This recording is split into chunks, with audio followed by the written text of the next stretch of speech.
All right. Entertain a motion to go out of closed session. I'll make that motion. Second. Okay, it's been moved and seconded to go out of closed session. All those in favor? Aye. Okay, motion unanimous. Okay. All right. So next item we have on our work session is 910 Cattle Ranch acquisition of Summit County. Jessica Kirby. Yep. Make sure you speak into the I'll do into my that best. microphone because it does not pick up our voice when we switch around. Understood. Well, great to be here. Thank you for having me, commissioners. I'm Jess Kirby with Summit County. I'm our Director of Lands and Natural Resources. As you probably are aware, we've just acquired about 1,200 acres in Morgan County as part of the acquisition for the 910 Cattle Ranch. I just wanted to come here, put a face to a name, welcome you as part of our small family that we're now going to jointly own, and kind of talk about logistics going forward and get any questions that you might have about the acquisition and the management of the property. I had some slides to show. I don't know if those can be put out.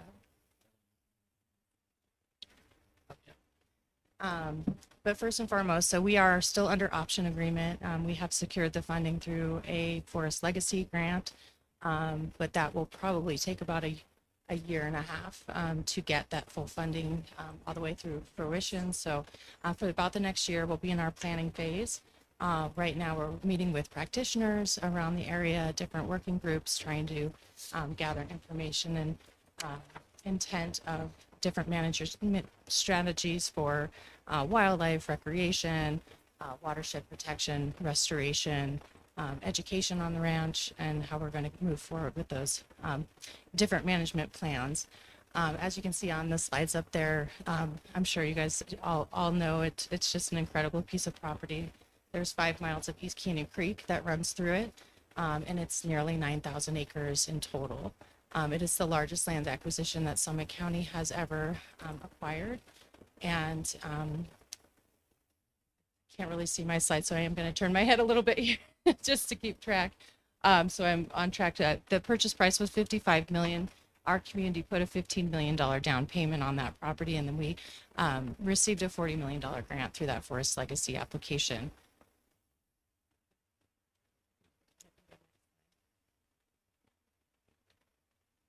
And you can go ahead, next slide, please.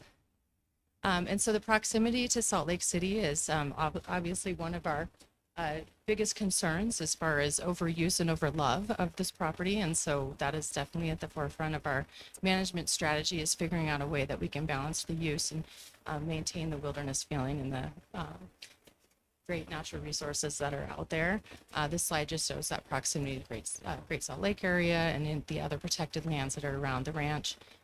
The private lands are in gray, Park City and county ownership in blue, and then Forest Service in green.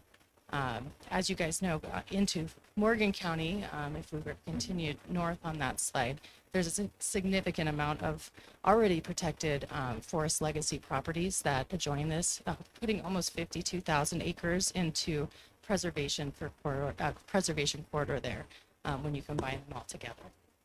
Next slide, please.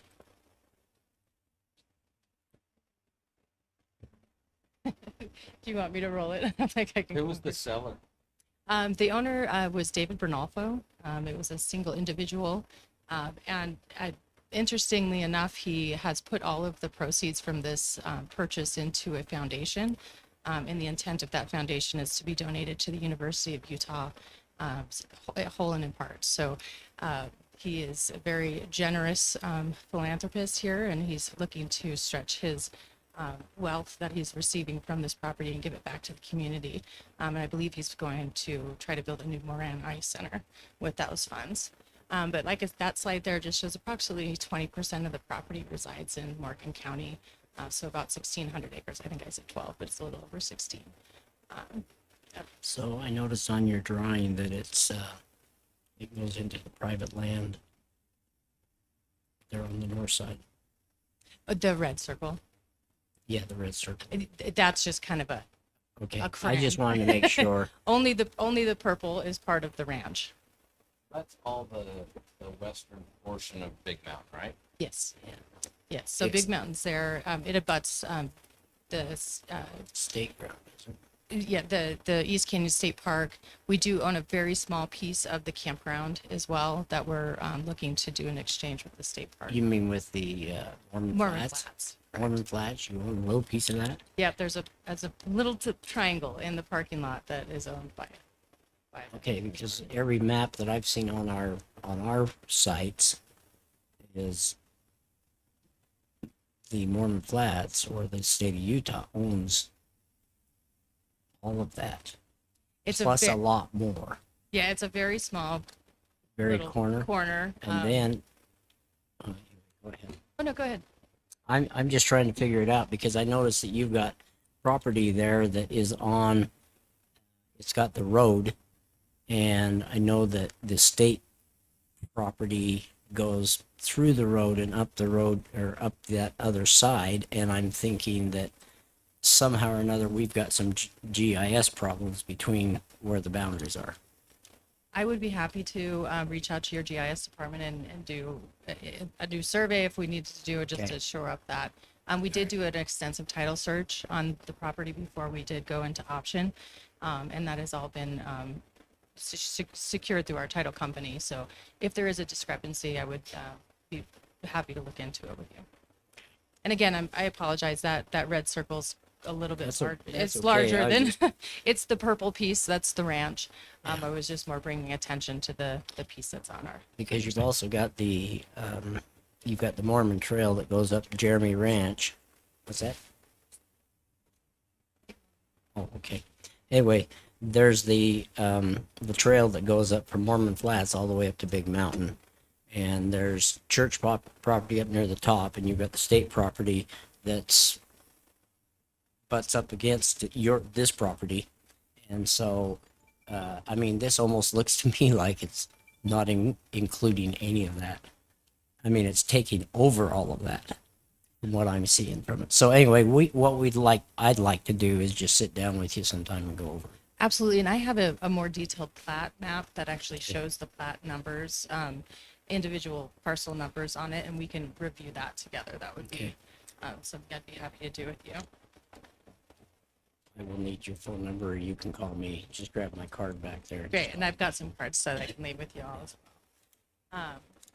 If any other questions, or we can move to the next slide.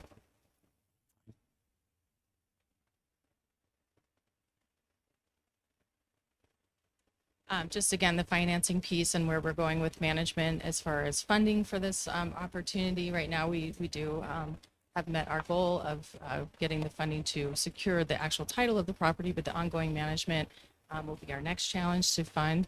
Right now, though, we are securing a significant amount of grants. We've brought in almost $1 million this year just to put management plans together, work with some restoration work that the CAT Foundation has given us, working with Trout Unlimited to do some stream restoration work, and to do some fence out of some streams that are up on, or some springs that are up in the Big Bear Hollow, because we still are grazing the property, and we're looking to just do some regenerative agriculture on the piece to keep them out of some of the streams. Okay, next slide.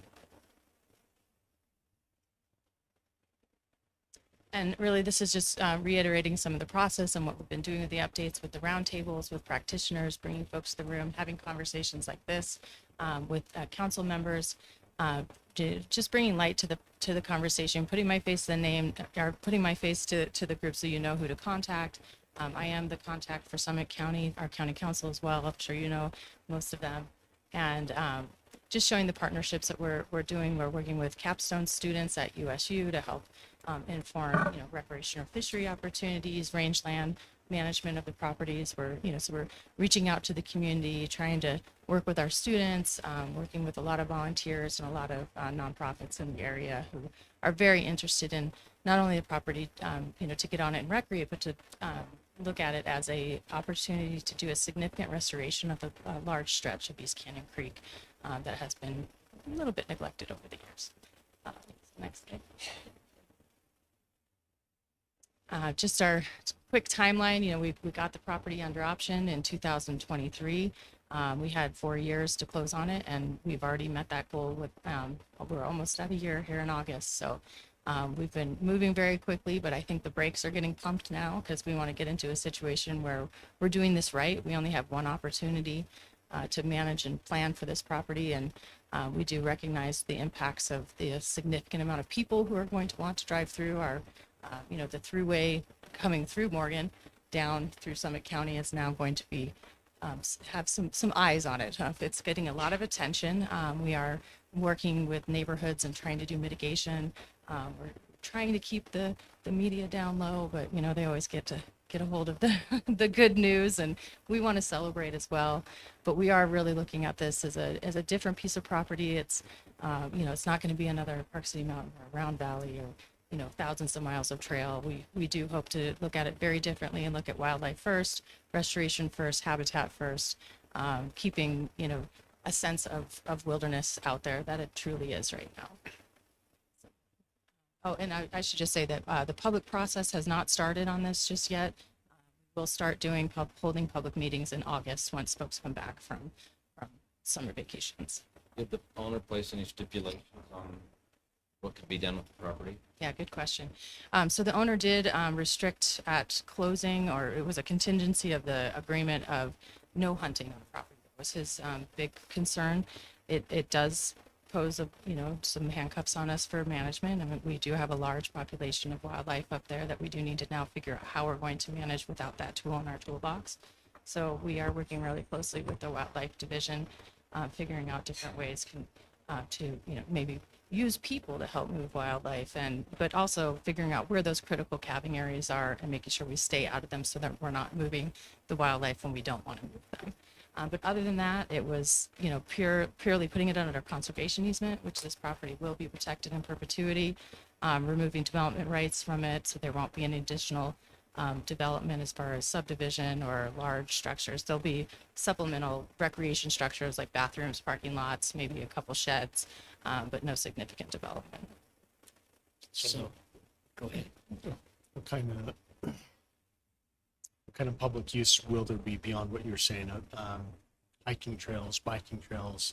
I mean, is that all what the plan is for the property, or what's the thought? So right now, I can confidently say there is no plan because we haven't actually gone out to the public and asked them what they want. We do have a feel for what people want, but we also are really taking consideration of how much use of each one of these. If we are to allow mountain biking, how much would we use? If we are to do trails, do we want separated use? Do we want a biking trail and a hiking horse trail? Do we want, different combinations of different kinds of recreation? Right now, the only thing I can say with great confidence is that motorized vehicles have been taken off the plate. It's just not appropriate. It's not a large enough area for that. But we are significantly looking at, creating access for equestrian. We do not have a lot of equestrian trails in our area, especially on the west side of our county. So we are looking at that significantly. Hiking trails, possibly fishing along the river if we can get a sustainable fishery going. Right now, it is not supporting regeneration of fish right now. So we are keeping that off the table until we can restore the creek. But otherwise, I mean, there might be access in the wintertime for cross-country skiing, but limited. So, what are you going to do as far as the state allows hunting up through that trail of Jeremy Ranch, the trail up to the top, Big Mountain? So how are you going to keep hunters from going onto your property? Yeah, it's not a new problem. Mr. Bernalfo has been actively managing that property for the last 30 years. There's been significant amount of poaches, as you all know. I believe one of them was just prosecuted in your county last summer. So we intend to have a ranch manager that will live on site, who will be almost a 24/7 on-call person for the ranch. We're also going to be hiring a post-certified ranger, who will main job will be to patrol the property on foot, horseback, UTV, and just have a lot of eyes. Right now we have upwards of 40 ambassadors that are on the property who are just eyes. They're not there for enforcement or ranging. but they're just out there looking, reporting, and keeping eyes on the property. And we truly believe that, having eyes on the property, setting the precedence that this isn't just going to be locked up and forgotten about. And we watch the hunting blogs. I read a lot of next door posts. I'm trying to keep my eyes on the areas that can help me inform when folks are having conversation about, oh, well, we should go there, we should go there. And so we do send out our mounted patrol a lot on the property. And so we're doing our best to patrol the area. And we are looking into other resources that my council has asked me not to talk about in public because we don't want to give away too much of our secrets, but we are getting very creative with technology to monitor the property. Because I know one of our plans is to, at least one of our TTAB plans is to enhance the trail up from Mormon Flats up to the top of Big Mountain, or a trail for people to hike up. And I'm just worried about, okay, is that going to cause a problem with your property and our property? I mean, state's property. I have great confidence in that hunters are ethical, and there are a few that really ruin it for the rest of us. Right. But I do believe it is obviously the hunter's responsibility to know that they are on or off private property. We are signing the property very significantly. And, I believe, working with the Onyx and the other apps that are out there to make sure that it's very visible on those maps that this, while it is public land, it is non-huntable land. And we have very similar situations with a lot of our open space in this Summit County area where conservation easements will either restrict the use of public hunting. And so this isn't the first time we've dealt with it, but it certainly is the biggest that we've dealt with. So it is a concern of ours. Okay. Yeah. So can Summit County law enforcement enforce in Mormon County? And I'm here to talk about that as well. Recently, I believe it was 2018, Park City purchased a piece of Wasatch County up in the Bonanza Park area, and they had a similar situation where they didn't know how enforcement would work over county lines. They did put in an MOU agreement together, and I'm happy to sit down with whoever on your staff that we could have that conversation about enforcement over county lines and to support each other when we are out there. More that our county sheriff would be able to come across your line, but even if your county sheriff wanted to come over onto our side. We are also talking with the State Parks Office to get a similar MOU in place because they are already out there and the armed rangers are out there. It's just combining forces and, doing the best with the resources that we have. So. And if you are interested in that, I would be happy to talk with your staff. My biggest, well, not my biggest concern, but one of my concerns is Summit County is not going to take over as far as that making it Summit County now. There's no intent to annex, if that's, yeah. Yeah, that's the question. No, there's no intent to annex that. If that is a mutual decision that happens amongst the two councils, I think that's something you can talk about. But we've successfully had joint ownership of land with Bonanza Flats between Wasatch and Summit County, and we believe we can have that same success here. Okay. We can go to the next slide. This is just a quick recap of the different, what I call round table buckets, just the different folks that are coming to the table to help inform our management plans, and that timeline that shows that we'll have a management plan, hopefully in draft by the end of summer. Next slide. I've already kind of checked on this, but challenges and conservation goals, recreation goals, we are really trying to look at this and do it right. So, next slide. This is our ambassador program. They're out there in their orange vests. So if you happen to drive by and see a lot of orange out there, it's not hunting season, but it's actually our ambassadors going around finding wildlife tracks. They've really enjoyed that, picking up trash, just having a good time and mapping the property for us, but keeping the eyes on and reporting the things that they see. Slide. I think the most important thing to take away from this right now is that there is no access to the property. It still is private. Even though that Summit County is under option to purchase and we will be taking over soon, even when we get to closing, we're not going to cut the ribbon and just say, hey, welcome public. It could be 3-4 years before we actually have a plan together that can actually be implemented on the property. I do hope it's sooner than that, but it could take some time. So to help spread that message in your community, we just want to make sure everybody's aware of that. You're not planning on, you're gonna keep it a dirt road. Yes. Thank you. Yes. I would say over my dead body. No, I'm just kidding. No, I've already talked to our Public Works office. It would be significantly difficult to make that paved. And I think it's on your side even worse because it's much Yeah, narrower. your side's a little better than ours. Yeah, yeah, yeah. Purposely. We've got a half a lane more on our side. I'd say. And a Okay. nicer, Kind of smoother one. and a Yeah, lot smoother. they did do a good job, but I'll tell you, I drove it on my way over here just for kicks, and it's getting beat up pretty fast. So it'll be potholed up here in no time. Okay, next slide, please. These are the posted and patrolled signs that will be out, just classic language. But if you see those are the Summit County ones. You can go ahead and go next slide. And then just our next steps are just take it really slow. So we are trying to be very intentional with what we're going to do on the property. If you have any feedback that you'd like to contribute to our management planning, we welcome that. We will be having public meetings. You're all invited. I'll make sure you know when those happen. And we would really look at this as an opportunity to collaborate with our next door neighbor county. And so really want you to know that I'm welcoming your feedback, welcoming you all to come out. If any of you would like a tour of the ranch, just let me know. While we're, on a kind of a lockdown situation. But I do tours probably twice a week. It takes about 3 to 4 hours to do most of the roads on the ranch and see a good chunk of I it. was gonna say, if I don't have to hike it, I'll be okay. Yeah, I do have a UTV, so yes, and it seats 5. So Okay. and then go ahead, next slide. So this is my contact information. I will leave some cards with you as well. But just wanted to open it up to any discussions or questions that I haven't answered already. So you showed that slide earlier of a older structure on there. Is that the only structure on this ranch? It's not, but it's the oldest one.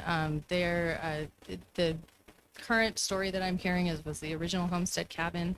There was a sheep ranch out there originally, and we're going to hopefully restore it. We're working with a historian right now. There are 5 other structures, mostly what I call the compound. David's house is there. There's a couple of out ranch buildings. And then there is a cabin up on the hill as well. But that's it for structures. And they are very about within a half mile of the Jeremy Ranch neighborhood on the Summit County side. So they're all very south of the property. Mike, you had a question?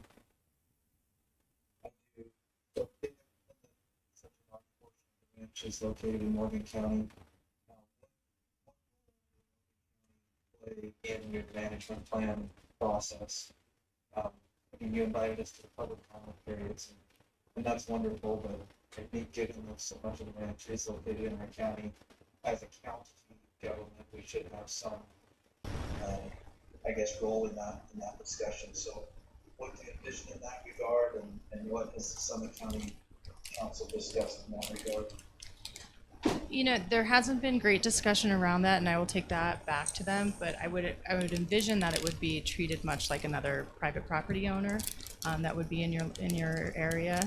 I am opening up conversation in the dialogue to take input and feedback, but I don't know that there is a designated role that's been thought about, but if that is a discussion you'd like to have, I'd be happy to take that back to our council.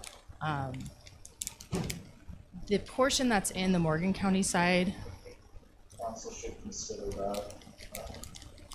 This is, I think, given the intent to have this property be of a public use, it certainly affects our county more than a private property owner. And as such, I think we should have some type of role in that discussion, at least to see if it's sure, yeah, it's a very good comment, and it's something that we haven't discussed, so I will take that back to him for sure. to be honest, I was a little disappointed that Summit County didn't reach out to us until the eve of the signing of the documentation to talk about it. Should have discussed a little. Yeah, it was a very much a hurry up and wait for all of us, I believe. You know, we've been talking to the landowner for almost 10 years. And it came down to a very quick closing, our signing.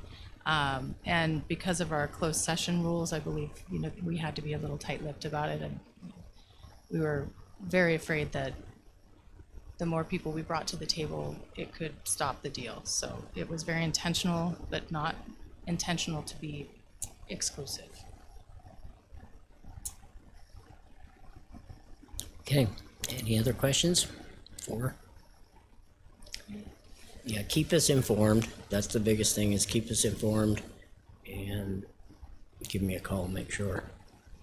Okay, Yeah, and we'll look at I'll get you the parcel maps and we can dive into Okay. those as well, and then talk about the sheriff's MOU that could come up. I'll just place my cards over here. okay. Thanks for having me. Thank you. Thank you, appreciate it. Enjoy your drive back. All right. Anybody need a break before we start? Okay. All right. Yes, I do. Oh, okay. All right. We'll give ourselves 3 more minutes and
start.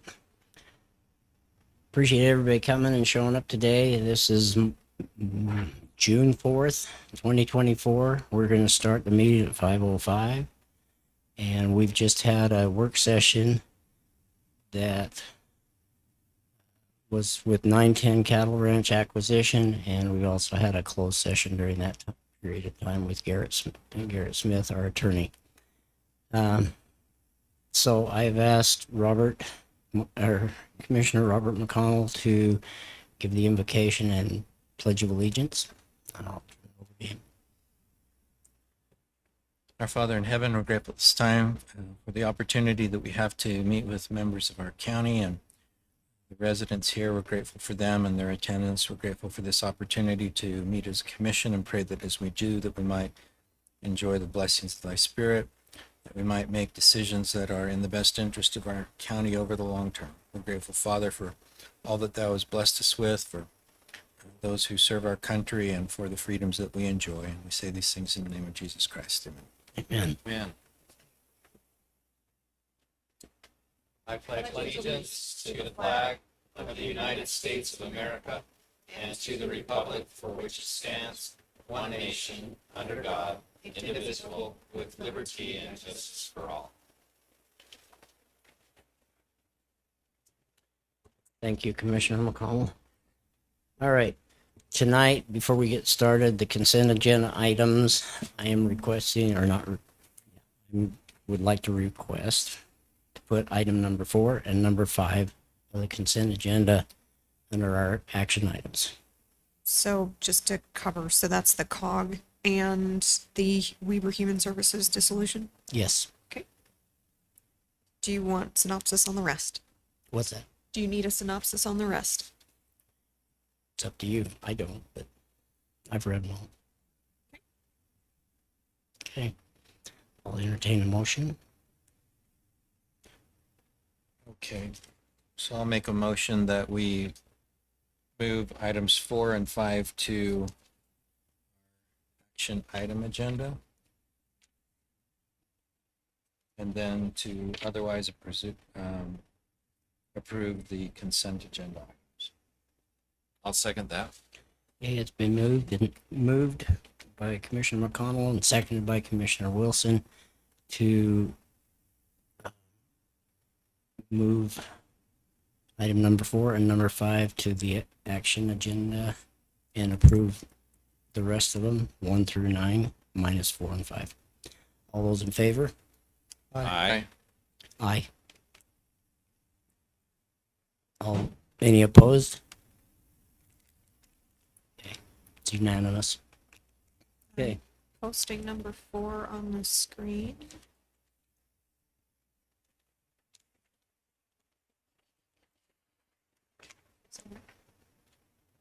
That's the COG, correct? yes.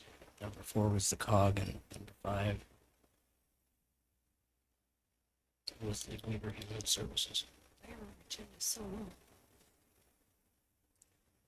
Okay, we're ready to go on. I'm just trying to get it on the screen. All right, so now what we've got is we have, is there any commissioner declarations of conflict of interest?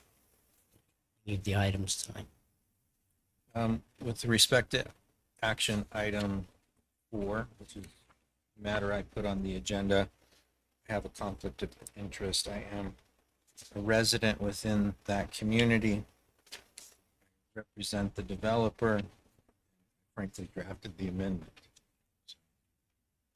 I can tell. Yeah, What did I misspell? there was just one item I thought. I don't have my notes anymore. Okay, anything else? Okay. And we'll make note of that.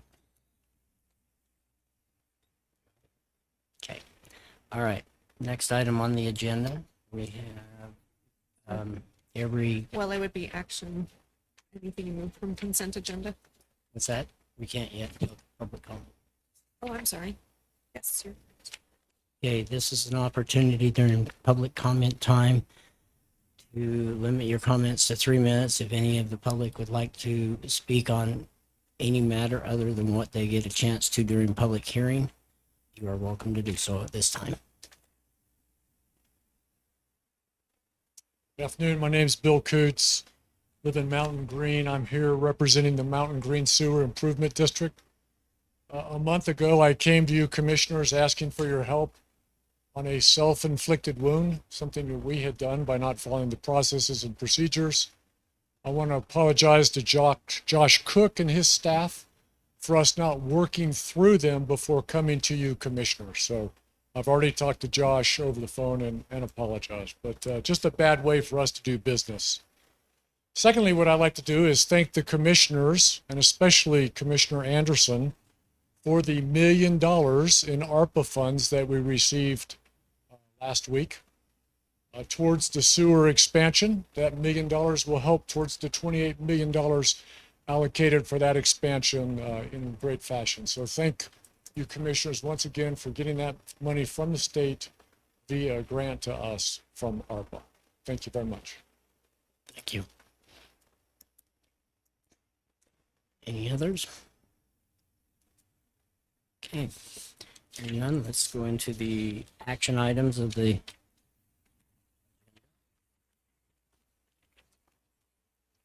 oh no, presentations first. Sorry. Okay, first off on the presentations, we have something for Lydia, but she's not here.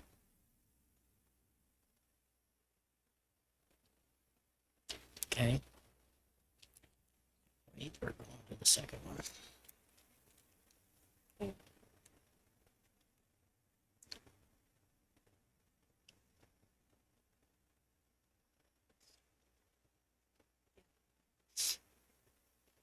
State Do you want to go through your part first?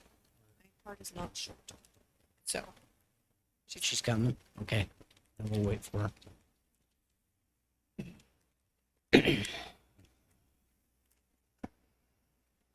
Okay.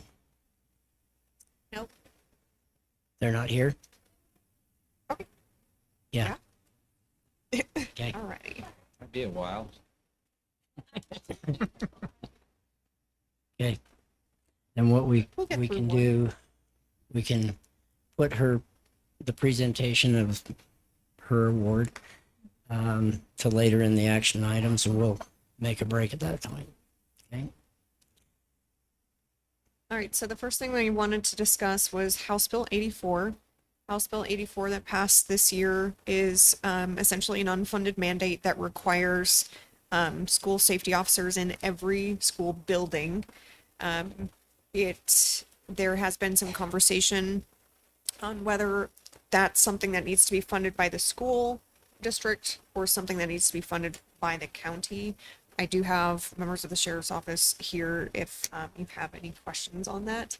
But the way I have read this essentially unappropriated bill is that it is on the behalf of the county that we would have to cover that cost. So I just wanted to put this in front of you so that you're aware of it and if you had any questions. Hence it's in presentations. Does anybody have any questions? Yeah, is there maybe a location in there somewhere where it says the county or cities or? It is, I read that, it doesn't say same office, it says the, Guardian, what are they? Guardians. school guardian, I think. And Armed it refers to guardian. the guardian as being an employee of the school district and a volunteer as a guardian. In other words, they're individuals that work within the school building on a regular basis, that volunteer to be trained and to carry a weapon. They're not a paid employee that the county or school district employs to be the guardian or an officer for that matter. They're not an officer. That's what I read also. So my name's Nate Hutchinson, one of the deputies here for the sheriff's office, and I was selected to be the county security chief. And so where it comes into play on that it's mandated from the sheriff's office is House Bill 84 specifically states that the county sheriffs of each county are responsible for all of the school safety. That including the safety director as well as all training and everything else for the schools. So that's in 5310-117. Law enforcement agency with school resource officer unit policy. A law enforcement agency with a school resource officer unit shall develop a What's the school- line item? 400. $398.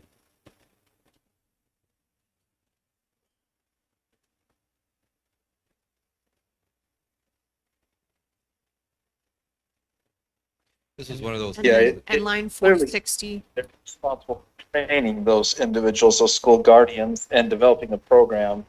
But it doesn't say that the county has to pay a school guardian or that there has to be an officer in every school, just that there needs to be a guardian in each school.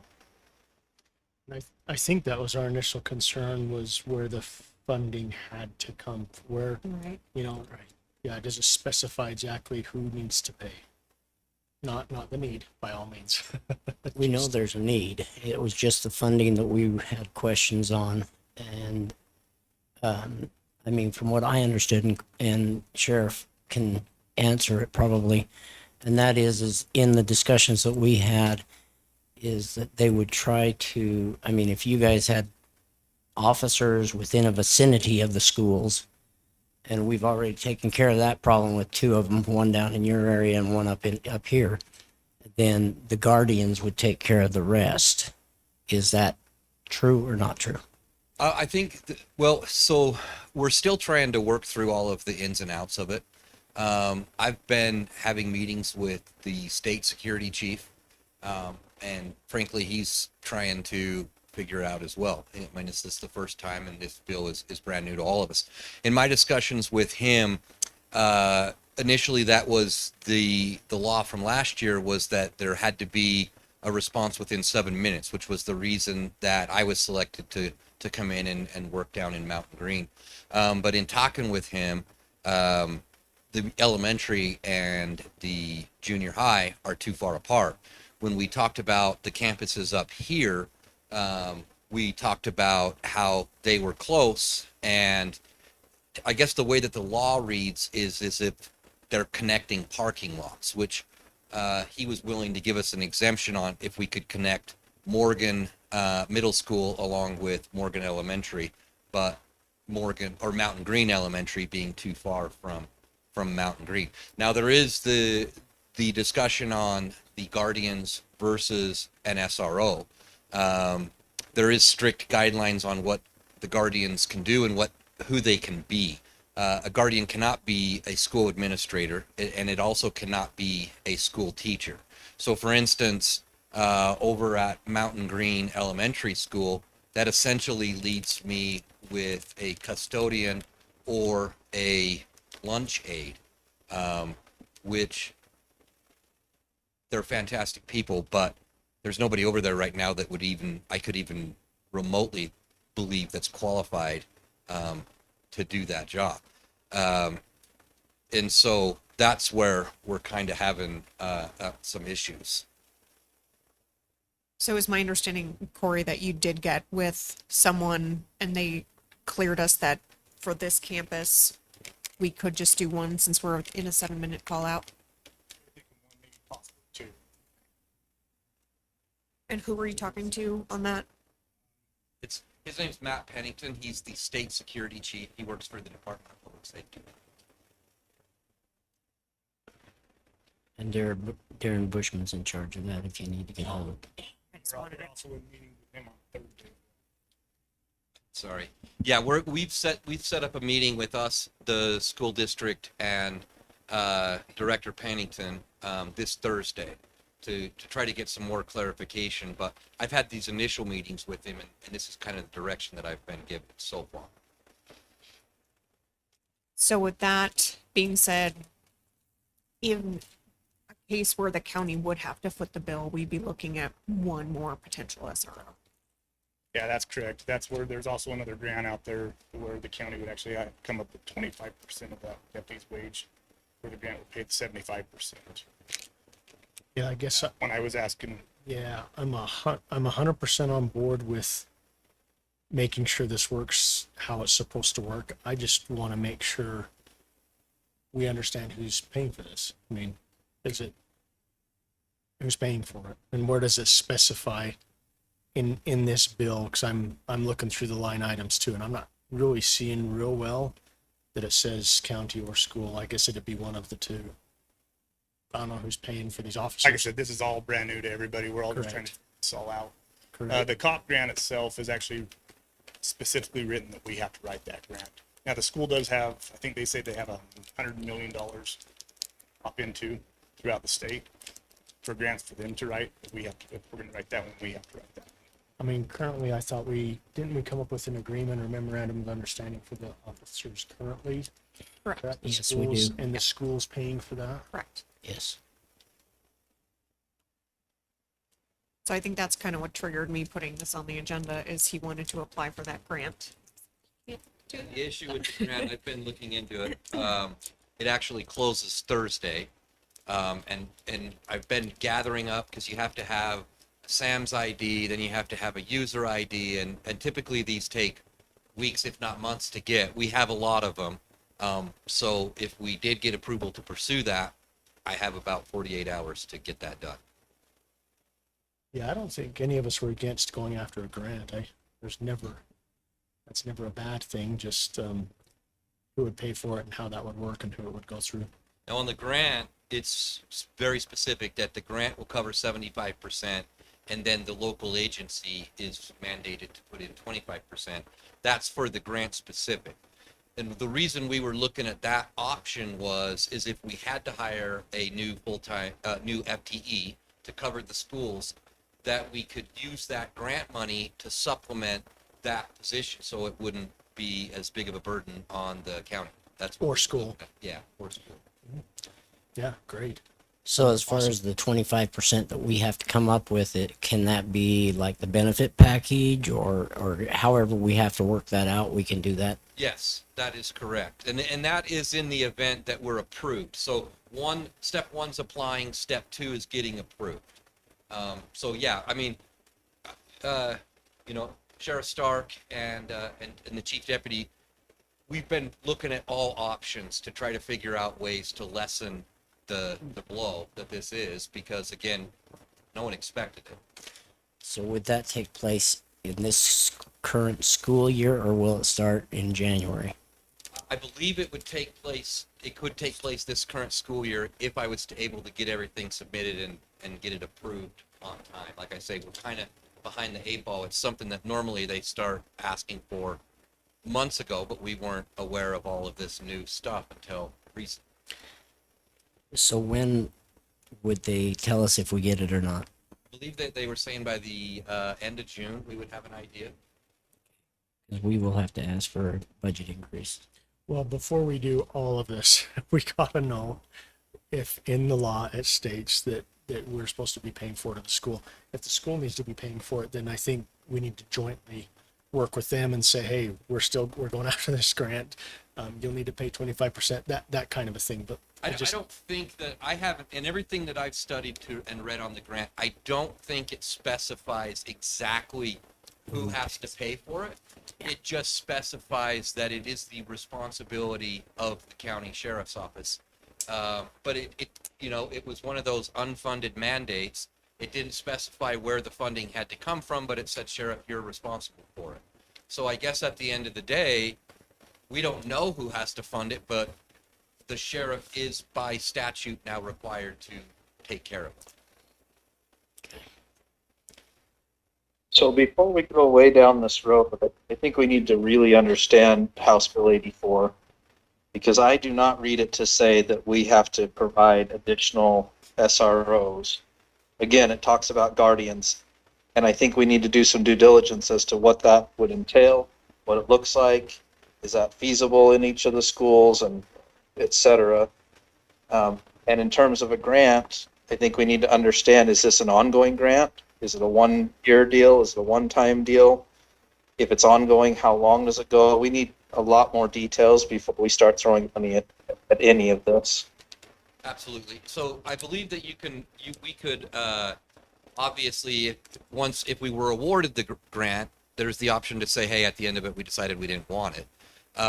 My understanding is it's a 3-year grant, and then they would want you to pick it up at the end of that 3 years. So it's one of those, it's called the COPS grant. It's been around for a little while. I think it originally started under President Clinton. But yeah, so the idea is to initially help start up and get additional personnel on the street, or the schools, law enforcement personnel, and then have it continue after the government steps out after those 3 years.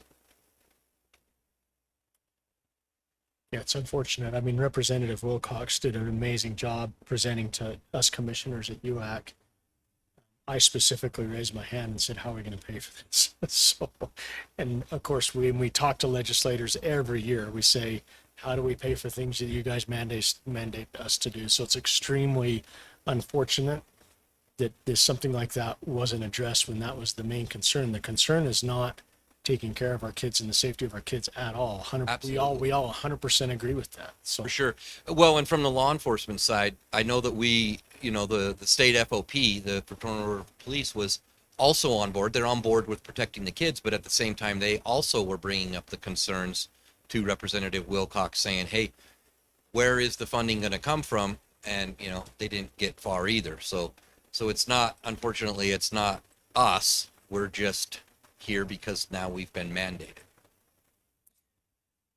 So if I may, I'm looking at line 573, and here's where I see a mandate to the sheriff. It says each county sheriff shall identify an individual as a county security chief within the sheriff's office. When it goes through what the county security chief shall do, it's in collaboration with the school, and it's related more to training and things of that nature. It's not until line 754 where I believe Commissioner Newton was talking about the definition. Sorry, 759. It gives the definition of the school guardian, and it means a school employee who meets the requirements of subsection 3. And so maybe I'll just offer to meet with sheriff and we can go through this together and kind of, maybe move forward with the grant. We can always withdraw it at the end, but maybe we can meet together because it does look like it's a school employee. So that would indicate maybe that the school is paying for it. However, the sheriff is mandated to appoint that county security chief to manage and train these school guardians. I think, like I said, the guardian is a school employee, and it's essentially a dual role. They're a school employee, but I believe there is a section in there that specifies who can be the guardian, and the administration, so i.e. the principal, vice principal, cannot, and neither can a teacher. If that's what the school director told me, and so that leaves pretty much janitorial staff or lunch aides. Or hiring a new employee to fulfill the role. Right. Just like we have to have somebody serve as a security chief for purposes of the county by reason of this statute. So it seems to me that there are directives going to both the county sheriff's office and the school district with respect to this. If the grant is such that we could utilize it for fulfilling the county's responsibilities with respect to the security chief and the training and those sorts of things, then I don't see any reason why we wouldn't want to submit the application for the grant. But I also agree with Commissioner Newton that we need to get specific about who's responsible for what pursuant to this code, because if there are guardians and it can't be an administrator and a teacher, and the custodian, whether or not they're qualified or not, if they don't want to do it, it's a volunteer thing. They're going to have to find somebody that they employee as the guardian who's willing to do that guardian role. And maybe there's a portion of the grant that could be used for that as well. But so from my perspective, wouldn't it make sense to move forward with the grant, recognizing that there are details to be worked out as between the responsibilities of the county and the school district with respect to this generally? Yes, I would say. agree. I would agree too. I would say, Kate. Yeah, and I have all those, like the SAMS.gov and all that stuff. I've so you got don't the have to- SAM numbers and stuff, and so I'll come Don't sit down reinvent with the you. wheel. We'll see what all we need. Okay. We like free money. Okay. And then we're meeting on Thursday at 9 at the school district if you're available and like to follow. Would you send a calendar request? Yeah.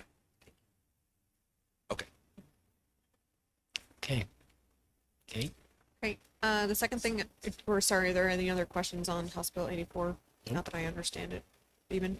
Okay, URS, I guess they sent out a notice last year, that they're doing an increase.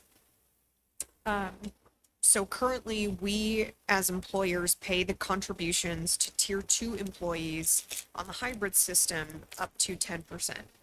But it's going to 10.7%. And we have to report by June 15th. We are allowed to cover that 0.7% dollar for dollar like we normally do for, where's my notes? I don't want to get the wording correct here.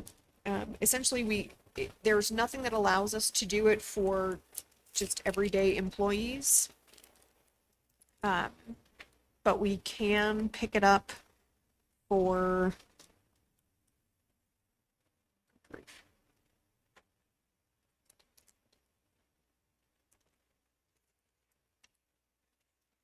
it's safety officers and EMS. So anyone that's in our sheriff's office and our fire chief, who is the only one that's receiving our benefits through URS right now, we can cover that 0.7%.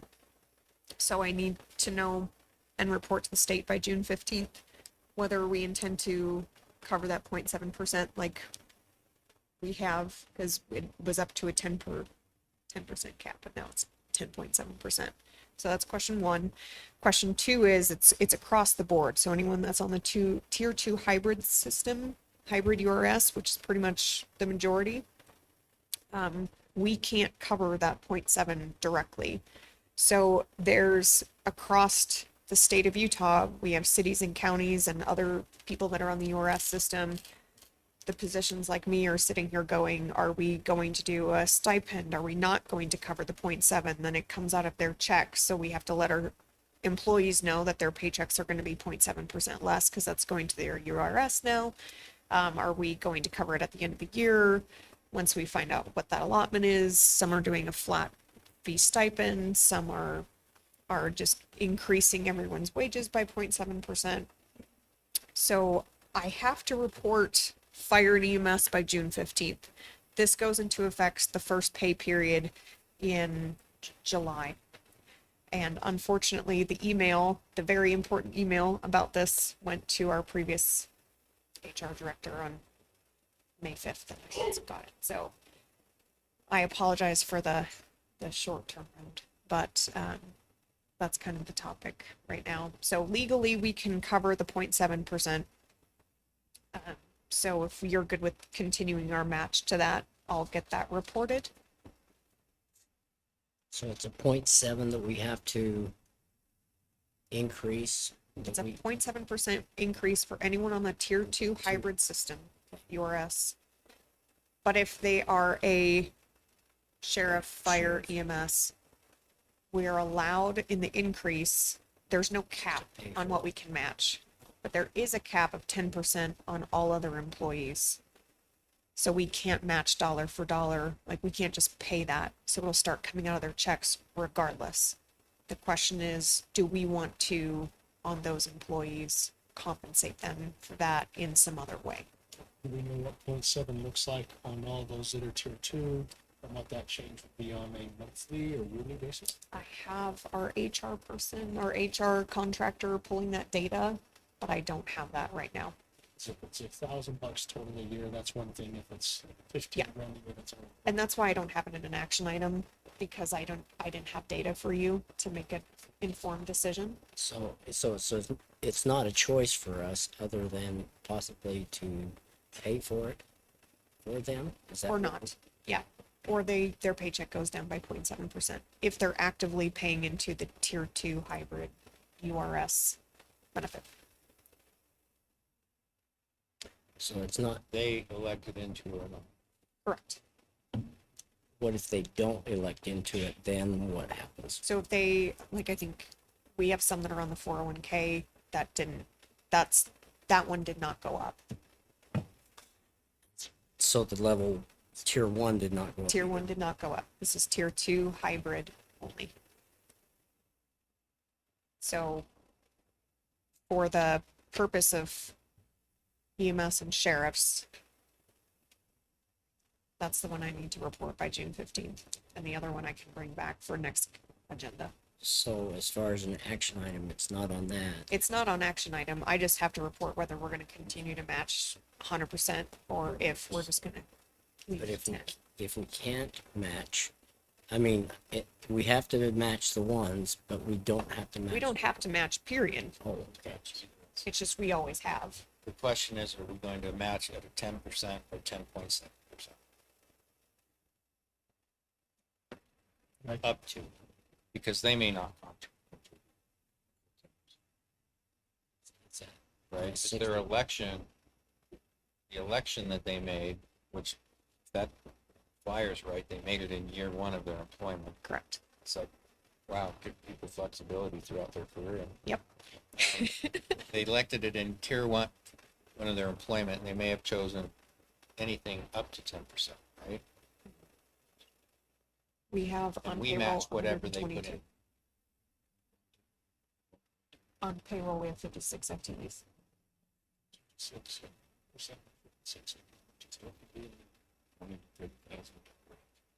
For each or for all? Total Assuming they all participate in the program. on tier 2. And there's how many of them? 56 of We them have 56 full-time employees. that are on tier 2? No, I don't know how many are even, that doesn't even mean that we have 56 that are even your us, because I'm an FTE, he's an FTE, we're not triggered yet. Yeah, but we don't have time before the next meeting to. This is just for sheriff's It's not on EMS, an action item anyway. correct. So, I'm letting you But know, she's because it's a asking us decision you're gonna have to make. provide direction. Get a number in an email. Lydia, you good? No? Okay. So that's gonna be on next agenda, but just let you know that that's coming up, because it hits some of you as well. Looking at you, Blaine. So then,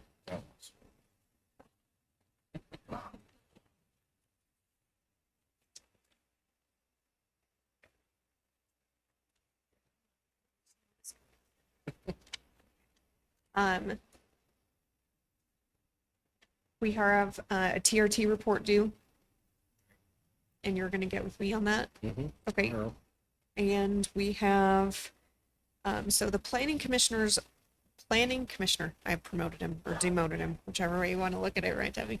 Our planning director, his office is ridiculously unsafe to be in. It's an old vault, and if you're in there for any amount of time, you'll hear the echo. We have tried everything under the sun. We've got the sound panels, but it essentially is an old vault. So when I had them look at what it would take to make it to where he doesn't leave with a migraine every day, they also pointed out that he doesn't have any oxygen coming into his office either. So if he kept the door shut, he could also have a migraine and asphyxiate. So, So why hasn't it happened already? because he keeps his door open except for when he eats lunch. Yeah. So I would like to fix that so we don't have to find a new planning director. You want to get him an oxygen tank? I would like to fix his office so that he lives. Cannula. And so but I'm assuming that's gonna, so that the numbers that I got as a potential, I mean, I don't really want him to have heat and air, so that drops down the cost. We're looking around 9,000, so it would be for an RFP, so I just, is it So what good? would it be doing? I mean, are we gonna have oxygen pumped in or? Well, it's not just in, because carbon Yeah, monoxide needs that's to true. go It needs to go out. So it's for drilling an 8-inch hole from the hall corridor into his office and putting a diffuser for natural air so he doesn't die, and installing a fire damper and running ductwork to the new ceiling grid and in sealing the acoustic ceiling tiles, since the wall ones, which we have like 75 in there, don't work. And then that would, because of that, and since we'd have to get into the ceiling, we might as well put the new lights in there because he's very tan because of the lights that are in there currently. What's the walls? What are they made of? Do we know? They are made of very thick brick. We're on because we just did this for Koyan's office. We'll be on 3 layers of brick. So 12 inches. Is this an 1800s vault? Out of brick? Yeah. There you go, 1957. Tina signed the RFP for the original building. So So I'm assuming it's going to go over 5. So just wanted some direction if I can go out for RFP. well, I think the other thought is that is a big concern. Yeah, So a little bit. I guess the thought isn't, Maybe that has something to do with some decisions. Either that or I need a bigger budget for Tylenol. I would, So I would probably at least add, maybe, I guess it'd be a mechanical engineer evaluation, because I don't want us to go in there and just say, well, if we just throw a hole here and do this there and that there, let's make sure we have them saying this is the size we need for the correct flow, and here's where we'd put it at the base so the flow can come up and through. Just, I don't know, let's make sure we're addressing it as correctly as we can. I guess that's my question is, may I address it? Yes, we ought to address it. Okay, We need to address it. we care about Well, you. Do it. Think about addressing the building. We are having issues with our credit cards, so we are going to go local. And in that, since we're switching to a local branch, we won't have right now we just have a flat $50,000 limit. So if Garrett uses $40,000 on his, it just allocates 40,000 over as long as we don't exceed 50,000 across all of our cards. Currently, it's on a flow. Since we won't be able to do that on the new one, in order to have a base minimum where everyone has a certain amount, I would need to increase our credit card debt limit to 71,500. So- And with what bank is that through? That is through. First Community. Thank you. There's only so many here. Right, we wanted to go There's local, Credit unions. so just let you know. Makes sense. We're not gonna. Sounds- We've never even hit anywhere close to the 50,000 cap, but in order so no one gets a declined card and we can stay local. And the issue we've had before is we were mailing our credit card payments, and I thought that like most people, they go off the postmark date, and we literally had we are currently with Zions Bank. They do not go off the postmark date. They go off the date that their person personally puts it in the system. And so they were charging us late fees So how are we gonna correct that even with this one, even though it's local? because it'll come directly out of our bank account. Like we can authorize the ACH instead of a paper check.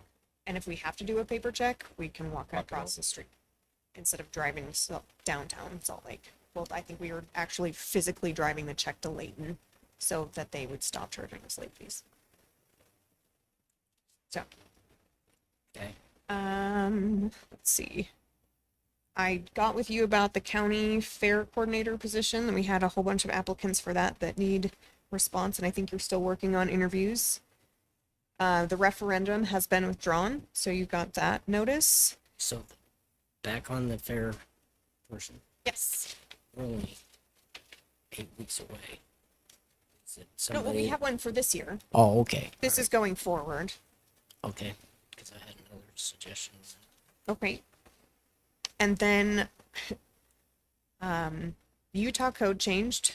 Utah code 63 Golf 31304.2A now requires us to have a privacy compliance plan that essentially designates that we have privacy spaces. So when we do go out for spec for the fairgrounds, if we have bathrooms, we have to have one non-gender specific bathroom. So we have a privacy space. We have to have a policy that all continued county property going forward will have that. So that means if we build a new one, we would have to, because right now we don't have a space there. Anytime you build new or remodel, and it includes bathrooms or locker rooms, it has to have an individual Like a family- privacy space. Like the family room down at Sam's Club or Costco or whatever it is. Yes. Or as we call it in Wisconsin, a one-holer. Privacy space. For who? So it's like a one-stall bathroom. No gender, non-gender specific. You know our And that's all I have on my report. Lydia? No. Nothing yet. Congratulations on your award.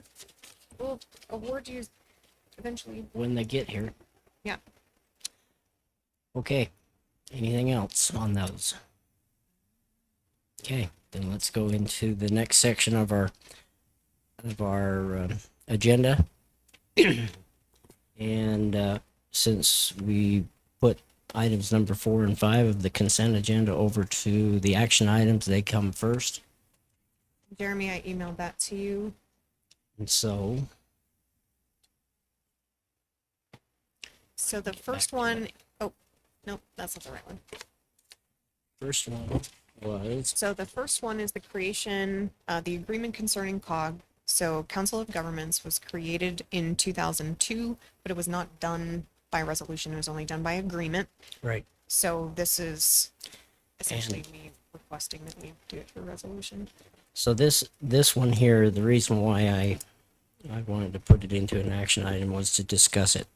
Currently, see, the agreement that we have between Morgan County Council of Governments is there's some discrepancies in it that are not following the code, and I would like to sit down and be able to discuss that and with COG, and to also go over the laws, the laws for COG, councils of governments, and to update that before we put it into resolution. That's all. So I'm asking to have it posted. governed by state code, That's correct. not by county code. That's correct. Okay. That is correct. So And it's that's really- why Really there's just some making sure we're problems. following state code. That's correct. And we're not within it. Within the code, or within what we have as our agreement, it is not following the state code. So I would like to go through that within COG and have it done beforehand. So is that a motion to table? I can't do it. You guys have to. So, okay. I didn't even know, what's it on So the it's a agenda? 22-year-old agreement that's not consistent with current state. That's correct. So you have, it's on the agenda as saying adopt this resolution by, we're the most, it says on the agenda that we're adopting a resolution? So it was done as an agreement. It's an agreement and we wanted to make it A a resolution. resolution. Formalizing the agreement. I- But for I now, we're going understand to that, make a but motion.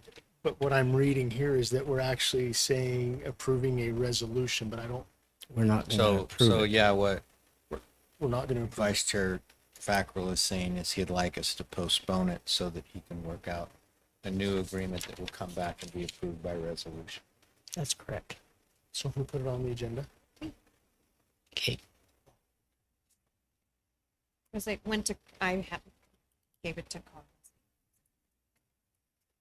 And so that will be on an agenda item for COG at the next meeting. So I'll make a motion that we postpone resolution CR 24-52 pertaining to the agreement between Morgan County Council of Governments from April 18th, 2002, pending resolution of changes to that agreement. Second. Can I make a comment to that real quick, Vice Chair? Can we just make sure the county attorney reviews those changes? Oh, yeah. It's in accordance with state. code. Yeah. He'll be working with us on it. Even though he didn't know that at the time. Okay, it has been moved and seconded that we postpone CR 24-52, the agreement concerning the Morgan County Council of Governments from April 18th, 2002 until the next meeting. That wasn't in the You can get it done that soon. that's Until fine. after it's discussed by COG. Oh, that's right. We're gonna have to wait until after that, so it'll be in our July meeting. It's moved and seconded. Commissioner Wilson, seconded. All those in favor? Aye. Aye. Aye. Mike? Aye, sorry, it may not have come through. Okay. All right, motion and approved.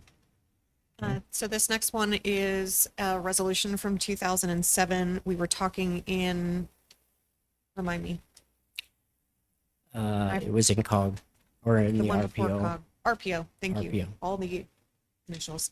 So in RPO, we were talking about either needing a committee or a discussion on the needs of the community as far as public transportation.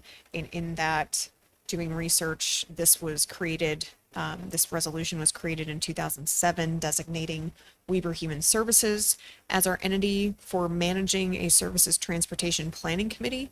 I checked with Commissioner Wilson. He says that is not active and therefore it may be dissolved. Okay. So my reasoning for putting it in under this is so that we could discuss it and determine whether or not we want to do that, or if we want to dissolve it, we can go ahead and dissolve it, but I just didn't want to have it as a complete consent agenda where we did not discuss it. Okay. Okay. It's not happened, and it hasn't happened as far as I know for the whole time I've been here. If we need one, we would need to redo another one anyway, wouldn't we? Yes. Okay. So I think I have my meeting with them next week, and I can discuss that and see if that's something they would even want to entertain. And And I what, don't know. and what they're doing. I mean, they bring Meals on Wheels up. Okay. Would that be they considered part of don't. that? No, Yeah. Okay. but I know we don't transport anyone anywhere. Yeah.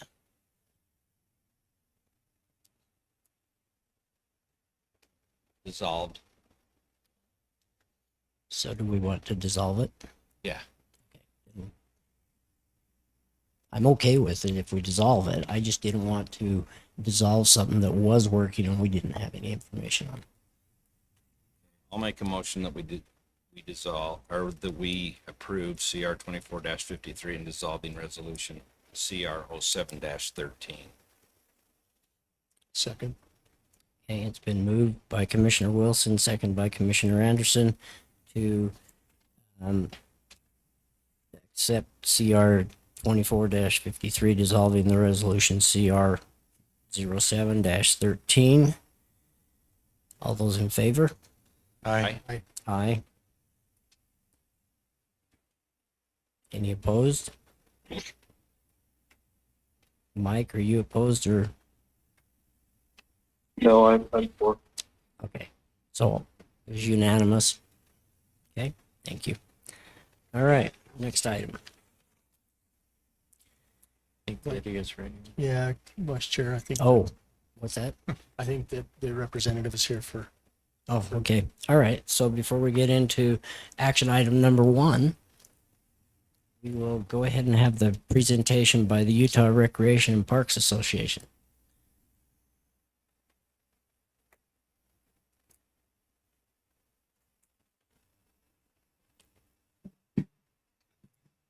And I'll request make sure you're talking to the mic. Right into the mic. Yep. I saw the sign. It's very helpful. I'm going to go ahead and apologize for my lateness, but thank you so much for allowing me to be here tonight. My name is Mikkel Christensen. I work with the Utah Recreation and Parks Association. We are a nonprofit organization throughout the state that mostly provides networks and training and different opportunities for parks and recreation professionals in Utah. We have been around, we have about 1,800 members across the state. And our agencies range from as far north as Smithfield and then as far south as St. George, the Hurricane area. So pretty much the whole state, and we are just thrilled to be here tonight. Each year we do professional awards, and that's what we're here for tonight, is to present.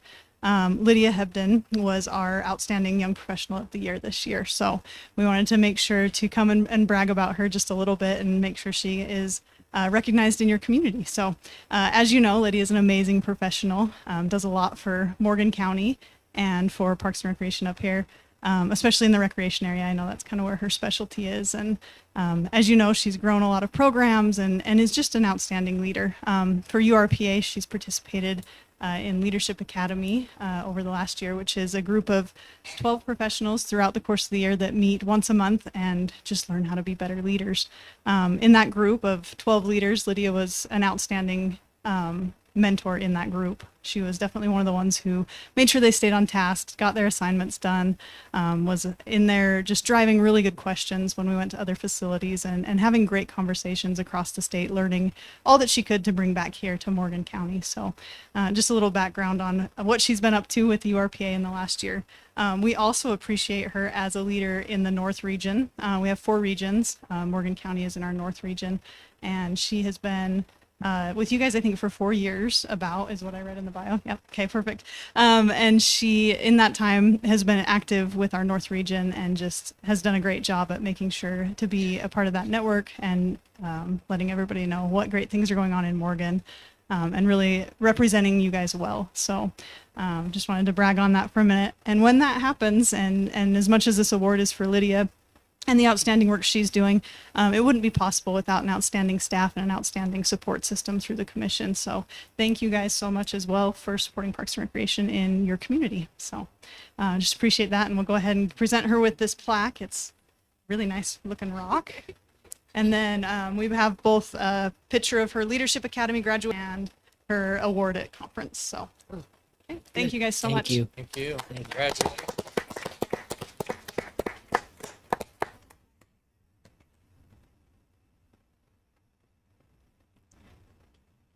Thank you. Very much appreciate it, and Lydia's doing a great job. She's working on a lot of other things too.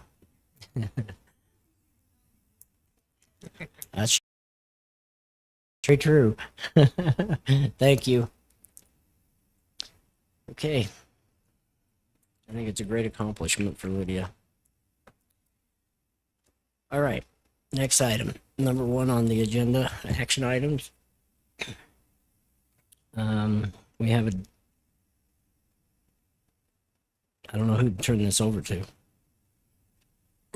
other than just read it. You want to take it, Garrett? Yeah, so this is a discussion decision on a lease agreement between Wasatch Industries and Morgan County.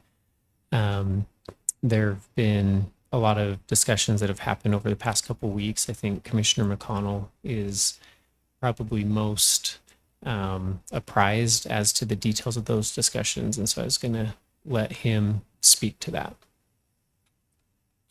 So there are some updates with respect to the Forest Service. They had contacted us a couple of months ago requesting a 6-month extension, which we discussed generally and wanted to make sure would be consistent with any agreements that we actually had entered into in connection with respect to this building.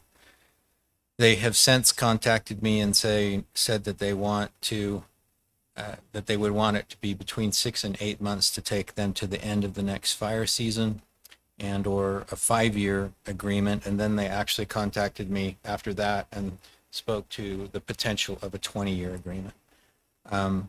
We initially had discussed selling the building in relationship to their decision to move out of the county and to locate in Weber County over at Pineview. I know that project fell through, and then we did an extension for them, I think actually 2 in that time period, because they were pursuing an RFP to locate somewhere within the northern Utah area and or even southern Idaho. I know we had people that participated in that RFP at the airport, but presently they don't have the funding to move forward with that. So the items that are presented tonight are a lease of that space and a potential purchase and sale agreement for that building, and a site plan for the fuel farm, which I believe we looked at our last meeting and approved. My view is that there are some things that need to be discussed and evaluated as between the applicant and the Forest Service and the county, and worked out in terms of the best way to move forward in the interest of the county and therefore my motion would be actually to postpone this item while we have those discussions.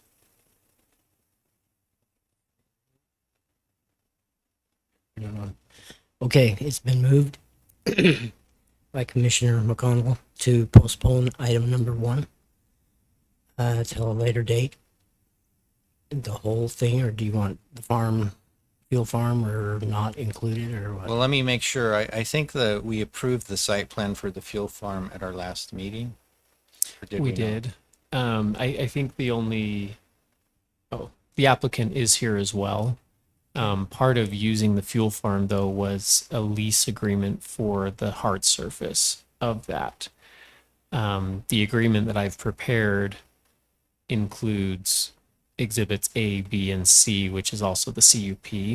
Okay. And so I could, anyway, maybe the applicant would like to step forward and speak, but I could limit the agreement to move forward with the fuel farm for now.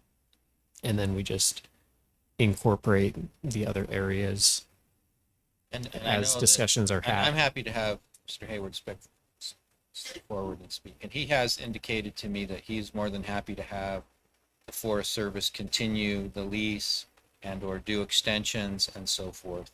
I just think that that's something that we need to discuss collectively to make sure we're making the right decision moving forward, setting that up in the best way. So Brandon, if you want to talk before. Yeah, come on up.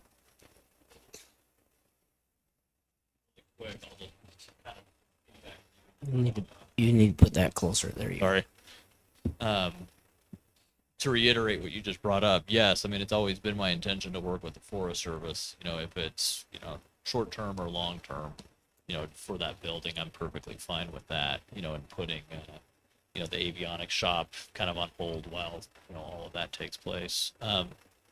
What you had brought up in regards to breaking apart, you know, the lease and just moving forward just with the fuel farm, yes, that would be great.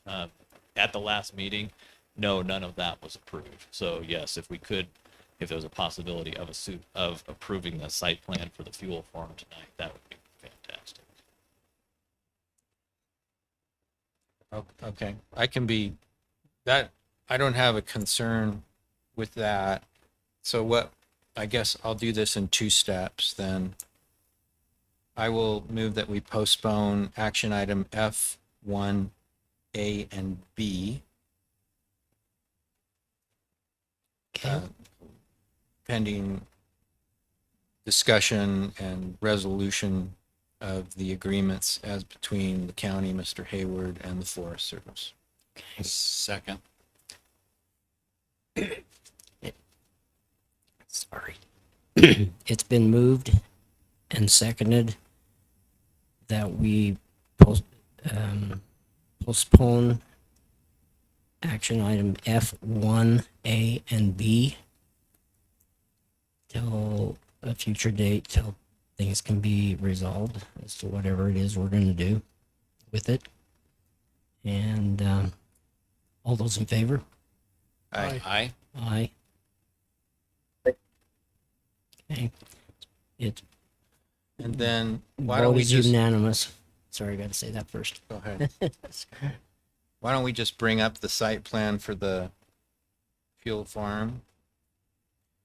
And while they're bringing it up, Mr. Vice Chair, real quick, I just appreciate, I know I made a comment on the state code on R311, and just appreciate your engineer not only with that, but literally putting in there, hey, here's the things that we added to that site plan to comply with that code. I appreciate you bringing that up to our attention also, so thank you. Okay. With respect to this, do we, so is That's- the legal, That's not the right one. If you, It's- if you go back to my screen, Jeremy, I've pulled it up there.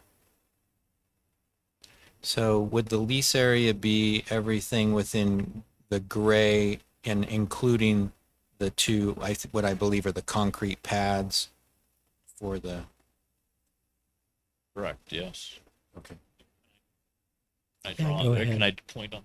Yeah. Actually, yeah, you can go up there and actually point on it, I think. That moves with whatever you use over there. Yep.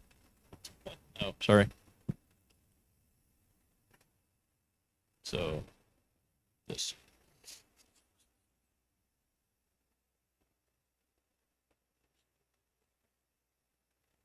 Yeah, you got it. Well, it's this area with the 4 planes, plus this area right there. The other box. Yeah, those are the tank locations. Okay.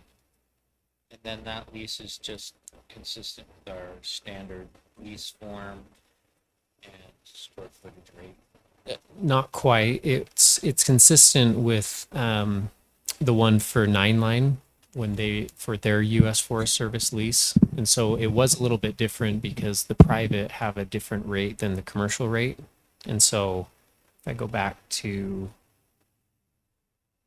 here, and I think we would just say Exhibit A, and we'll change the exhibit to the fuel farm, and then. This was something that I had marked in the document I sent to the commission. The idea in the other leases where we have a standard lease, it would be 16 cents and then it would be 3% a year as of this year.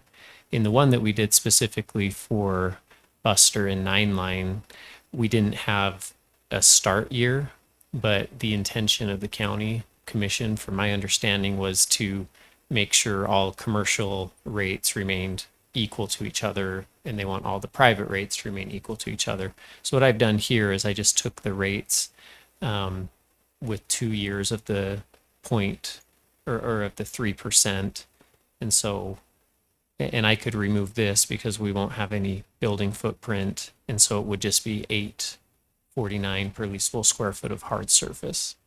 And I can remove all of the non-applicable language. Even in subsection B, it's talking about a CUP for various other things.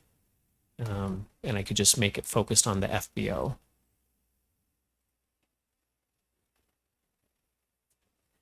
I would remove subsection 3A, which is talking about the U.S. Forest Service building and purchase of the building. Expanding the hard surfaces. There's certain things that I could take out since we're limiting this to the fuel only at this point. But other than those sections, it's generally the same form that was accepted for all the other leases.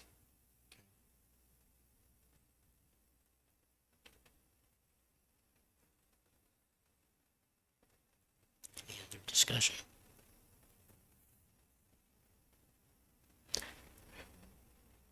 Mike, do you have anything on it?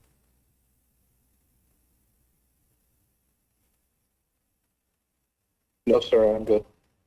Okay. So I'll make a motion that we approve the site plan for the self-service fuel farm adjacent to hangar CC1 and BB1 and a corresponding lease in the form presented by the county attorney with such adjustments as are required to limit the lease to the fuel farm only. Second. Okay, it's been moved and seconded. Moved by Commissioner McConnell and seconded by Commissioner Wilson to approve the site plan for the self-service fuel farm adjacent to hangar CC1 and BB1 and the rest of it, Commissioner McConnell said. Sorry, I don't remember it all. Those in favor, say aye. Aye. Aye. Aye. Aye. Any opposed? None of us. It was unanimous. Okay. So that one is approved. The rest of it, we need to go back and you need to work with Garrett and Commissioner McConnell on the I'll other. call the Forest Service tomorrow to see if we can't set up some discussions. And see how the process works. Do you want to have conversation between like you, me, and is it Krupski and Rackham? Is that who you've been dealing with? Yeah, is it Rob? I don't know, neither of those are Rob. Lee and The Mike. guy I've been speaking to is from the leasing, not the Forest Service. Gotcha. Okay. So I'll But I'll be in touch. Okay, sounds good. I appreciate it, guys. Thank you. Okay, thank you, Brent. Okay, next item is F2. Morgan County Assessor. She here? No, I've got that. This is a continuation from last time. You guys had asked for additional information, which was provided. So he was originally billing, his contract was 50 hours a month at $60 an hour. He predominantly did 90% of his work for the assessor's office. That's why the number of hours hasn't gone down.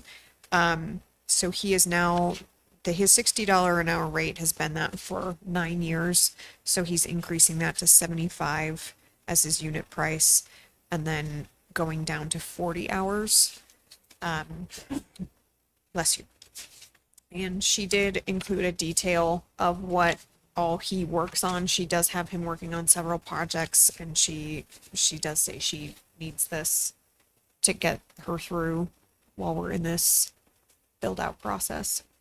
So So in other words, she wants to have him still continue at 40 hours a month. correct. Or is that increasing it to 50 hours? It's reduced from 50 to 40, To 40, right? okay. From 50 to 40. And so how many years is this gonna last? Is this just a temporary This basis? is temporary. Yeah. Okay, So, so as one- long as it takes us to get the Pro West done and trained. So 12, 18 months. And yet none of the other departments that use So this Jeff is, Ward is not gonna be, I mean, what's gonna happen with they those don't other- use it anymore. They use other vendors for the little that they did do for him. He did do for them. So it's just, we're waiting for the July budget adjustment because right now his budget that he was paid out of is under planning. And so there's a budget adjustment to move that under the assessor's office. So The if they dollar don't- amount's the same exact. You're right. dollar. Yeah. But what I'm wondering is if we're paying out in the planning department, now we're gonna pay out in the assessor's department also. So my question is if we're doing that, we're gonna have to have a budget increase again. Because you're taking it from his budget, to put into her budget, and yet his budget does not, they're already under another, they're sending it out. Is that correct? No, yeah, that's whatever he was doing for them. He is now being done by a different vendor. But I'm just gonna pause him real quick. It doesn't stop the fact that she needs this work done. So we can wait for the budget adjustment, but inevitably, like she still has to get the tax roll out. Right. She still She needs still gotta person do it numbers. all. I understand. Yeah. Okay, So Josh? Did you need me still? Yeah. So what do you use? Wasatch Civil has in their engineering contract a line item that would allow us to use GIS through them. I was not particularly happy with the work that I was getting from Mr. Ward. We didn't have a live contract, so we went out for RFP. I preferred Wasatch Civil because of the work that I've received from them. And the current GIS individual with Wasatch Civil, they're the ones that put together that hazard mitigation map, the web map. We're also having them do all the addressing going forward. And there's a lot of issues with some of the current addressing that is part of the problem that I have with Mr. Wood. So why doesn't she want to use who you're using? I don't know, I didn't ask. But the conversation was that she didn't want to go with them. She wanted to stick with Jeff Ward. So On a temporary basis. correct. So the current GIS budget is in my budget. It's $36,000 a year. It was meant to pay Jeff Ward $3,000 a month for the 50 hours a month. But with Jeff Ward no longer providing the service to my department, either I'm going to have to pay him out of my budget for Janelle, where that money's going to be have to be transferred out of my budget into her budget, and then I'm going to have to get some more put into mine. And the What do you- proposal is to move the money from his budget to hers. Correct. right? And then your other services that you're now having performed by Wasatch Civil, you're paying out under other budget line items, and in some cases probably are being paid by applicants. Yep. So some of them are going to be paid by applicants because it's the addressing for the subdivisions. But those things that are not, I've been paying them out of the engineering budget currently because the work that they're doing falls under Wasatch Civil's engineering contract. Do you anticipate a need to increase your engineering budget? Yes, we will probably need to increase it a little bit to cover the GIS work. Do you have any idea how much? I'd probably say $20,000 to $25,000. That'd be my initial. That's approximately what we have left in my GIS budget right now. So I think the concern I brought up, sorry, Mr. Vice Chair. you want your question? Go ahead. Um, I'm very informed. Last time I brought up the concern that we're saying it's not extremely clear that we're paying him on an hourly basis. I mean, it looks like you said, county's asked me to do 40 hours a month, then later increase it to 50 hours a month. My guess would be that his time would go down a little bit, not doing any work for you and just continuing the work that you know. I'm just not sure how clear it is.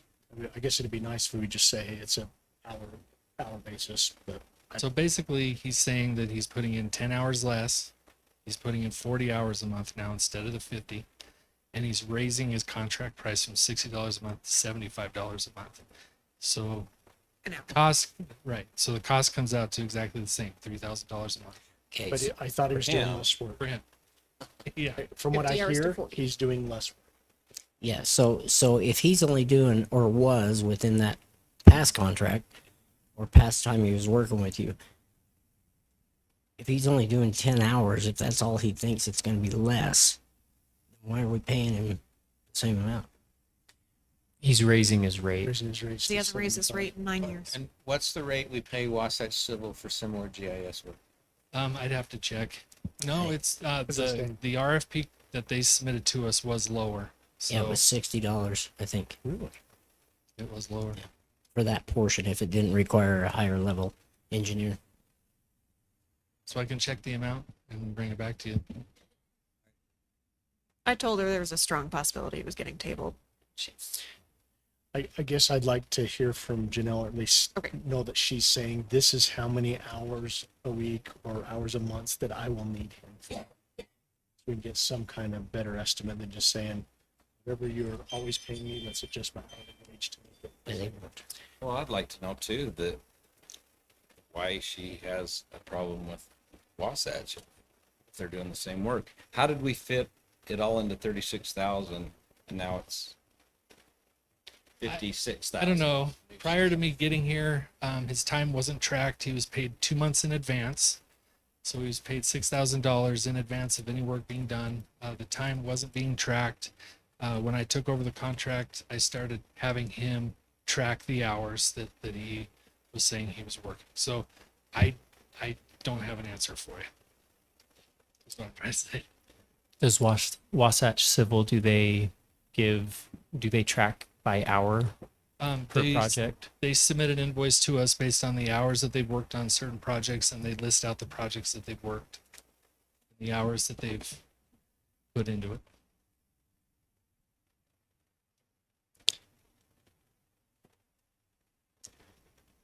Okay.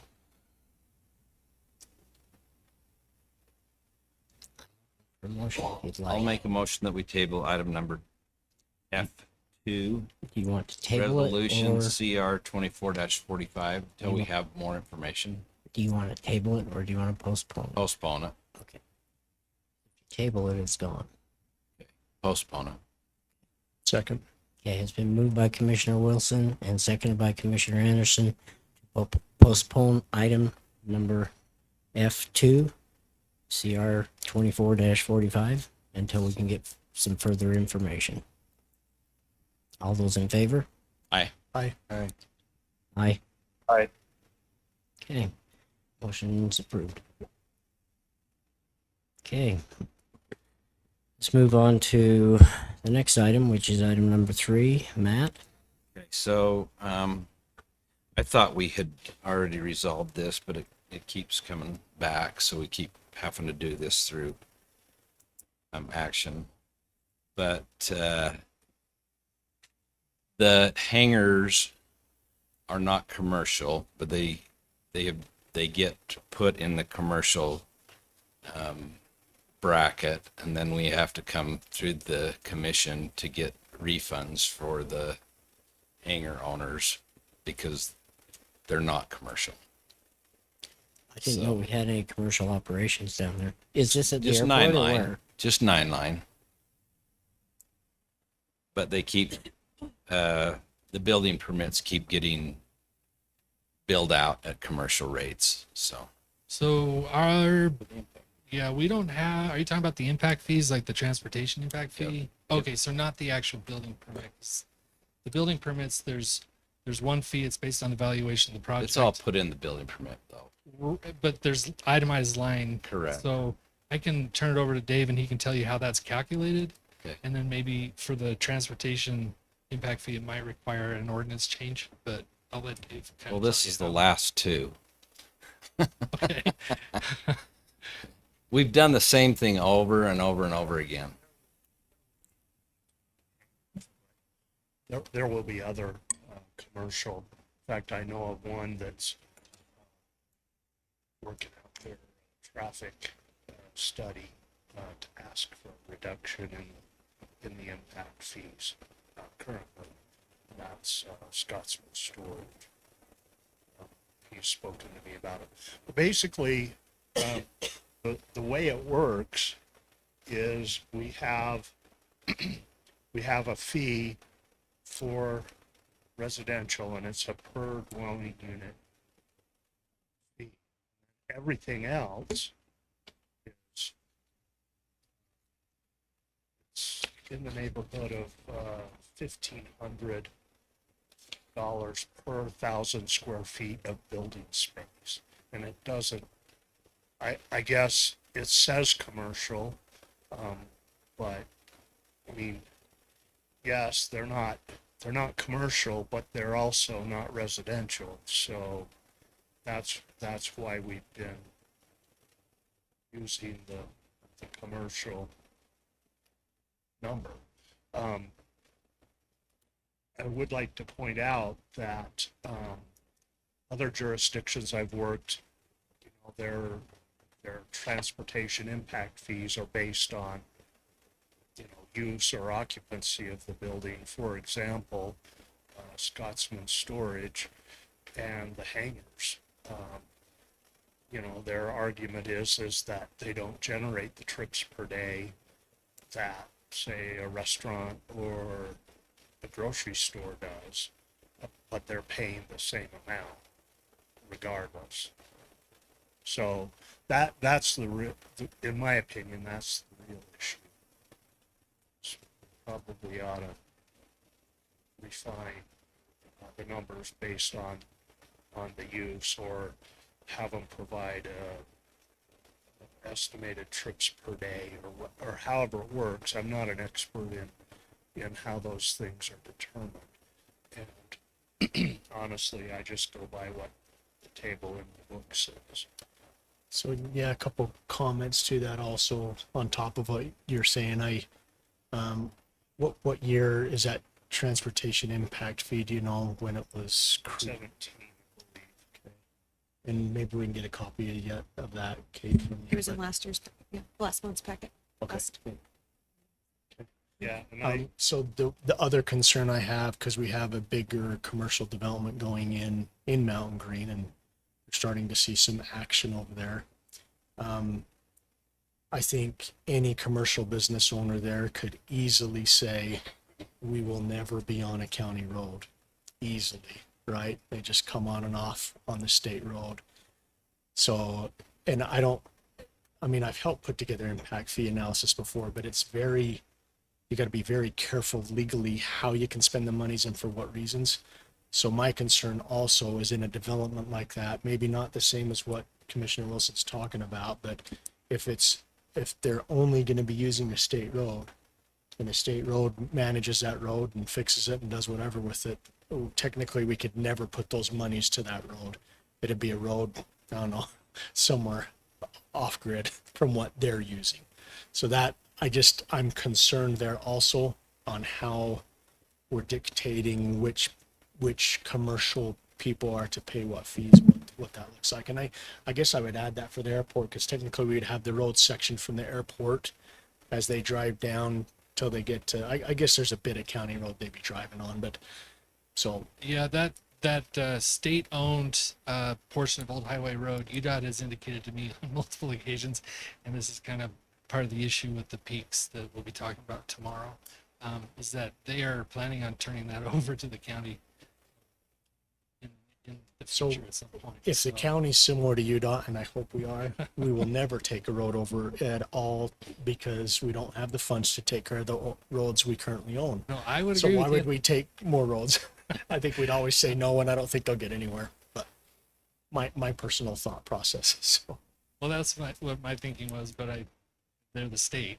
So but with it being a state road, I think I just don't want us to get in.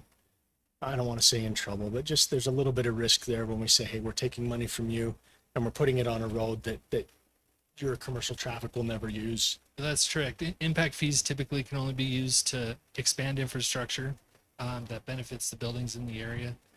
They can't be used for ongoing maintenance of the current infrastructure. So if you're adding a lane, that would qualify, but maintaining the roads that you currently have, you can't spend it for that. That's my understanding. And there's a provision in the Impact Fee Act that allows the applicant, person paying the fee, to come to the county and say, this is why the impact fee doesn't line up for this particular circumstance. Yeah, we, Justify application to it, which is the provision pursuant to which we've reduced the impact fees charged with respect to the hangars in the past. Yeah. Because it's just a flat square footage. These hangars, they don't generate a lot of vehicle traffic. Yep. To build on that, with regard to Scotsman Storage, they're doing a traffic impact analysis to show us how much traffic they actually generate in order to be able to apply for that reduction. And I think Mountain Green Sewer Improvement District, I was talking to Jeremy Sorensen. I thought he was going to come and request a reduction in that as well, but maybe I misheard. My question, this is an impact fee for the airport, correct? I mean, this is what you're talking Basic about. transportation impact fee that's being imposed with respect to construction of hangars. Okay, so if it's being, and I agree, you're not a commercial operation down there. But my question is who's going to pay for all of the runways and maintaining the runways and shoveling the runways and improving the runways and all that kind of stuff? Because we don't make enough off of the lease to pay for all that. Again, impact fees can't be used for ongoing maintenance. Okay, but they can be for that new addition that we've got to put for new asphalt in there. Not, no, it cannot. Typically, what the improvements to the airport have been funded pursuant to state grants in which we participate, typically applying our own labor to our portion of the cost. So it's the Division of Aeronautics in the state that they offer multiple grants. Most improvements that we have done at the airport have been funded vis-a-vis those grants. And we have participated in our portion of those grant funds many times by providing in-kind labor Right. and services. So the last time they redid the surface of the runway, not a full asphalt layer, but we used our machine and some volunteers to go out and do the crack sealing. Joe believes he crack seals better than they do anyway.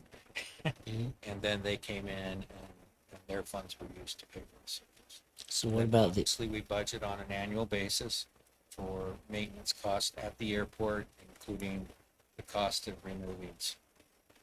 okay, so what about the new, there's new, not a runway, but an exit way or an entrance way, whatever they call it, taxiway. A new taxiway that we're going to be putting in because of these EE and FF and GG rows, and 9 lines. And we need to put in a new, so will the state, Here earlier okay, because they allocate on an annual basis amounts that can be used. okay, Nothing new is going in now that the Forest Service isn't building another building. We've already done to that point. okay. So have we, And all of them shared in that on those Okay. rows. So we've kind of moved far afield from Matt's. Right, Matt's so- yeah, item. well, I'm just trying to get it figured out here as to what we're doing. I mean, I don't mind reducing it. I just want to make sure that we're covering our costs. Whether or not, whatever costs those are. I guess the within only thing I impact was fees. saying is I feel like we should be treating all of them the same, Okay, like we have in the past, but I'll do whatever. It doesn't matter to me. Is I just want to make sure that we're doing it right and fair for everybody. That's Correct. all. So And I think that's what Matt's motion was intended to do, or his item. And again, this is for roadway transportation impact fees. It has nothing to do with airport improvements. It's just it's roadway infrastructure identified in the capital facilities plan for which we're collecting. So it's supposed to, Question is, should it be charged at a commercial rate or a residential rate? And in the past, after the fact, people have come in and said, we believe it should be charged at the residential rate because of the actual impact of the traffic. So what's the difference? I mean, as far as cost.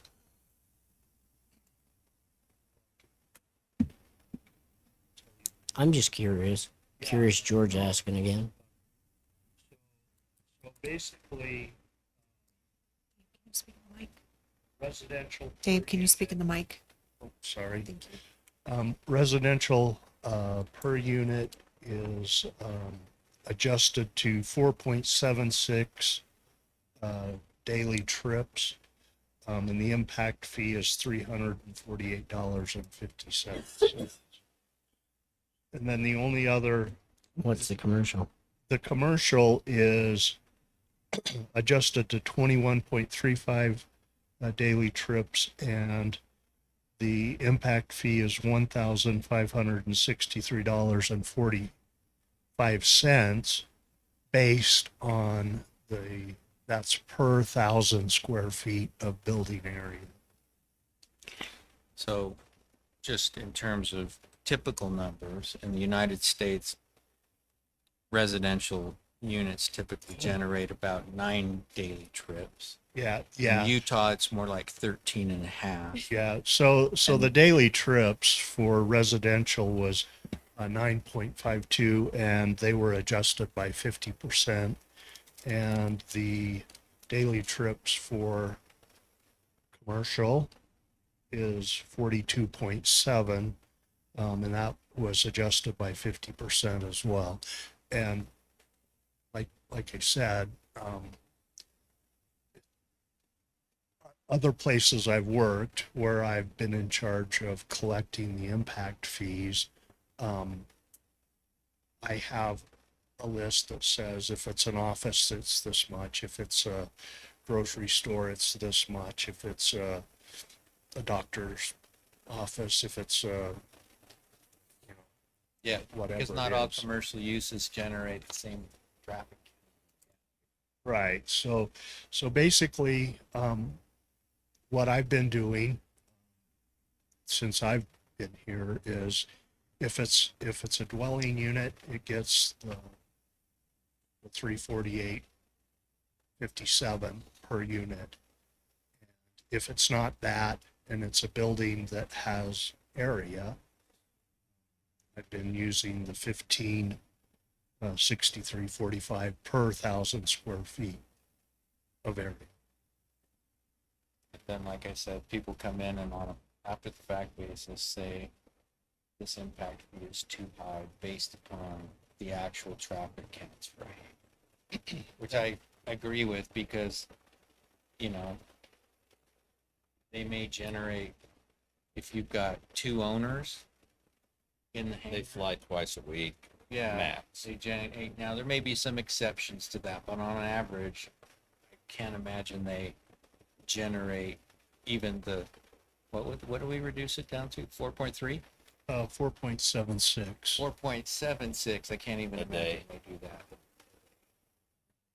Well, and with regard to Scotsman Storage, which is an upcoming one, they requested a reduction of their impact fees when they did the first phase of their project, which has been about 5 or 6 years ago, I believe.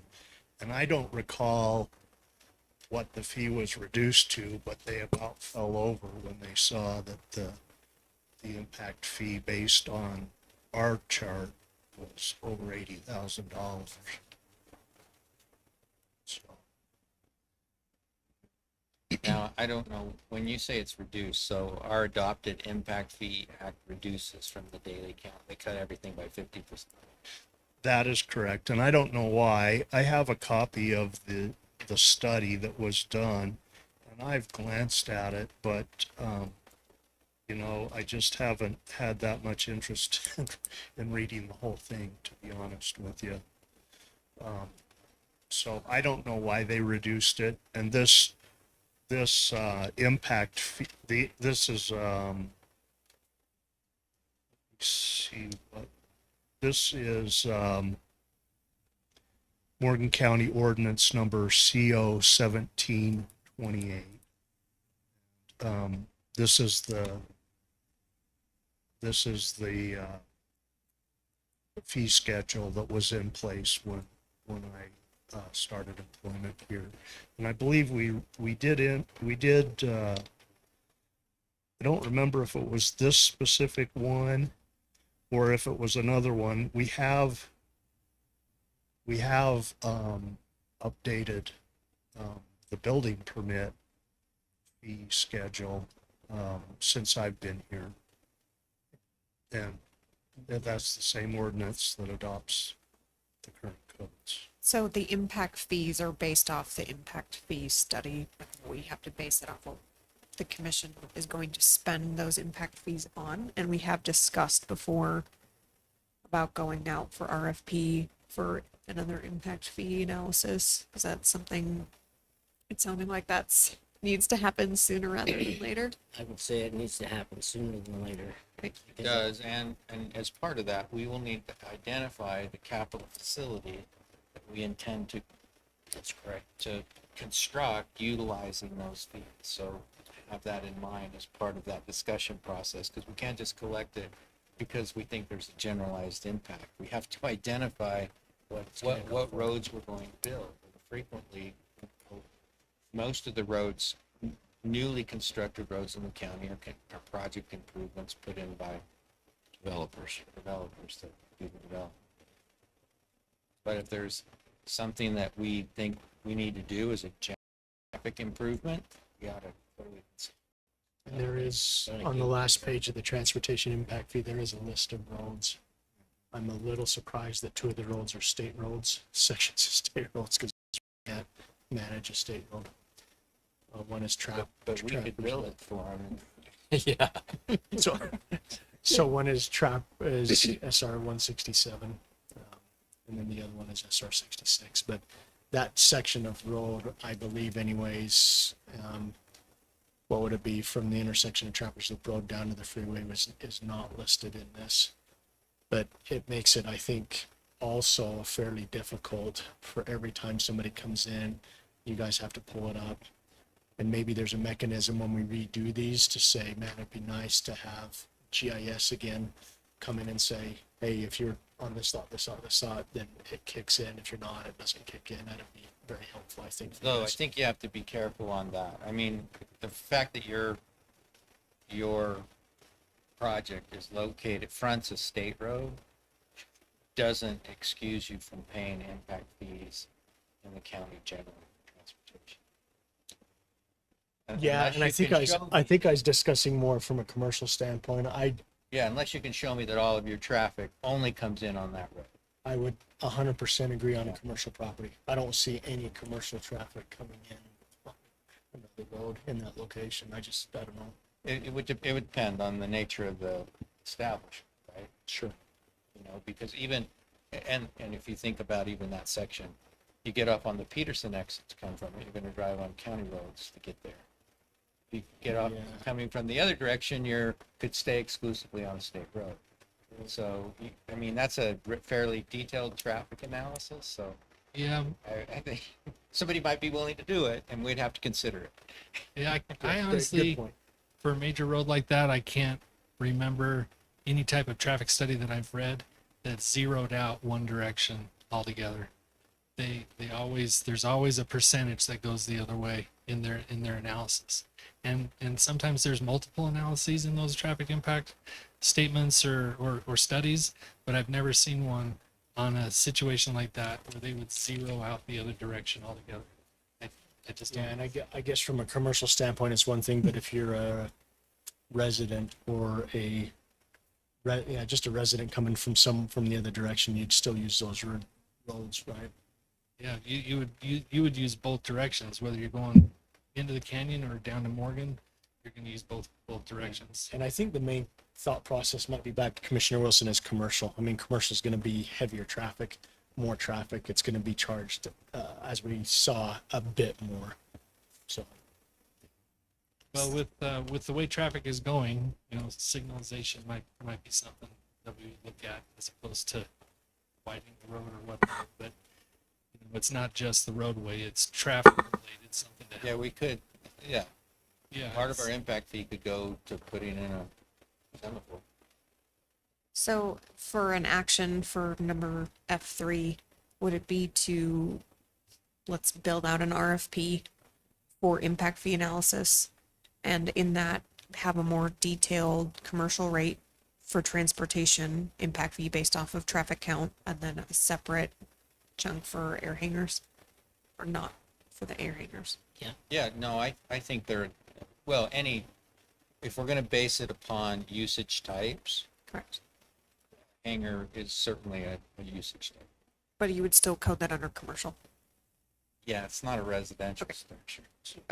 can we include all the impact fee analysis? So it'd be transportation, it'd be parks, Region parks. and then I think we were talking about everything. So right now we have regional park, community park, and transportation. So I guess my question is, do I need to have these people come in and, Pursuant to our current Either code. that, or you would need to make a recommendation for a specific location. okay, I'll just have them come in. I It's think- the yeah, I last two think if they hangers. came in I agree, quicker. Okay. So with regard to fire, EMS, police, impact fees, well, that's not, you were talking about parks impact fees, that's assessed only to residential. So, But I think what we were saying was because of the date that it was done, it's time to get an update. okay. So, one question I had is, should I be looking at which roads these projects are on at all? For assessing the impact fee, Right. technically it wouldn't be required. If you guys have ideas about traffic improvements that we ought to be considering for a new study, then be happy to hear those. And maybe the concerns we've raised with whoever's going to do the impact fee analysis, we can say, how would we address these better? Is there a way we could? Yeah, and maybe have them talk to you at that time when they do the impact fees. Might be worth it too. I say have them talk to the Oh, client absolutely. when they do the impact fees, because you'll be And I'm assessing sure our it. public works director will Right. have to be consulted. right. Everything. With regards to 9 Line, when they come in, do you want us to direct them to do some sort of traffic impact analysis so they can bring to you how many trips they think they'll generate, or just base it That's on kind of their previous- option under the impact fee. Because there's going to be a huge impact. Yeah, because we'd have to base the reduction on something. Yeah. All right, we'll direct them. All right, we need to have a or to deny or, I don't think there's any action to do on it. okay, Yeah, we just gave some direction to. all right, so no action. Okay, you want to take a break? We'll take a recess. We are now in recess. Sorry, guys.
Tell me when.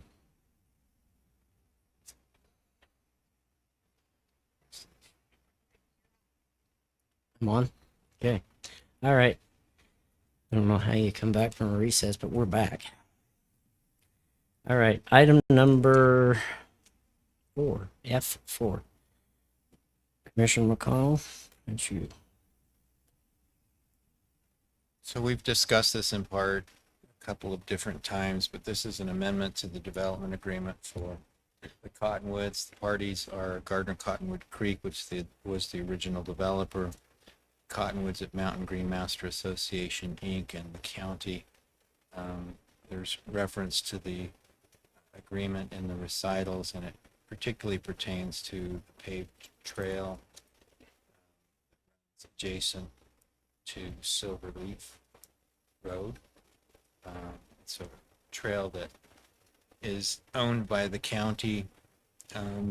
We haven't done a lot to maintain that trail over the course of the years, and I think there's a lot of desire to allocate budget funds to maintain it on an ongoing basis. The association came to the county and said they would take over the trail if we would bring it into a state of repair. We had Brett Heiner look at that and estimate what the cost of that would be, which was $110,000. And this agreement would have them take over the trail, and we would pay the $110,000 over the course of essentially between now and March of 2027.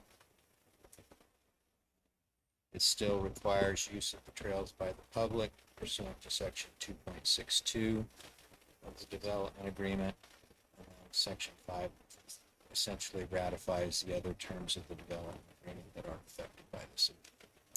And as I indicated at the beginning of the meeting, various conflicts with respect to the item.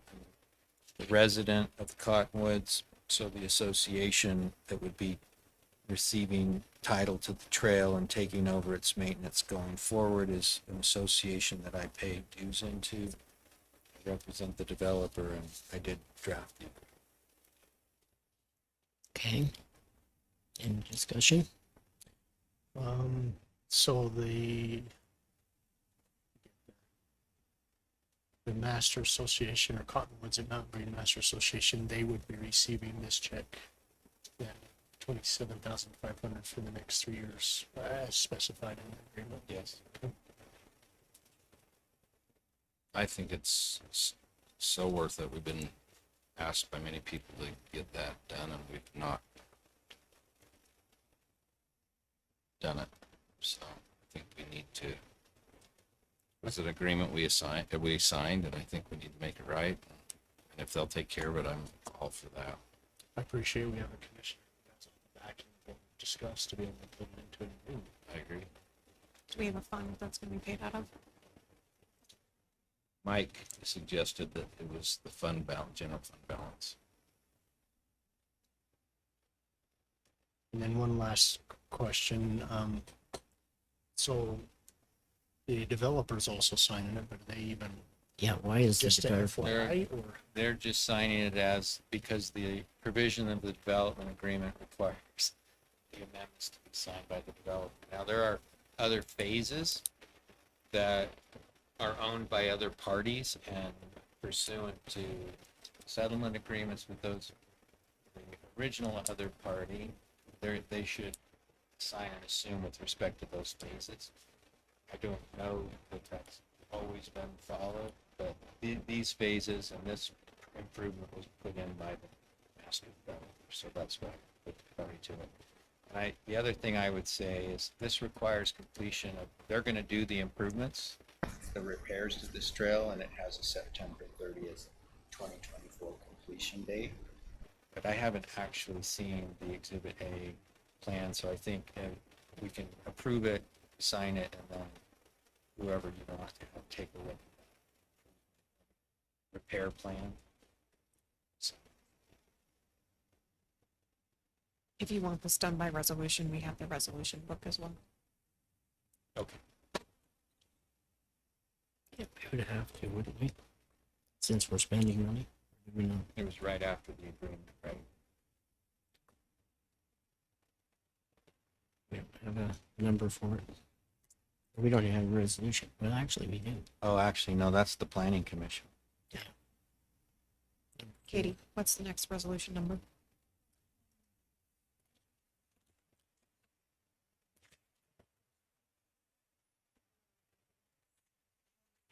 A new one? Yes.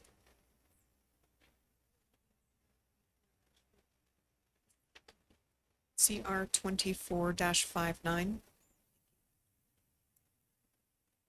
And as far as the person reviewing Exhibit A, I think it was Wasatch Civil that kind of went through and came up with the number. So I don't know if maybe Brett or the county engineer might be a good one to review that Exhibit A, or both of them. Why would we not go out for an RFP to have it done? It's It's not. it's not us. It's not, they're not doing the work on it. They're just reviewing to make sure that that exhibit. No, what I'm saying is why would we not? I mean, I agree with turning this over to them, but why would we not? Of course, we could go out with an RFP and determine whether or not it's going to be that kind of a cost or not, or us pay for it to have it done with the RFP. If you're willing to tell the contractors that the county will pay for this improvement and do the repairs once they get it, then I think you could, but I think it's an odd RFP to send it out. We're just trying to get an estimate for purposes of the settle. I'm just But, trying I to. mean, you could, that's a different approach. I mean, obviously the county could get an RFP and choose to keep the trail, or they could get an RFP, do the improvements and over. then turn it over. That's what I was wondering. And I just, Brett Heiner came up with the estimate, for purposes of the settlement. Or amendment. But if that's an approach the commission wants to follow. I mean, either way, we're going to be putting out that kind of money, but I would just like to, just from the past and from the audits in the past, they like to have a paper trail as to what we're doing as far as our expenses go. So I guess the thought I have is we've talked about this for about a year and a half, Year and a maybe half. longer, 2 years. Yeah, we never And made a suggest- decision. And the thought process was to have our public works director give an estimate on the cost to repair the trails. My concern is if we go out to RFP, it could be much, much higher. I don't want to say that in a public meeting because I worry about what the association comments will give. But at the same time, the association has said, hey, we'll take that amount and we'll take over the trail. I think it's a huge win-win for us. And it's what we've been discussing for about 2 years now to be completed. So those are my thoughts. Mike, what do you think, if you're still here? I trust the estimates by Brett.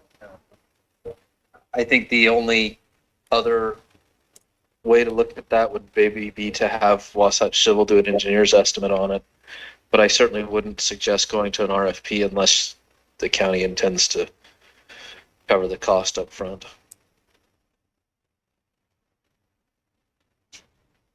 Okay. It's up to you guys. My only concern is, we're turning it over to the homeowners association, and I don't mind that. But then, at any point in this agreement, could they go and say, no, we're not going to leave it. We're gonna put up a gate, and you guys can't come through on the trail. Do that and violate the terms of the agreement. Seen a lot of agreements get broken before. I I guess don't we know gotta- how you do business without having the possibility of people violating their agreements. If that's going to stop you from moving forward in life, then I know. you might as well just sit in that chair. Probably shouldn't agree on all these agreements tonight. Shouldn't Okay. approve. I'll make a motion that we approve resolution CR 24-59. Okay, it's been moved that we approve CR-24 or CR-24-59. Second. Second by Commissioner Wilson or Anderson. All those in favor? Aye. Aye. Aye. Okay. Seems to be unanimous. Okay. All right. Thank you. All right. Next one is number 5. F5, is there nomination or appointment of citizens to the Planning Commission. The resolution, CR 24-33. I know there are a couple that I would like to put in, but that all depends on what you guys would like to do. A couple of them, meaning I wouldn't mind one for the Porterville area, Richville area. And that would be Steve Wilson to continue to be the representative for that area. And then another person, but then that's not my area, so it could be an at-large position. Be Debbie Sessions. Is who?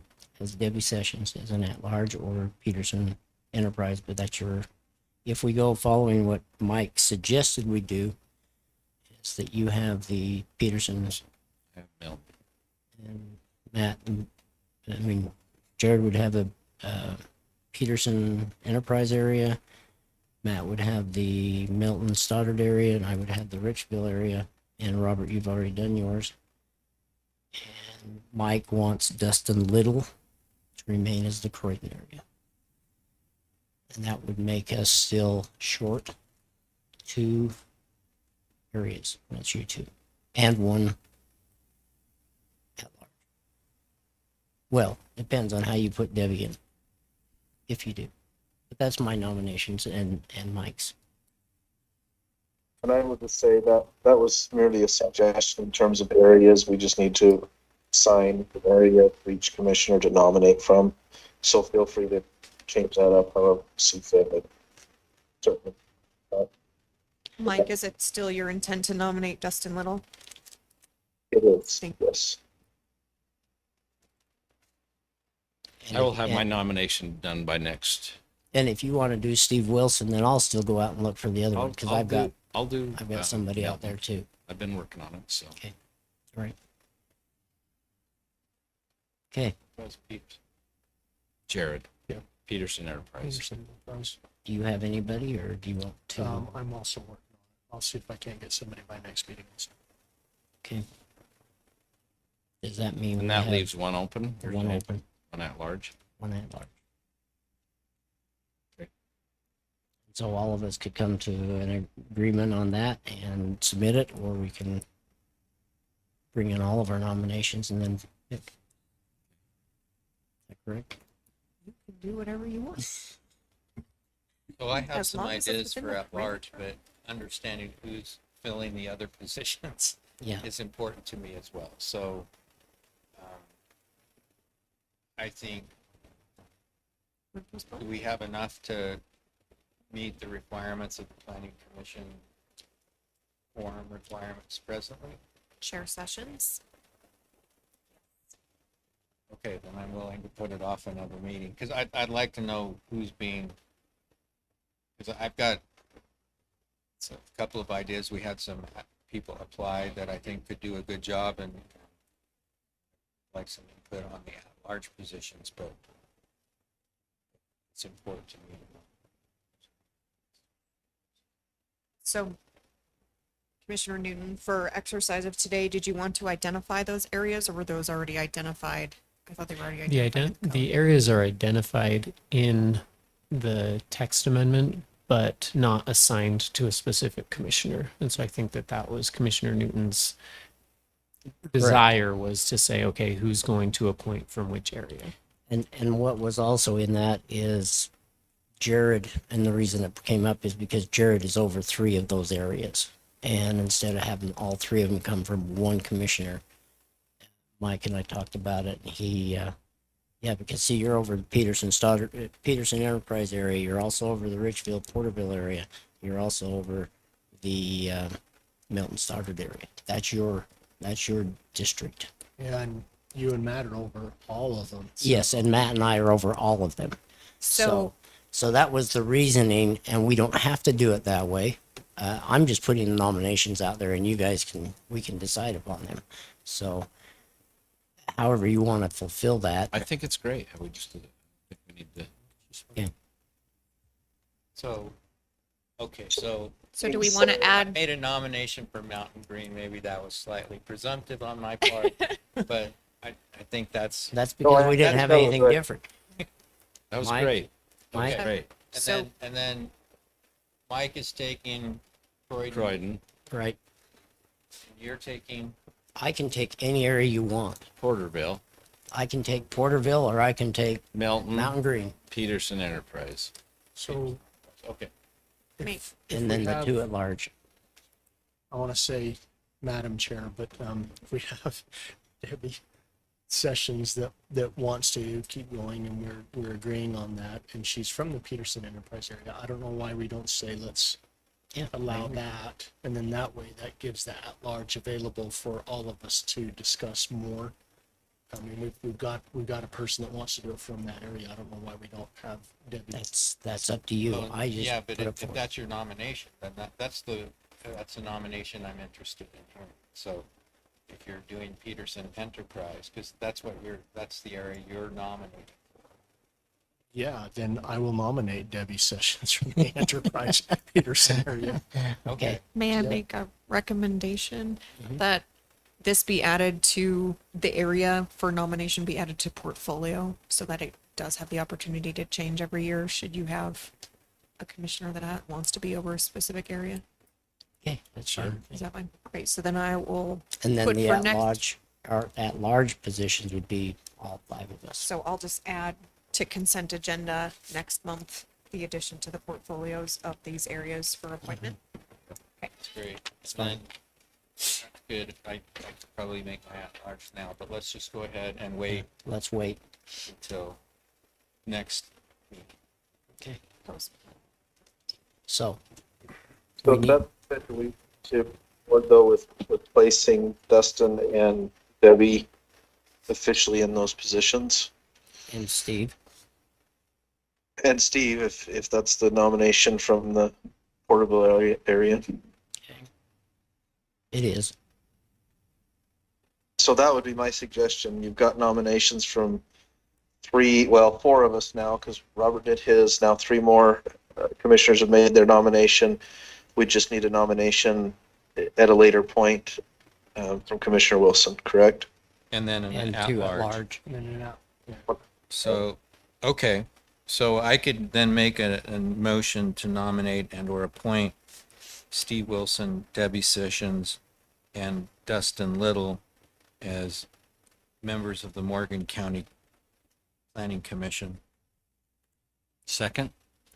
Okay, it's been moved by Commissioner McConnell to accept the nominations of Debbie Sessions, Dustin Little, Steve Wilson,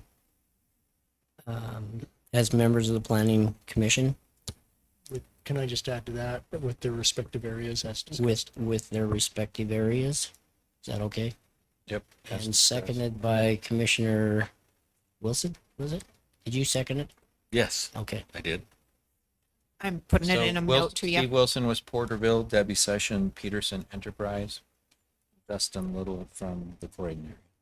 It's in your chat. Because Dustin is spelled weird. Okay. All those in favor of those three individuals? Aye. Aye. Aye. Aye. It's been approved. Okay, next item, sorry.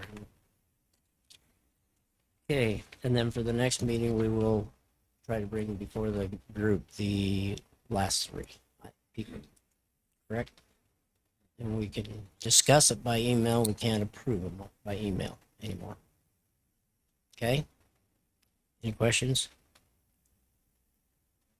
Okay, next item on the agenda is number 6, it's the, Oh, sorry.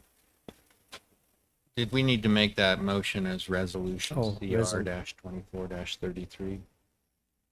yes. Got it. Is it 33 or 58? We'll do 33. We have two of them. We'll use the next one next meeting.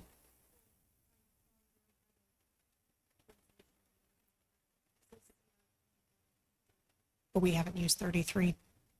So which do you want? 33. We'll use 58 next meeting. Okay, so 58's not there, it's 33. Okay, so the record will reflect. All right, number 6 is Josh in the planning department. Zanelli plat amendment. Thank you, Mr. Vice Chair, and good evening, members of the commission. Action item F6 is the Zanelli plat amendment. That's application 24.016. The applicants being Shane and Axel Zanelli. The location of the project is approximately near 3965 West Willow Creek Road. The current zoning of the property is residential as R1 20,000 square foot lots, and the general plan designation has this split between village low density residential and rural residential 1. The combined total acreage for the acreage being affected is 0.67. The planning department and staff conducted a review of this plat amendment and finds that it meets all minimum code requirements for accomplishing a plat amendment. Reviews were conducted by the county surveyor, county engineer, again, the planning department. All of those reviewers recommending approval to this, first to the planning commission, and then the planning commission heard this as a item on their agenda on the May 23rd, 2024 regularly scheduled meeting. Discussion in that meeting was minimal, with some clarifying questions regarding ownership of what is currently a parcel within the county that is intended to be added to the applicant's lot in the Silverstone subdivision through plat amendment. Otherwise, Josh and I can answer any questions you may have, Mr. Vice Chair and Commissioners, and we're happy to answer questions. Thank you. So, okay, so the little triangle parcel, is that already? It's The one that so says the Richard man's Mann. own a lot. Is it 12 that's adjacent to it to the west? Yep, lot 12, and then it shows that little sliver piece being in their name. Have they already done that amendment, or? It must have been a purchase from previously, but they're looking to reflect that for a lot, for a consolidation of that previous acreage into that lot in that subdivision. The Zanellis, yeah. So do Okay, they but own that? apparently they transacted the deal. Their ownership is.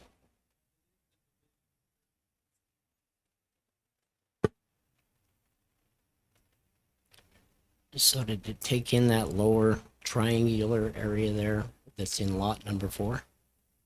Through meets and bounds as Josh just described, yes. Then they're looking to Not do a just this little corner here, but in lot 4 on that other chart that you had. The other, right there, that it's kind of, it's not really drawn in. I mean, it is drawn in. It's not perfectly drawn in. So according to Josh, yeah, that's the one.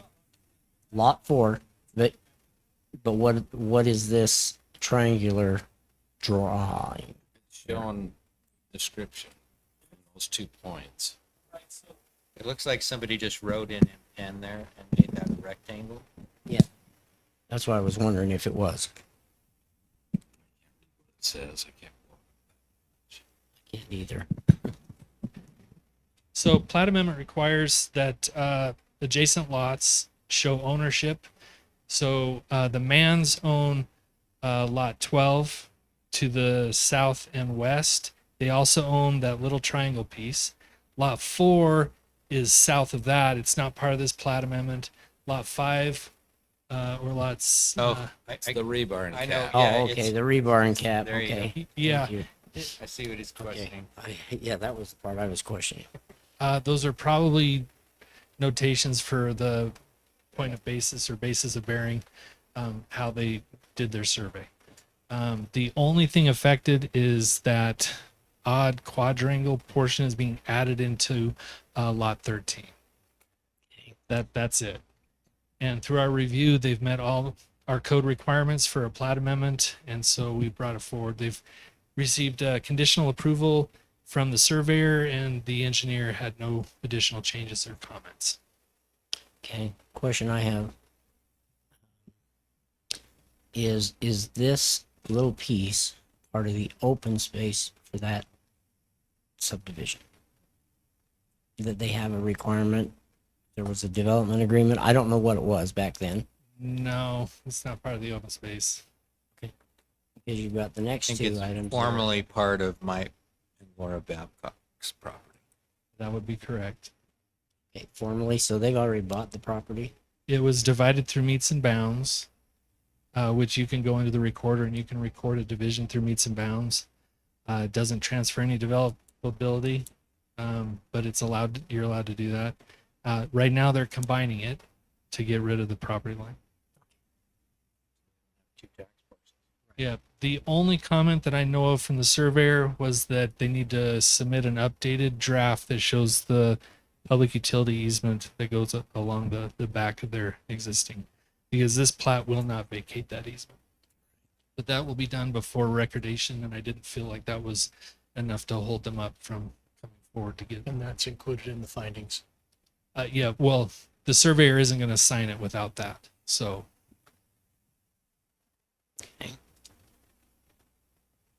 Any other questions? Okay, Okay, Mr. Vice Chair, I'll make a motion. We approve this Anelli plat amendment, application number 24.016, approximately located at 3965 West Willow Creek Road within Mountain Green, based on the findings listed in the staff report dated June 4th, 2024. okay, it's been moved. Second. Been moved and seconded that we approve the Zanelli plat amendment, application number 24.016, approximately located at 3965 West Willow Creek Road within Mountain Green, based on the findings listed in the staff report dated June 4th, 2024. All those in favor? Aye. Aye. Aye. Aye. Unanimous. Okay. All right, number 7, F7. Josh? Thank you, Mr. Vice Chair. Action item F7 is the Canyon View Vet Clinic commercial site plan. Application 24.003. The property owner being in the audience and his agent being the applicant, Mr. Britton Sorensen. Seems that him and his wife are in the audience, and it looks like they've employed the help of a small specialist, but if you have questions for her, you might want to bring treats. And it looks like we have the property address at 5714 West Canyon View Circle. The acreage for the property being 1.02 acres. The general plan showing this area on the future land use map as commercial and vehicle-oriented commercial VOC. The current zoning is highway commercial CH. Staff has conducted a review of this site plan and has measured this proposal particularly against the site plan requirements in our code, as well as the requirements from our dark sky ordinance for lighting requirements, for landscaping with the included landscaping plan, as well as drainage and other required elements of the site plan, all being reviewed by staff, particularly the the county engineer and the county surveyor, all of which have recommended approval of this item, which subsequently went to the Planning Commission on their regularly scheduled meeting on May 23rd. The discussion from the Planning Commission regarding some discussion about the materials, the Planning Commission having the responsibility for granting approval for metal materials specifically. It was discussed that there's very, very little metal material, particularly in the soffit and fascia portions of the building, and two motions were made on the night of that recommendation to this body.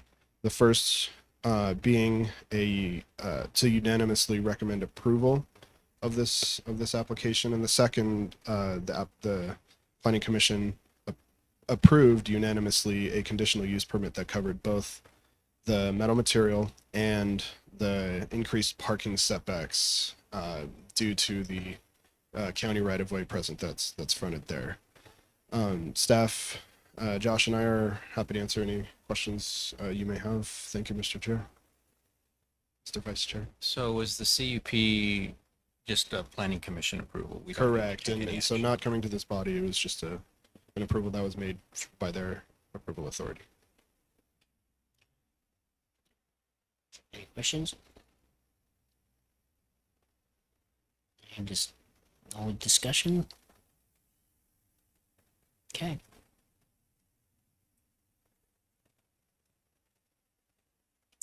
Mr. Vice Chair, I'll make a motion that we approve the Canyon View Vet Clinic commercial site plan application number 24.003, allowing for the proposed commercial development located at 5714 West Canyon View Circle in Mountain Green based on the findings and with the conditions listed in the staff report dated June 4th, 2024. Second. Okay, it has been moved and seconded that we accept the approval for site plan number 24-003 and those other things that Commissioner McConnell said, because I don't have a copy of it here. There it is. Allowing for the proposed commercial development located at 5714 West Canyon View Circle in Mountain Green based on the findings and with the conditions listed in the staff report dated June 4th, 2024. All those in favor? Aye. Aye. Aye. It's unanimous again. Okay, go to the next one. This one has a public hearing within it, That is correct. right? And so this is Josh, your turn again. Staff was directed to update the sign code. We have made several changes, both Janet and I, to the sign code according to your direction. Staff held a public hearing with the Planning Commission. That meeting went for 3.5 hours. I would recommend you watch it. Maybe on 2x speed. But anyway, we were directed to make changes to the freestanding monument sign as well as off-premise signage. At the same time, we were making changes, or Janet was making changes to the temporary sign code to bring it in conformance with Gilbert versus Reed, which was the Supreme Court decision that said that we cannot regulate content. Time, place, manner, and size are things that we can regulate. And so I don't know if you want Janet to go through some of the changes she made quickly, and then I can go through the freestanding signs, monument signs, and off-premise signage, as well as my proposal for off-premise signage within the right-of-way. Or if you've all read it and you like it, go ahead and open the public hearing. I can proceed however you want me to proceed. It's up to them. So I've read it and I generally agree with it. I have a couple of questions, particularly with respect to the off-premise signage provisions. Okay. So requirement 2, we're requiring the owner to obtain permission pursuant to a non-revocable easement from the owner of the commercial property where the sign is to be located. But in 3, we refer to a non-revocable license.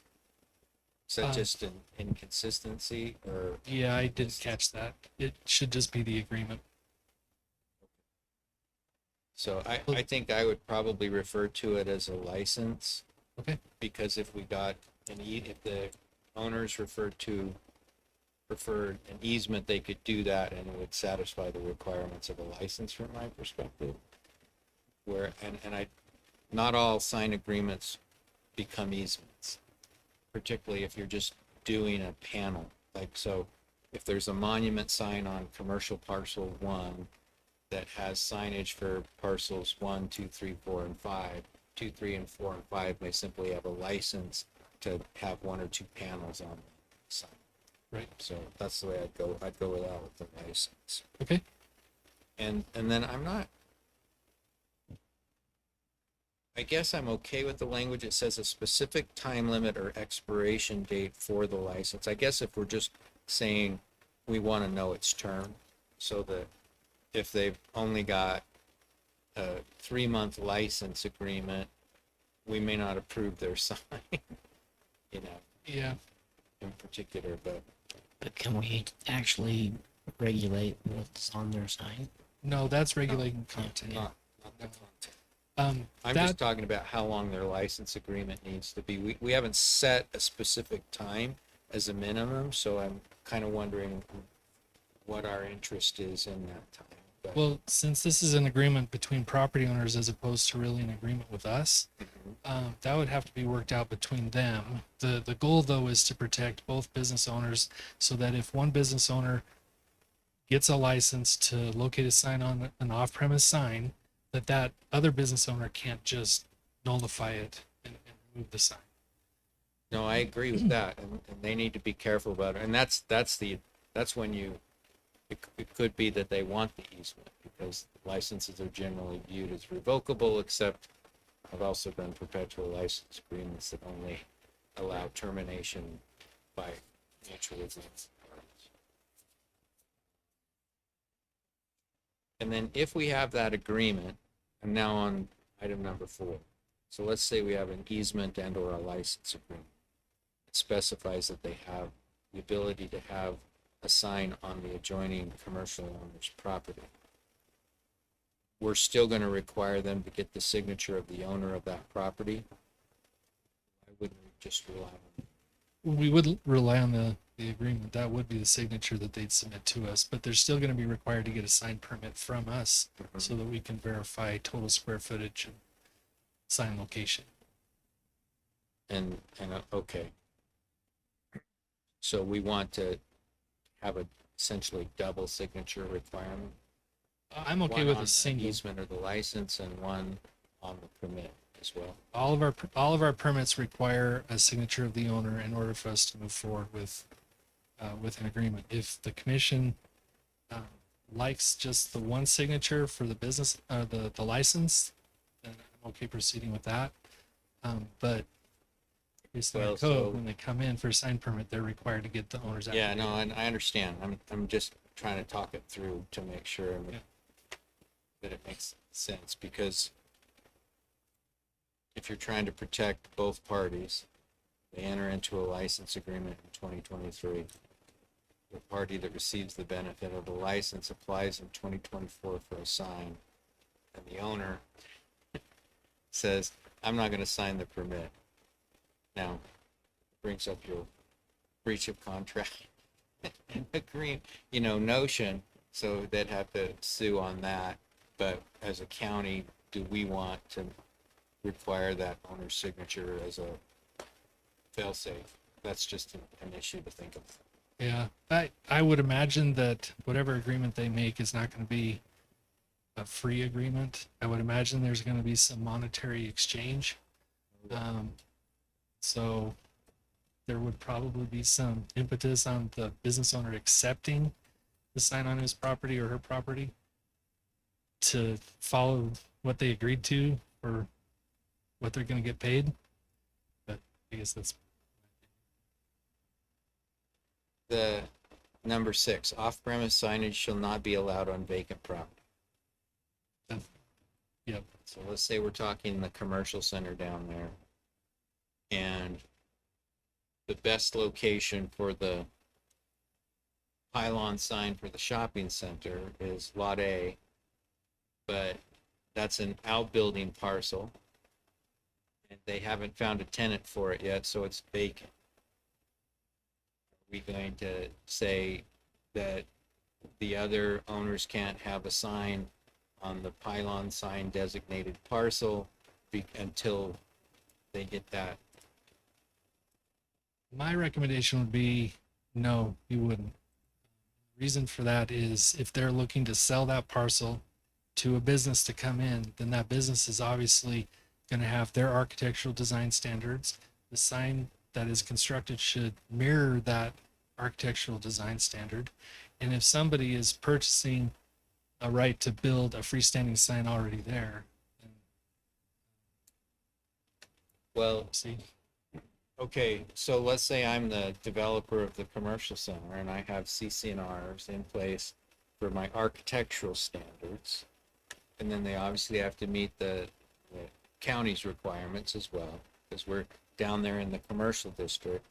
And I'm ready to put in the pylon sign for the other 6 tenants that are already occupied. yeah. So the way around that would be for them to submit a comprehensive sign package as part of their development, which would identify the locations of all signs that they're proposing to put up, the freestanding, the monument, the directional, everything. They could take care of that during the process that they're getting approval for their development in general. And then you have the architectural design standards, you have the location, you have the sizes all up front. So should we qualify that by saying, except for signs approved pursuant to overall sign package or whatever you called it? Comprehensive sign Off-premises package? signages shall not be on vacant lot. Yeah, I could add that in. That'd be So great. let's, I think that's something that we would want to do. Okay, 7, the business requesting off-premise signage shall be required to have a permanent sign on premises prior to approval of any off-premises signage. So, That's correct.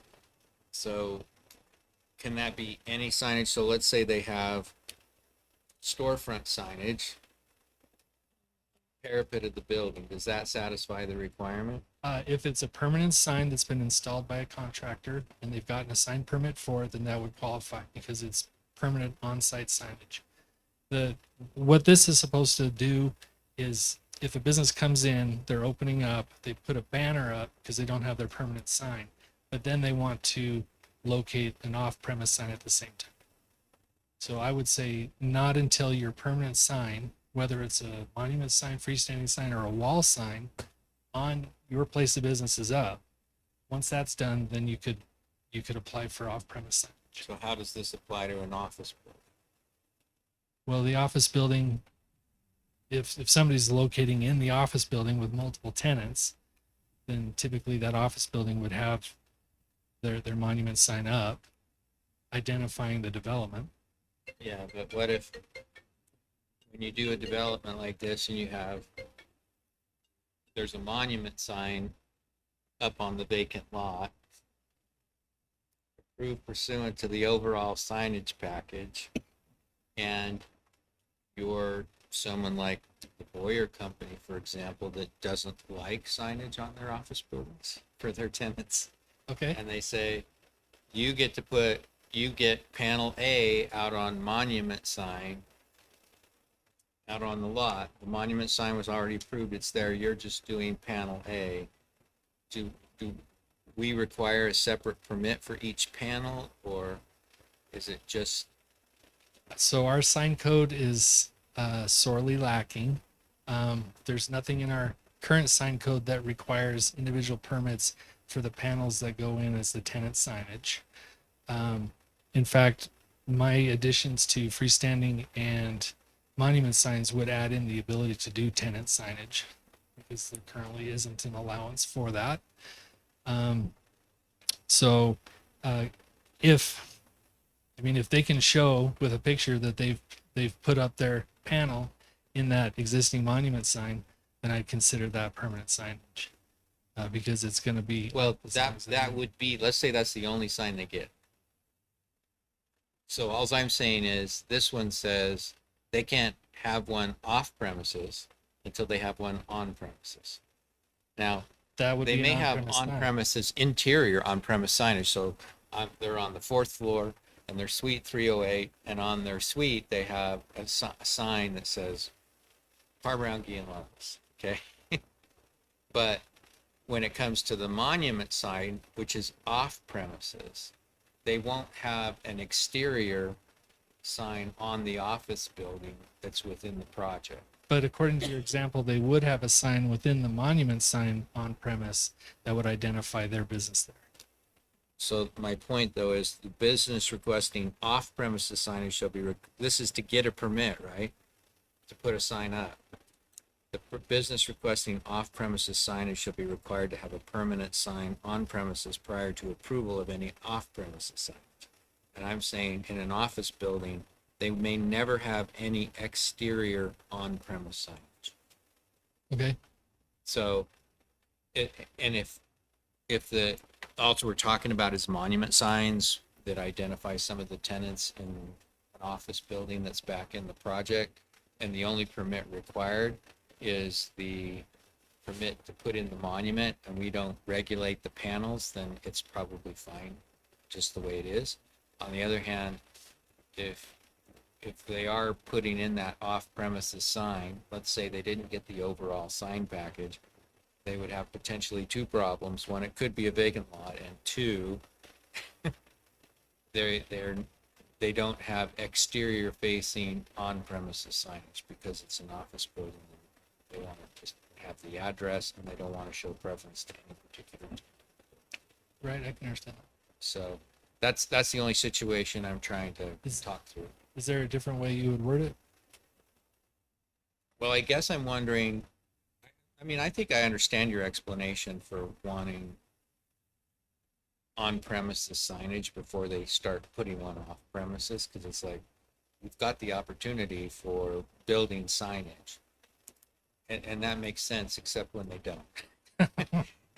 And in a retail setting, it makes perfect sense, because it's rare that any retail product is not going to have, you know, front-facing building applied signage. That's just what retailers do. So build in an exception that requires a conditional use permit that goes to the planning commission? Sure. Okay. Building requesting. Okay. And that was the extent of my questions. I was gonna say, Josh, you're lucky because all of my notes are gone. Just for some reason, I lost them all. So Divine you guys are all lucky intervention, too. So I got a question for you, Josh. When it's talking about political or campaign signs, and not that I need to know about them right now, but we did take out that section of when those need to be, I think it's, I don't even know how to reference it. I guess page 4 of the document.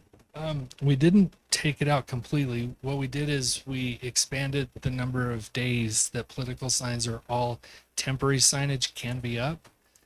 We didn't limit it just to specific types of signs. So all signage that's temporary in nature would be allowed to be up for 180 days and would have to come down 7 days. That's when I did it search for election. It didn't. That's correct. Okay, it didn't pull that up. Right. So You we're can't- just, okay. Can't regulate content. We can regulate time, place, manner, and size. So the time would be 180 days for every temporary sign, with the caveat that all temporary sign has to come down 7 days after the event, whatever event it is. Okay, so there's only one question with that. Politically, if someone wins the election, 180 days is within the election time frame, so that means you could leave it up. No, it's 180 days before the event, whatever Well, that's what event I'm it is. saying. The event is coming up in November. If he needed to have that for the next event, then that means he could leave them up Till the event. till the November election. The event in my race is not the November. Yeah, I election. know.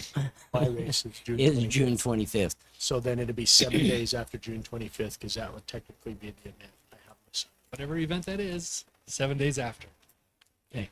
And so if you get past the primary and you're going to keep it up for the general election. That's right.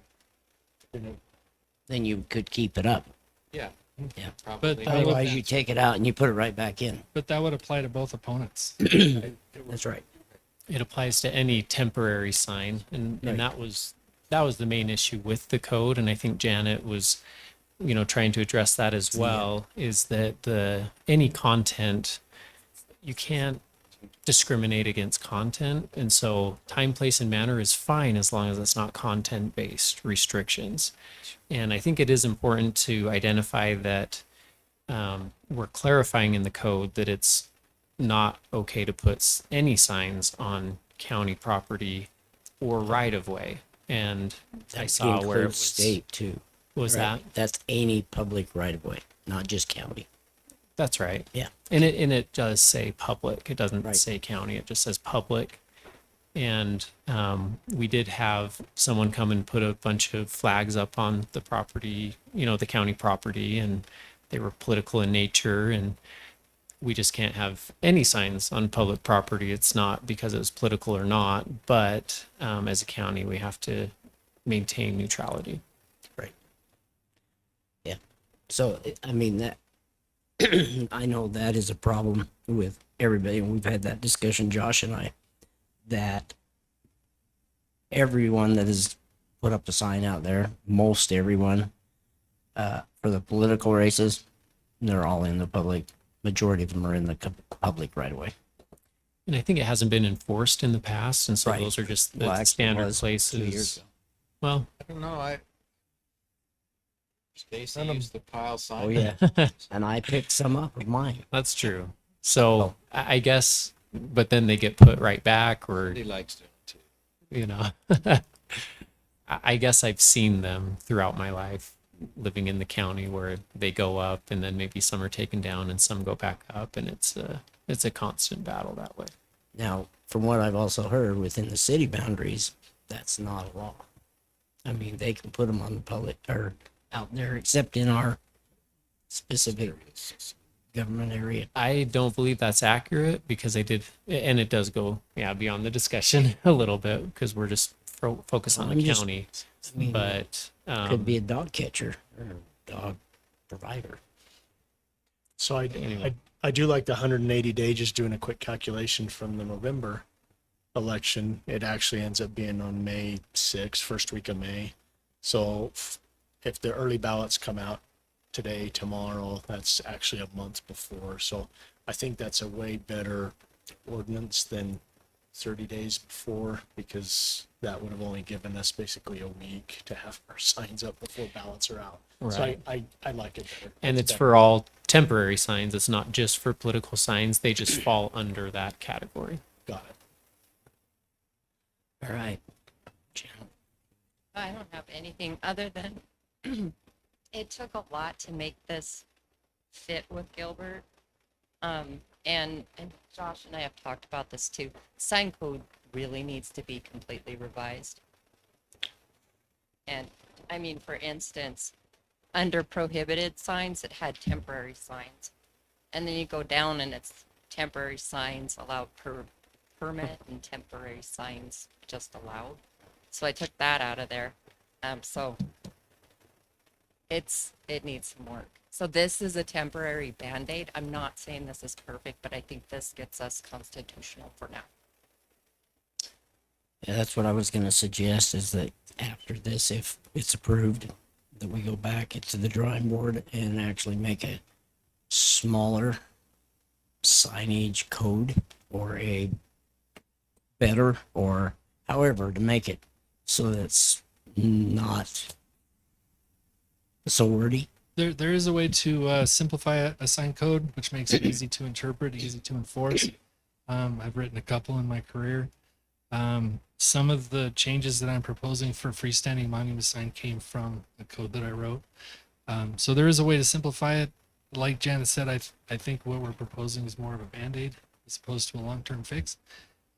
So it would be my recommendation as well that we redraft the entire sign code. Any other questions?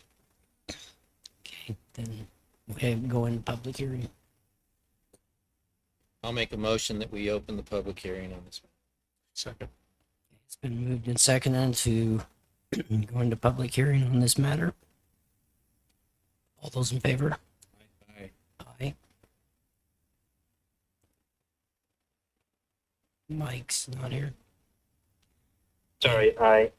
Aye, okay. 5-4. Okay. All right. That's now open to public hearing. State your name. We know where you're from. We know your name, but go ahead. Tina Kelly, Mountain Green. You don't have the minutes from the planning commission meeting, and there were a few comments in that meeting. It did go long, and Josh has indicated that he wants to do an overhaul of the whole thing. I'm a little bit worried about that, but I'll keep those comments till that change is made. I couldn't tell if one of the changes that the planning commission made it in this document or not. There had been a height of 45 feet, I think it was. It's there. And the planning commission recommended 35 feet. My comment had been that I didn't think it should be any taller than the buildings. And there was some pushback from the business owners saying that, you know, they need to be able to be visible. I drove through Mountain Green and I looked at the signs that exist, and they're all visible. They're plenty visible. There's only one that is bigger than all the others, and that's because it's been there since before I've been there. So that's the Sinclair station. Anyway, those were my comments. I just didn't think that signs need to be any taller than the building height. I appreciate your work and hope that we can keep Morgan rural and not splattered with signs. Thank you.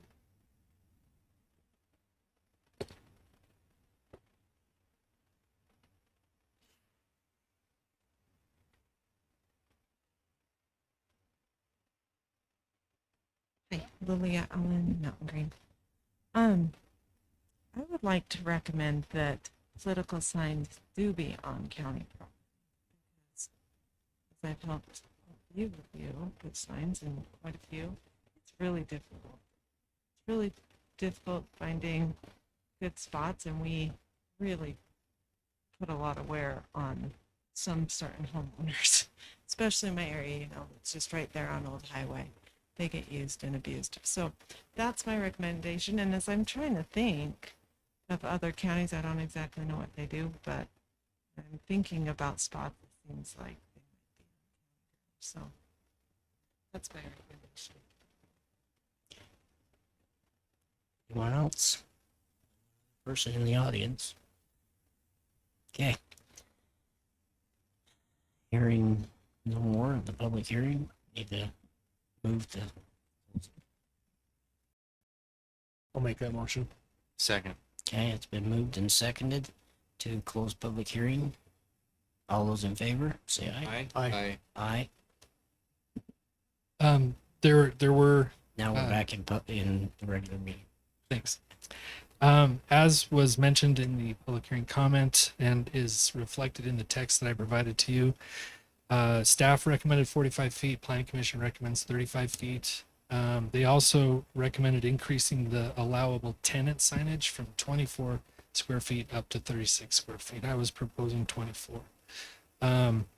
Those are really the only two changes to the actual text that I remember, other than adding in a provision that when commercial development goes through site plan, or any development that goes through site plan review, they be required to submit a comprehensive sign package at that time. Those changes were added to the text that was provided to you. In explanation, I thought the way we measured total square footage for signs was fairly minimal. It doesn't talk about in our code double-sided signage. It doesn't allow for, it doesn't talk about calculating it for both sides. It's just you're allowed 25 square feet for your freestanding sign. And the monument signage was 32 square feet total. For developments, that's pretty low. So I'm proposing to change that so that you measure it based on the largest width of the building. And you get 2 square feet for every 1 linear foot of building frontage. So if your building is 100 feet long, you would be allowed 200 square feet, and you would divide that 200 square feet into the both sides of your sign, it would allow for more than 25 square feet for the total signage. For things like Lee's. Okay, so if you had 200 square feet, just making sure, I think I understand what you're saying. 200 square feet, then you get Square feet or linear feet? linear feet. So if your building is 100 feet long, multiply that by 2, and that's the total square footage you get for your sign. Oh, okay. On both sides. That would be the total square footage that you can use for your main identification signage, however you divide that up. Either 35 or 45 feet. Yeah, I'm not sold on either one. My recommendation was 45 feet because it's above the maximum building height, and would provide a little bit more visibility for people coming off of the freeway, off of Old Highway Road. Like I said, some of it needs to be cleaned up. There's probably a better way to calculate it, but for now, that would be my recommendation. If that building is a multi-tenant building, different storefronts, it's still that calculation that goes into their. Right, the main freestanding identification. Then each tenant within that would get 36 square feet or 24, depending on which one you choose to go with, as a tenant sign. And then that's not discounting the other monument signs that they're allowed to put up based on total frontage and total number of streets that they front on. And that's all. Most of that's already in the code. I'm just changing how we calculate the square footage and the height. It's on page 197 out of 218 in the packet. And Josh, just as clarification, I see 1 square foot per linear foot. That's not- per monument signs. Okay. The freestanding signs would be 2 square feet for every lineal foot of the building frontage. Your monument signs would have half that, 1 square foot.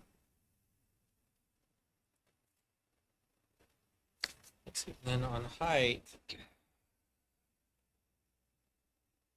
probably need to state it in the alternative, right? Because if not taller than the building, you know, way of going with it. But if you had a 5-story building, it wouldn't get no sign. That's true. But everywhere in our code right now, we only allow 35 square feet or 35 feet height, max height, per the way we measure, which is the average. It's the average height. So if you take the highest point where the building is on one side and the lowest point on the other, and you draw a line between it, it's the halfway mark, and you can go 35 feet from there. Do you want me to draw it? Yeah. Okay.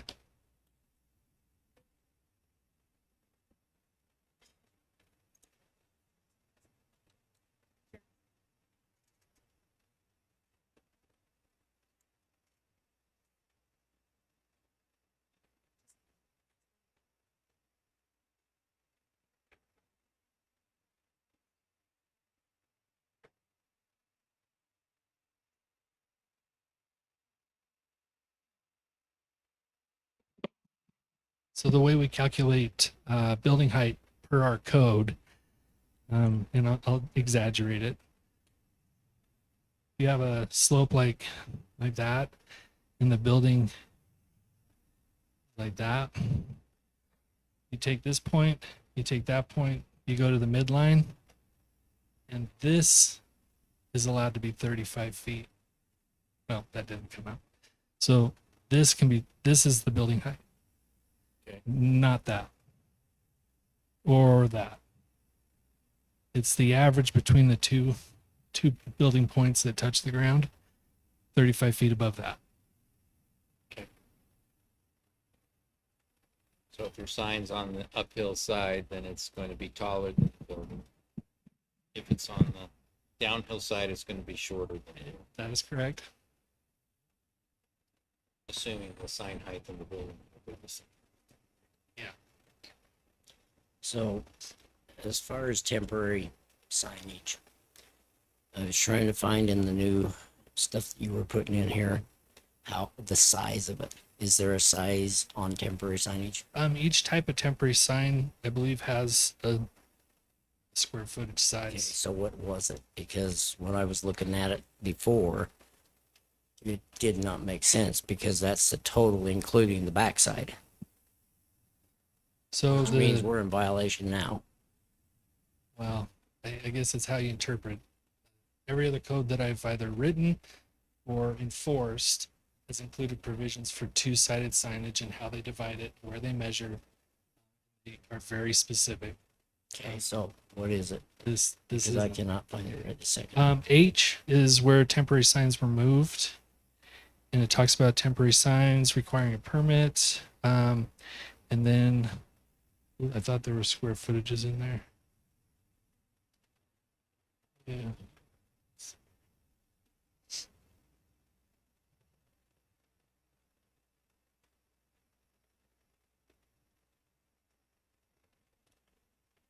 Directional signs for signage have 2 additional 16 square foot directional signs. They are limited to 32 square feet in area. Political signs are limited to 64 square feet aggregate. I read that. So in other words, I can't have an 8x4. I could have an 8x4 and have it on both sides printed, and I would be okay Well, that's a temporary sign. if as long as it's a temporary sign. I just It want to just look at says it in case I aggregate. It decide doesn't to do like we next time.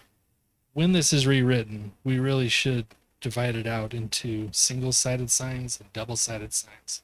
Okay. So that it's just clear. Okay. There's no ambiguity. It makes it a lot easier to enforce. So does Well, it makes it a lot easier for people to adhere to.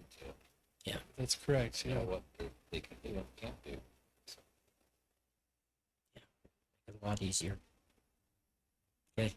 Yeah, I don't mean to keep harping this, but the only other thought on election sign is 30 days before ballots come out might not be enough for some people. I think some entities that I've seen, the signs go up earlier than 30 days before. And I don't know if that'd be, because I like how we're saying overall 180 days for any typical temporary sign. I'm agreeing with that, but maybe there's a little bit of a caveat just to give a little bit more time for signs to be out. But maybe to assuage that concern, primary election is still an event, and so it'd be 180 days before the primary. Yeah, so no, it's no longer that. And 30 then days. if I mean, if it wouldn't you be if we- if a candidate were to lose in the primary, they have 7 days to remove theirs. But then they could leave it up for 180 days prior to the general too. So it may end up being 360. a lot longer than Wow. yeah, Okay. the 180 days in total. Okay. But it's just for the temporary signs. Unless I'm misunderstanding, that's the way I read it. That's correct. I mean, because what I did was base it off the event, regardless of what the event is. Got it. Everybody gets the same time frame. And so that was kind of difficult because that's what we were trying to fix, is that different temporary signs were allowed up for different amount of times. So And if it was a 90-day, then those that win the primary would have to take all their signs down 7 days after and then wait to put them back up again instead of just leaving them. So I think that's probably why it was extended to the 180 was. well, we had some discussion in the planning. I didn't have a start date on it initially because I'm like, that's going to be controversial because, again, political signs, people are going to want them up way before, and other people aren't going to really care when they put them up, like for like a holiday sign or something like that. You know, they're not going to want to put it up 6 months before. So I initially did not have a start date. I just had the end date, that 7 days after the event, everybody takes their temporary sign down. But Planning Commission wanted a start date. I think part of the confusion is that temporary signs aren't defined in our code. And I looked at defining it, and there's so many different ways to do it that don't really fit in our code. So what I tried to do was base it off an event, that temporary signs are signs that we just put up for events. So that's kind of how it's defined without defining it in the code. Okay. I have still one more complaint about it, but I know hopefully we can maybe correct it later. Maybe we can't. But I still would like to be able to see temporary signs within the public right of way, but not within 150 feet of the building. Why not is my question. It creates liability for the county. How? It's visual disturbance. People stop, they look, you're taking a place where people are going to pull over for emergencies. Putting signage in the right of way absolutely creates county liability. The only thing that I would propose for directional signage within the right of way would be for the county to hire a sign contractor, have the sign contractor design some amazing county signs that would go at the gateway of our community, and then lease out space for directional on those signs to businesses and subdivisions, or whoever wants to lease a directional sign on county signs. That would be the only way I'd say we should do that, because that way we have ownership of the sign. We've designed it, we've put it where we want it to be, and it's not taking up other right of way in the county. But then there's, and I'm speaking not just for myself, but because I've done it, but I mean, just the political aspect of it. It's difficult, as Lilia was mentioning, it's difficult to go and put your signs up 30 feet away from the center of the road. But you don't have a right to put that in the county right of way, nor should it go there. Why don't I? I'm public. No, you're a private citizen within the county. It's the county that owns the right of way. The county has full control of its right of way. It's one of our greatest assets. The last thing we want to do is to create liability for the county because of a car accident or something else that causes damage to property or damage to life. We had any yet? I don't operate on whether we have yet or not. What I operate on is mitigating liability now so I don't have to worry about it down the road. I can give an example. Just 2 Fridays ago, I went and helped a gentleman take down a bunch of flags that were put up here right in the right of way. I saw kids walking, biking. It was right in front of where our ambulance would pull out, and it was a visual safety hazard. And we had to talk about it and, work with him to get those down. And part of that discussion as well is when there's political signs on county property, there's also a concept of endorsement, right? So if there's certain, if we have, let's just take a presidential election, if there's just a bunch of Trump signs, then they could say, oh, well, the county endorses Trump, like the public, the county. Or if there are a bunch of Biden, then it could be the other side, right? Like that's just something where we remain politically neutral. We can't discriminate against content, candidates, anything like that. We can't take a position. And so I think the safety, health, safety, welfare, as far as visual hazards, pulling off for emergency vehicles or just even private vehicles that are having an emergency. I was concerned, and that was on a Friday afternoon right before Memorial Day, and there were 30 signs out front. Besides that, it makes it really hard to mow the lawn. Well, it makes it hard to mow our lawns if we put it in our lawns. I know, but That's if I give if you have a it. candidate consent to do it, Right. then they have consent to do it, and I pull it up and I mow, and then I put it back in. Right. I understand that. I just that's know what I that did there's a whole lot of, I mean, the election is 2 weeks away, and right now there's a lot of election political signs that are in the right of way. But that's already against our code as it stands without this text amendment. Correct. It's just So a violation. does that in mean general. we're going to go to the governor and to everybody else that's, and say, hey, move your signs, or are we Or going we to just take 'em pull out? everything out of the whole county? We absolutely have Yeah. the right to take out any sign that's in county right of way with or without their permission. The only reason we don't is staffing reasons, vehicle reasons. If I had a full-time code enforcement officer, they could be driving around doing that because that'd be part of their job. But I don't. So We had to remove some today, and we had to borrow the fire chief's truck to do it. So I would say, I know some of us that are running right now, there was one area where Cindy sent out an email and said, hey, can any of you guys that have your signs in this area, because it's county right away. And from what I could tell, all of the county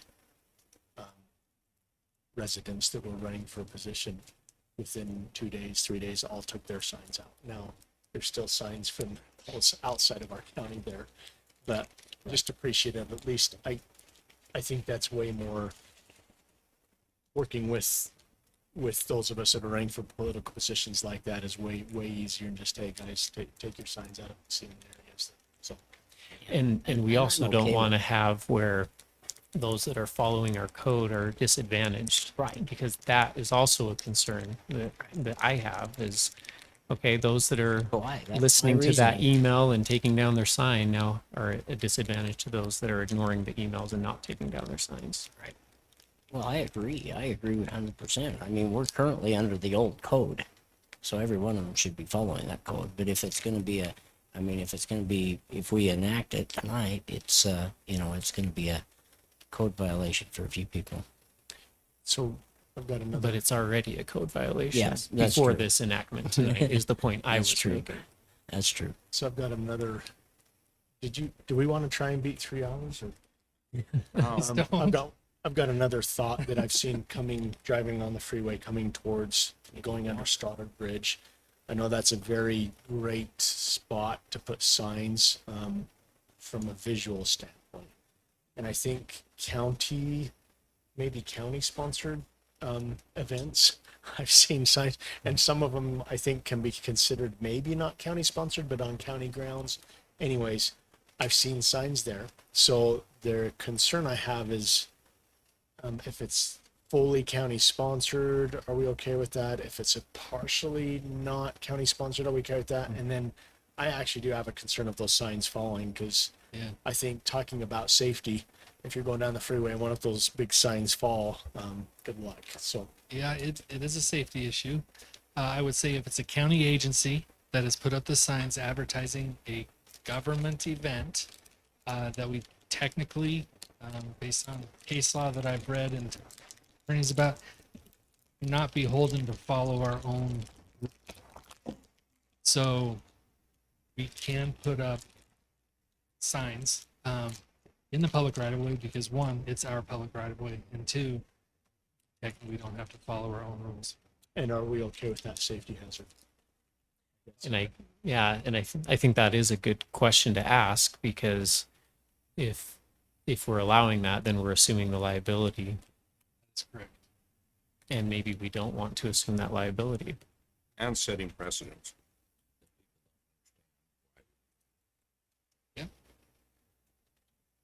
And again, back to the comment that Commissioner Fackrell made, I mean, might not ever happen. Has it ever happened? Well, might not ever.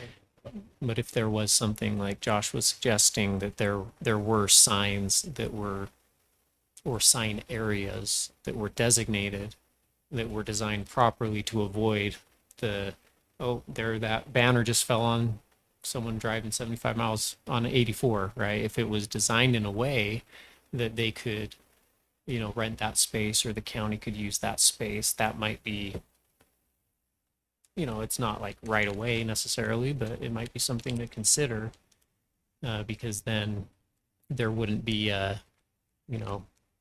all animals are created equal, but some are created more equal than others type feeling of us not having to follow our own ordinance.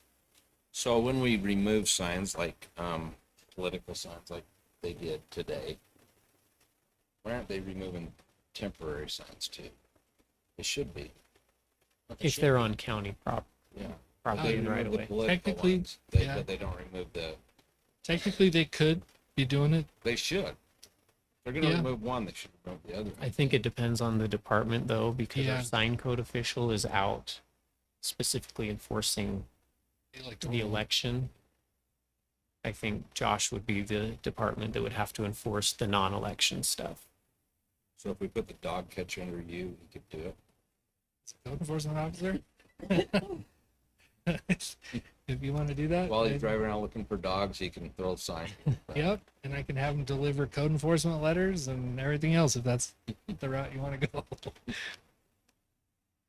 I mean, the big thing is to let people know how much of the right of way is public. And that's, I mean, because if they're 10 feet from the road surface, then is that a violation or not? Depending Hey, on you're in the right of way. Okay. If you're 10 That's feet what from I'm saying. the To the surface, public you're, that might be watching, we need to get the word out somehow that they need to know where it's at. well, I mean, part of it I know is- where it is. Well, yeah, I'd be a little careful because I think there's spots I've seen where 10 feet from the edge of surface, there's a fence within that. That's It's right. been there for many years. And That so, yeah, kind of doesn't mean yeah. it wasn't built in the right of way. without Well- an existing, there's a handful of our roads that actually don't have right of ways. That's There right. are some, yep, prescriptive you're use. right. You're right. Yeah. I mean, But there are some roads where I have noticed people have built their fences in the public right of way. Agreed. Agree. I've seen that. I've seen that too. And Maybe we we've need to also have a- removed fences from public right of ways as well. I agree. That's a whole nother. It's a Whole whole other- other, yeah. All right. Everybody finished with the questions for Josh? Yes, I am. Okay, I'm waiting for a motion.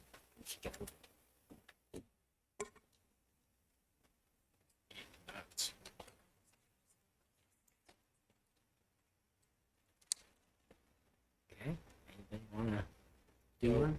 Should we let it die? You wanna, oh, go ahead, Mike. Ordinance.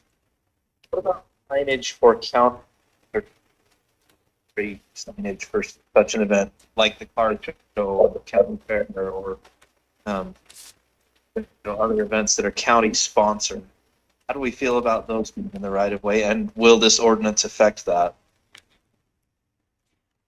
So we had kind of talked about that briefly where it's kind of like using, for example, property in a floodplain. The county has the ability to do things with their property that other property owners wouldn't necessarily be able to, but there's still that question of liability. And so if you can think of Stoddard Bridge, I don't know if you heard that discussion, but let's say that there was a banner hung from that fell on the roadway. Even though the county could put up signs in their right of way and on their property to advertise their events, that wouldn't remove the liability if there was a visual impact or some other safety concern that resulted from placing that sign there. Okay, I think that makes sense. That means if we pass this, that means the county fair, we can go ahead and put there on Stoddard Bridge. Even if you don't pass this, it can still happen. Yeah, that part of the code isn't changing. It's just there was one portion of the code that said on county or public property and another portion that said in a public right of way. And in both spots, we just added property or right of way to make it both in both spots rather than one here and the other there.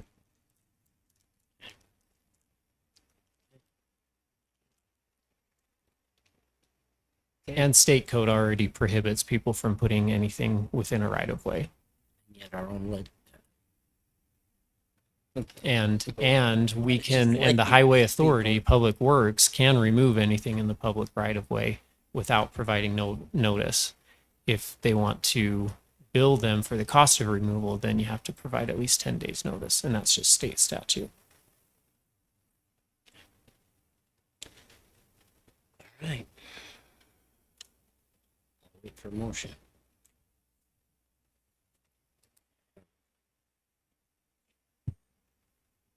Can I just say, I don't know that you, as a body, discussed the planning commission changes from the 45 to 35 or the 24 up to 36, and if there was We one actually direction. did. Oh, did you? Yeah, we discussed. You decided which way you wanted to go? I personally don't want to go 45. There wasn't a decision on it. We just Okay. went with code. So on the height, I actually wonder if they're, I generally can live with the 35 feet. But I'm wondering if there was anything like within a freeway commercial zone where it would be. That did come up. And I said in the planning commission that my recommendation would be that the county commission address highway signage another way, because there are businesses that front on the highway that would benefit from highway signage behind their development. But that's not included in this. So it'd be separate. Yeah, I would address it through the overall rewrite. So that would take care of billboards and all that kind of stuff. Billboards are prohibited. We I don't know allow they're those at all. prohibited, but a separate one if you ever did bring that up. Well, what it would mean is, let's say Lee's Marketplace, they put up their freestanding sign, 35 feet high. Their total square footage would meet, but it's going to be on Old Highway Road. What the highway signage change to the code would allow them to put a freestanding sign along the freeway behind to identify where they're at. But Out by the interchange or something. something like that, yeah, on their property.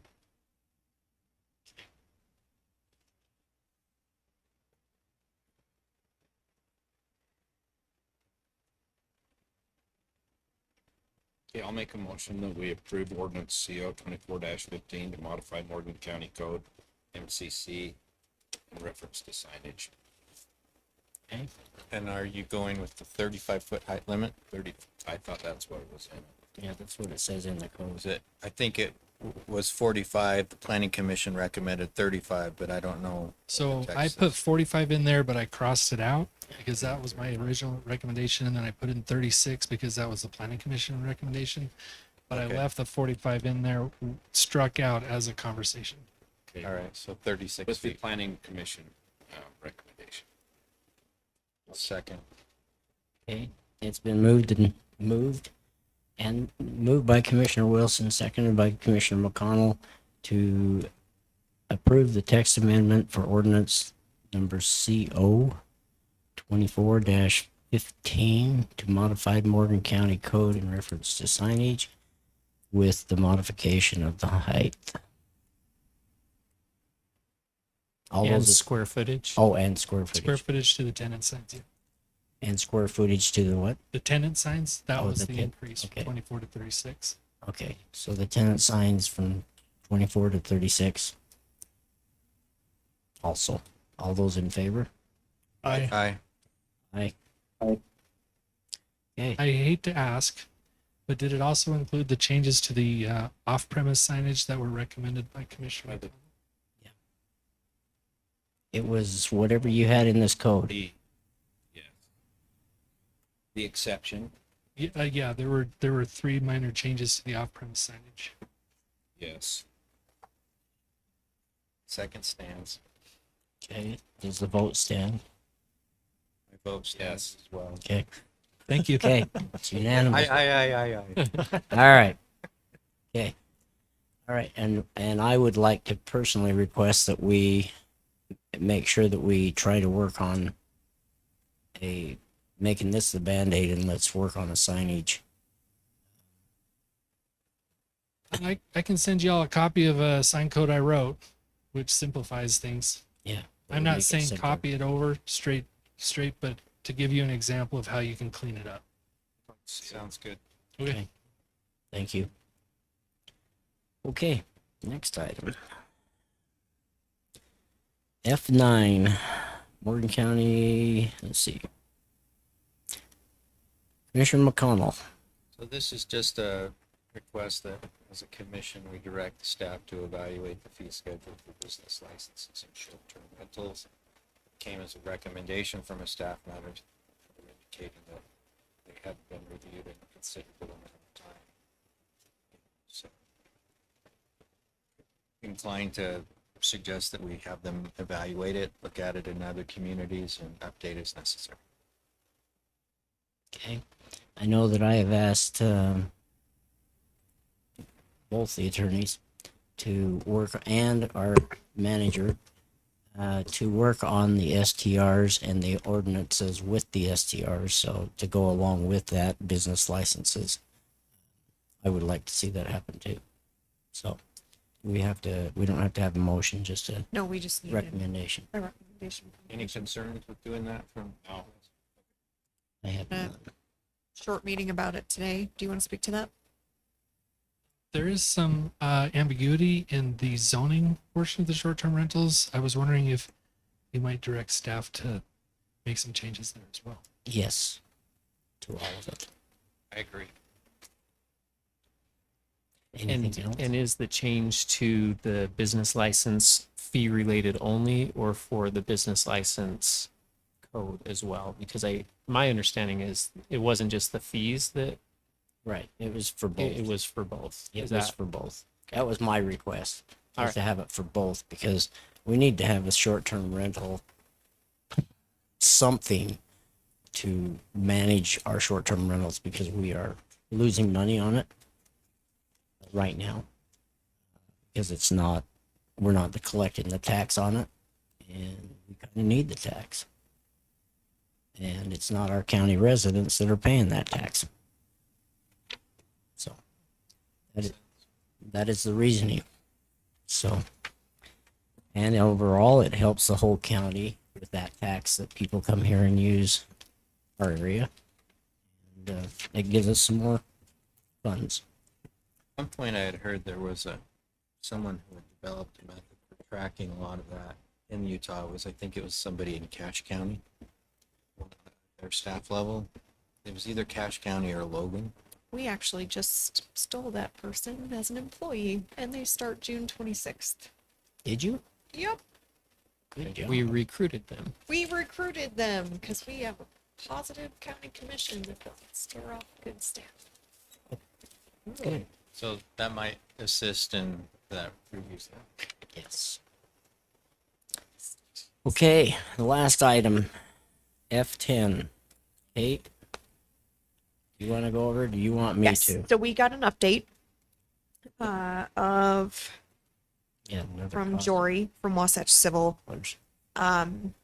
And this was just a verbal estimated cost updated change down to around the 282,000 mark.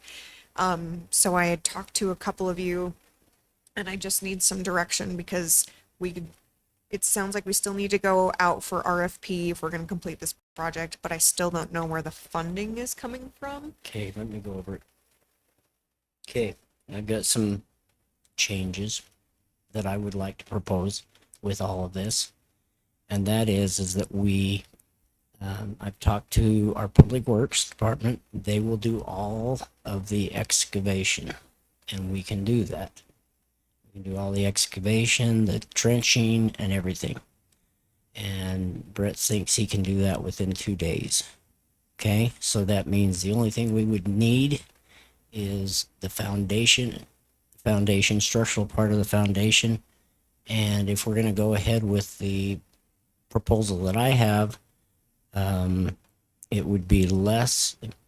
Basically, we become the general contractor in this case, and we sub out all these other parts. The cost will be probably around, and that's what I'm working on right now. For them to put it in, it will be probably around the $200,000 mark, as far as where the money's coming from. I looked into that, and we can take it from the economic development and from the TRCC funds. And I talked with the tourism department the other day, and this is a legitimate thing for our TRT monies to go to. Okay? So I've got. Sorry, if what you- is TRC? Transit room tax. Oh, TRT, I know. What's Yeah, TRC? TRCC is the other components of the TRT total tax, which is the restaurant tax, the short-term leasing, and restaurant tax, short-term leasing, and the TRT put together. So do you have what amounts from each of those pockets, and is it available? It will be enough, and it will be under.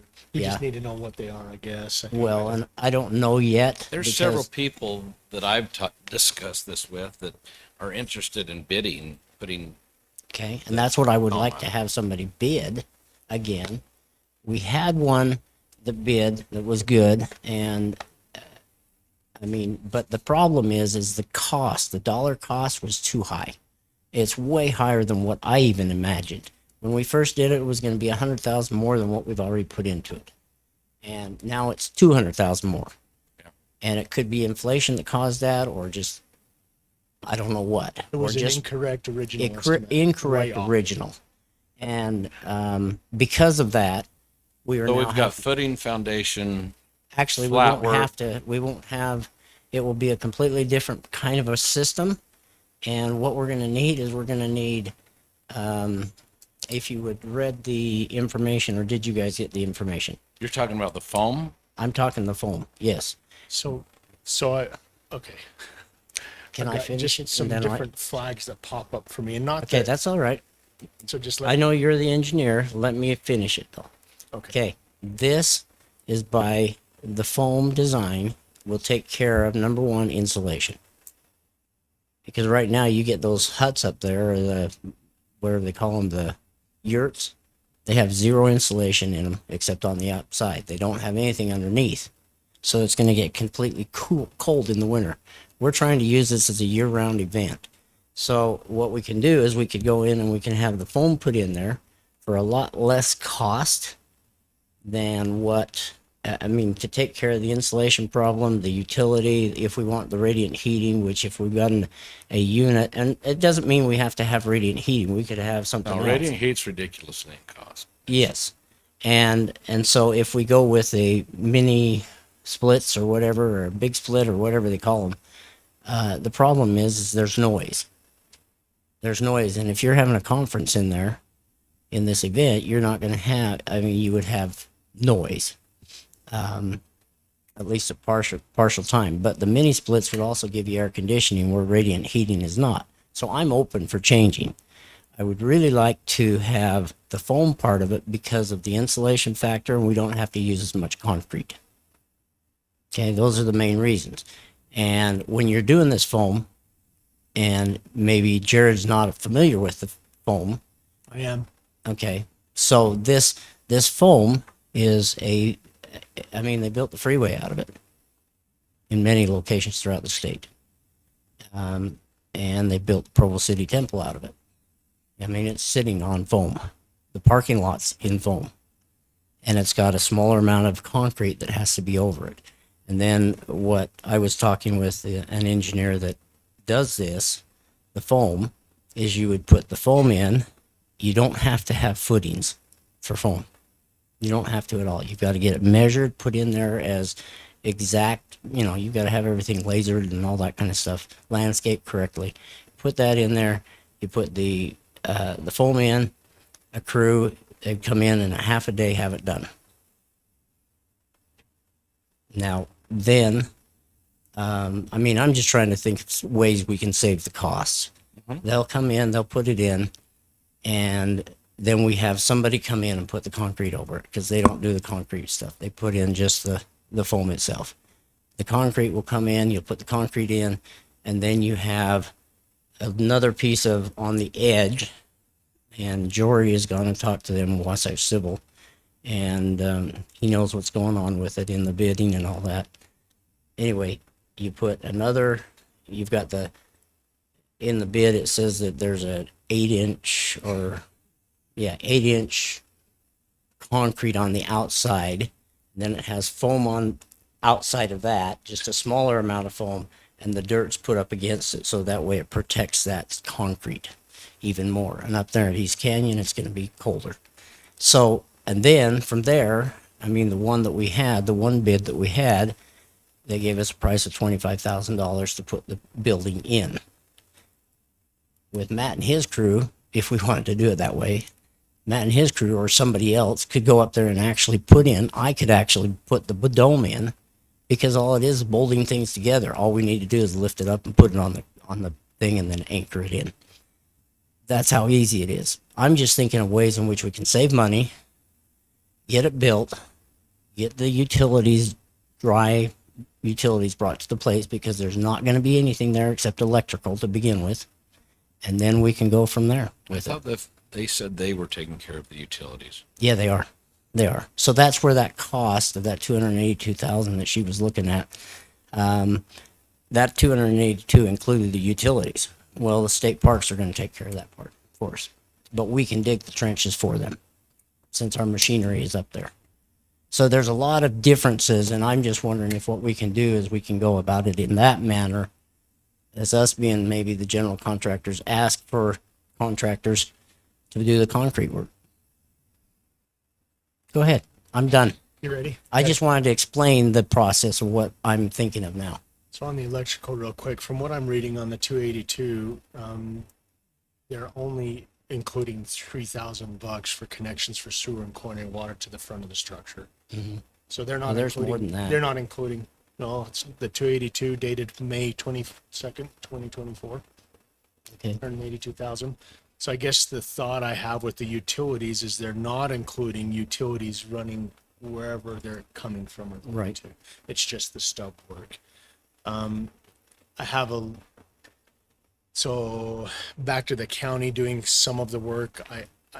I'm a little concerned there. I would want to make sure that insurance and trucking and Brett says you can get it done in 2 days.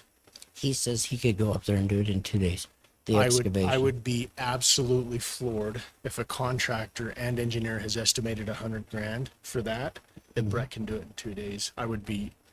That'd be amazing. We need to get 100 Bretts if that were to be the case. I guess the thought I have is because of the large amount, I'm guessing the contractors are looking at trucking and where they have to truck it off site and I don't know Which what they don't their- have to. Wasn't that bid on the slope site and we were Yeah. moving it to a flatter? That's right. We were moving it to a flatter location.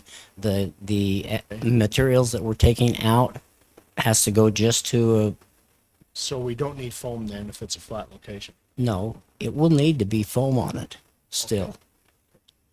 And So- according to jury, he figured out it would be 700 cubic yards. Okay, so the 522 estimate is not correct. We have a more recent one than that one. No, that's the one that Wasatch Civils did to us. Correct.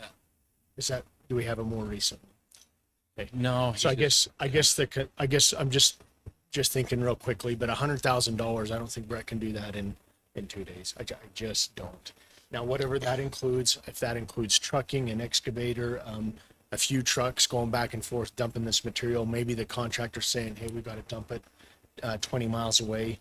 Maybe we've got a closer site to dump it. I don't know, but I would want to make sure that however the county's involvement is in that, I'm concerned with liability on a project like this of how that would work, where we have another contractor coming in and saying, well, county's done this portion, and then a new contractor comes in. I've just seen way too many times where they'll blame a sub or another contractor for any deficiencies or anything that goes wrong. So if there's any way we can get the money, I would get the county out of the project, would be my personal opinion.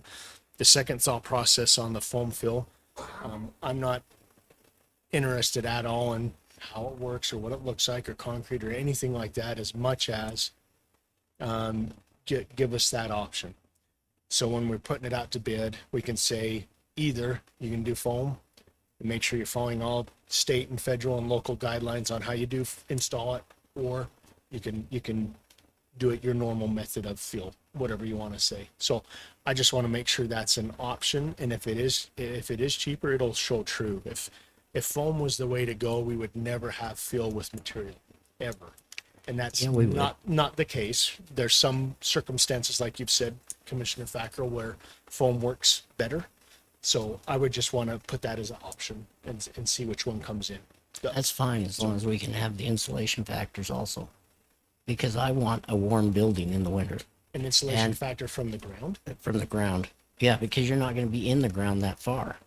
We're trying to do as least amount of movement of soil as we can. Because if we move soil, you've got the tendency in the Porterville area, all the way up to East Canyon, of slippage. And since that's already been removed once when they built the East Canyon State Park, that fill that's there now is a potential risk. And that's why I'm looking at this weatherway, is to mitigate the risk of it sliding off, and here we lose this big building that we just put in. Yeah, if there's any kind of risk of sliding, then let's not do it at all, please. Well, I agree there. Have we done a Geotechnical analysis on it? No, we can have Josh do it if he wants. Our geologist. Not geology, geotechnical. So, Mike wants to say something here. Just quickly, Go ahead. I'm less concerned with the cost and I'm more concerned with the return on the investment. Do we have an estimate of what type of return we expect to see from an economic development standpoint on this? I mean, if we go back to the beginning of this project, the whole intent, and correct me if I'm wrong here, but the whole intent was to drive an opportunity for businesses or individuals to lease space or rent space to hold events, which would bring people to the county. Hopefully they spend money while they're in the county. They spend money on a place to stay, etc.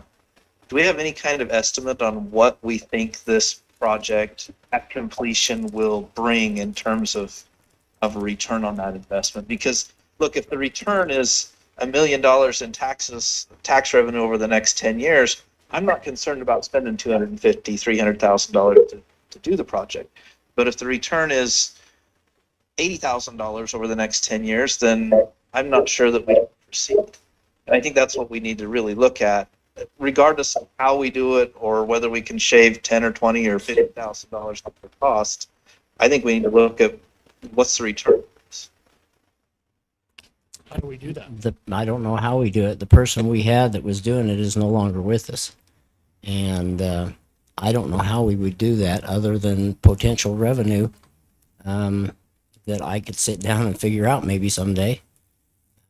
Not tonight, but another night I could probably figure it out. As the total cost or the total amount of revenue that we could receive. Which one?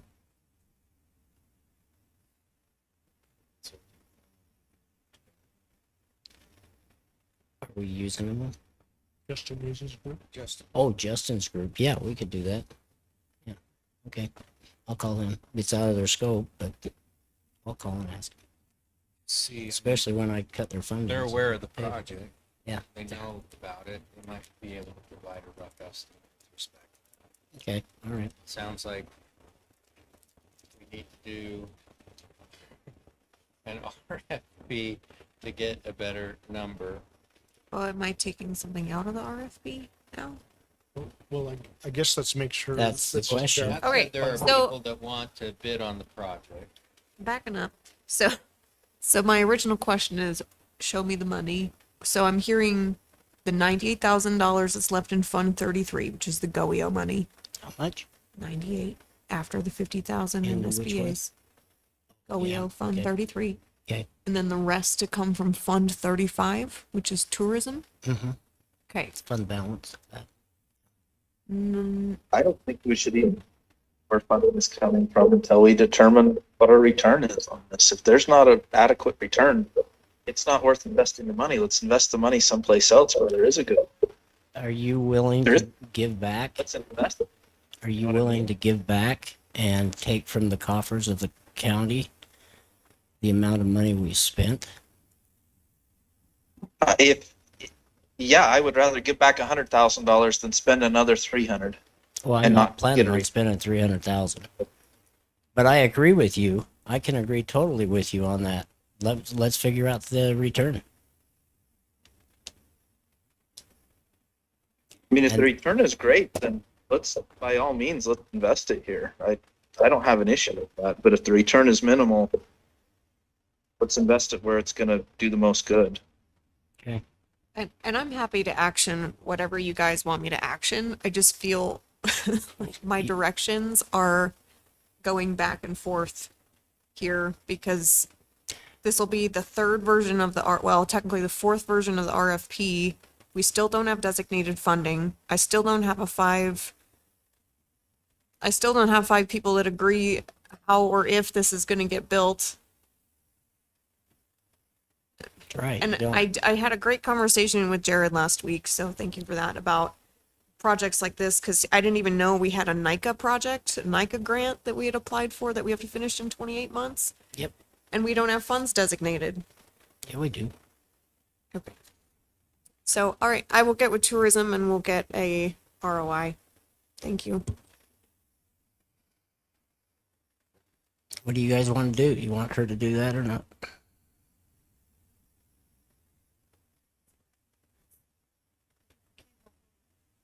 Can't go forward without data, so let's get data. Can we what? We can't go forward without data, so let's get the data. Right. Can't go forward without don't data. know- I don't But know do you if we want need us to to go forward? What is the RFP say right now? So the RFP right now is the version, the third version that we had not yet posted was adding the language in there for the phone. But it does include, mobilization, grading of excavation, sorry, material cost, and the installation of the project. I think that's how we should set it out personally. So I'm not taking out grading and excavation. I personally wouldn't. Jared, your thoughts? I would. The more detailed we can be in any project, the better. So I don't know how this As long works. as It's good to know what Brett As long as that thinks civil he's gonna review say. RFP. Yeah. Yeah. Well, there's also the Utah National Guard we could possibly try to use. Weekend Warriors, that is one of their projects they do is they go out, just as Mike and I were in a meeting with somebody that told us about it with the Utah National Guard, where they would come out on weekends. They would charge us just the fuel costs, and that is one of their projects that they do. Engineering group. Their engineering group. So just because I'm unfamiliar with this side, and I know you guys are, if we go out for RFP with this and we end up deciding to do the grading and excavation on our own, are we beholden to this? Because we put it in the RFP that it includes it? So I guess I'm agreeing with Mike as far as. So don't Is this- post the RFP till we is get the this even data. gonna? Well, I'm agreeing with Mike as at least looking at it to say, hey, is this gonna generate revenue like we need it to? I think the second thing is we do need to make sure the monies, we have them available, whether it's 200 or 300, just maybe we can be conservative and say 300,000. Where are they coming from? And I appreciate Blaine recognizing some pots, and I think we need to make sure those pots, technically we can, not just because the board says yes, but we have it defined, yep, we can use that. And then we, so I don't know, I think there's still some steps to go before we just say, let's get the RFP out right now. Okay, so hold on the RFP. We're gonna go to Justin Reese and have him do an ROI analysis. Agree. Commissioner Facco, you've been spearheading this. Are you okay with that? I'm okay with getting that first before we do it, and at our next meeting, I'd like to just hopefully have a finalization of what it's gonna cost. I mean, potentially. And Well, we won't have that. we won't have that until we do an RFP. Just to give you an idea, at current, we have 200,500 sitting in the fund balance of tourism. Triple that. Can you just verify? Isn't that the fund that we write every year and say, this is everything we're using There- it for? That's one of the parts, okay? So in July, we get another $200,000. That's Fund 34. Okay, that's Fund 34. I guess without without going into detail, let's just make sure, Kate, that we can use those dollars and that it's designated. We can. But there's some of it that has to be used for other things. But since this is economic development, it can be used for it. We just have to verify a few things with it. So I will make sure of that. And Kate and I will work on that.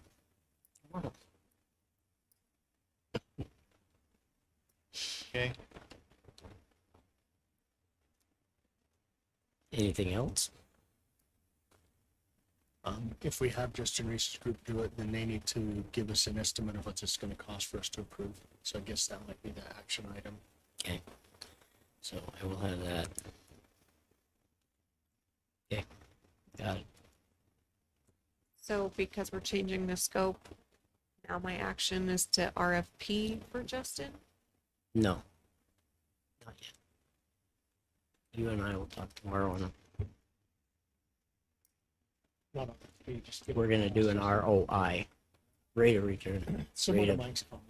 They say it's Rate- going to take us $100,000 to evaluate this. We're going to say, he says it's going to take us a couple grand because I think under their contract, they have the ability to do evaluations like this. And if not them, I will call the Office of Tourism and get some help there. Okay? I'm sure they could get us at least. Yeah, We don't have to get down. Just a rough idea. Hey, expect to see X number of events that are going to bring in X amount of money, and that's all I kind of want to see. Just roughly what we expect out of this. I know as I don't want to take any from the general fund. Okay.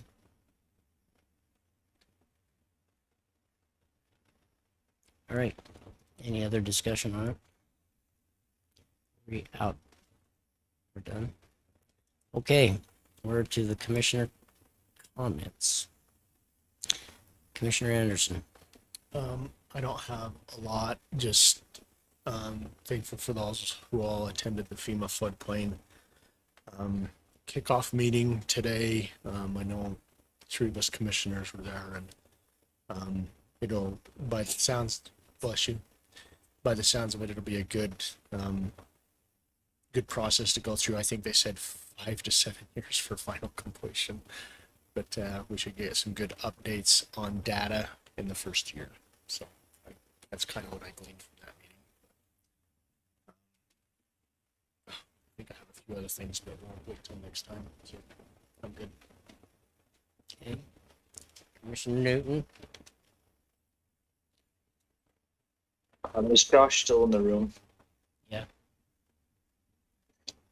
So this one's really more for planning department. Josh, had a couple of residents contact me that are in the subdivision process or working on it. And Matt's had at least one as well. They're at a point where they're trying to subdivide property, and our code, as you know, requires that they show wet water. So either they drill a well or they have a will serve letter from a water company. Now, in a place where there is a water company, that's fairly easy to do. In the case of drilling a well, that's a little bit different project. A lot of these are situations where they're just trying to separate property for inheritance purposes or family purposes and don't intend to build anytime soon. So I guess my thought is, can we look at a way that type of development could occur without the requirement of an actual well being drilled or a full-on connection being established with the water company that would still protect any future land purchasers? Because I think that's the intent of it, is to make sure that if somebody comes along and buys that property, they have water, right?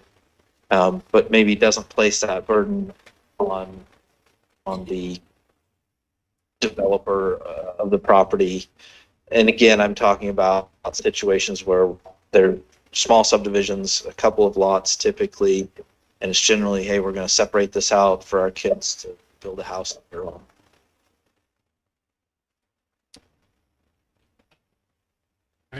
I don't know of any way to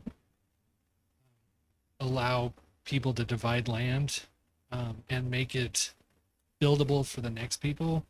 They may say that they have no intention of building and it's just for inheritance purposes, but once it's divided and recorded, that lot is supposed to have all the utilities and all the infrastructure to it that would be required to make it a buildable lot, so that the next buyer, regardless of how far down the road it is, they come in and they can submit for a building permit immediately. Can we change that law? Why would we? So in the past, though, Josh, we have not required that they have an actual well drilled on the property in these situations. I don't know what changed. I don't know if it's the way that we're now interpreting the code and it's always been that way in the code, or if we've changed the code at some point. But I know for a fact that was not a requirement in the past and now is. It's been in our code. I have not changed that section. The subdivision code absolutely states that every lot created is to have wet water available.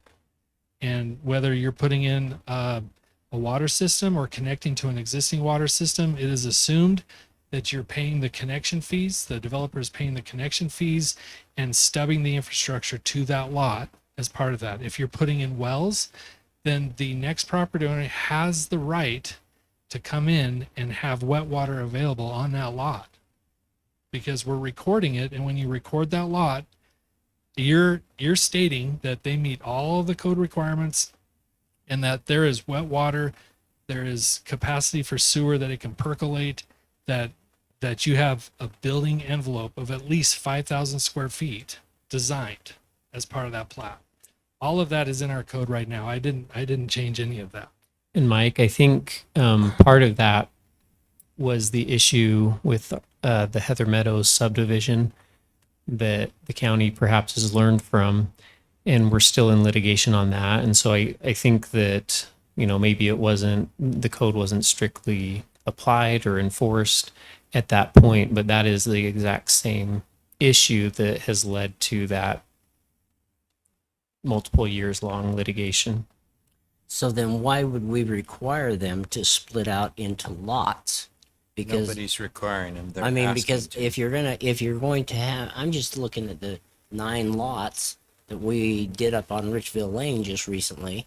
One of them's being sold, but the other lots were lots. Are they required to get it drilled now? That's incorrect. They are not lots. They are parcels. So what's the difference? What they should do, according to what A parcel instead of a lot, is that what you're saying, Josh? Well, what they did and what I was directed to tell them from the county commission was that they should divide the property through meets and bounds, and to put on the deed that this division creates and transfers no development potential whatsoever, and that each individual property owner of each of those 9 parcels would be required to go through either collectively or solely a subdivision process to create development potential.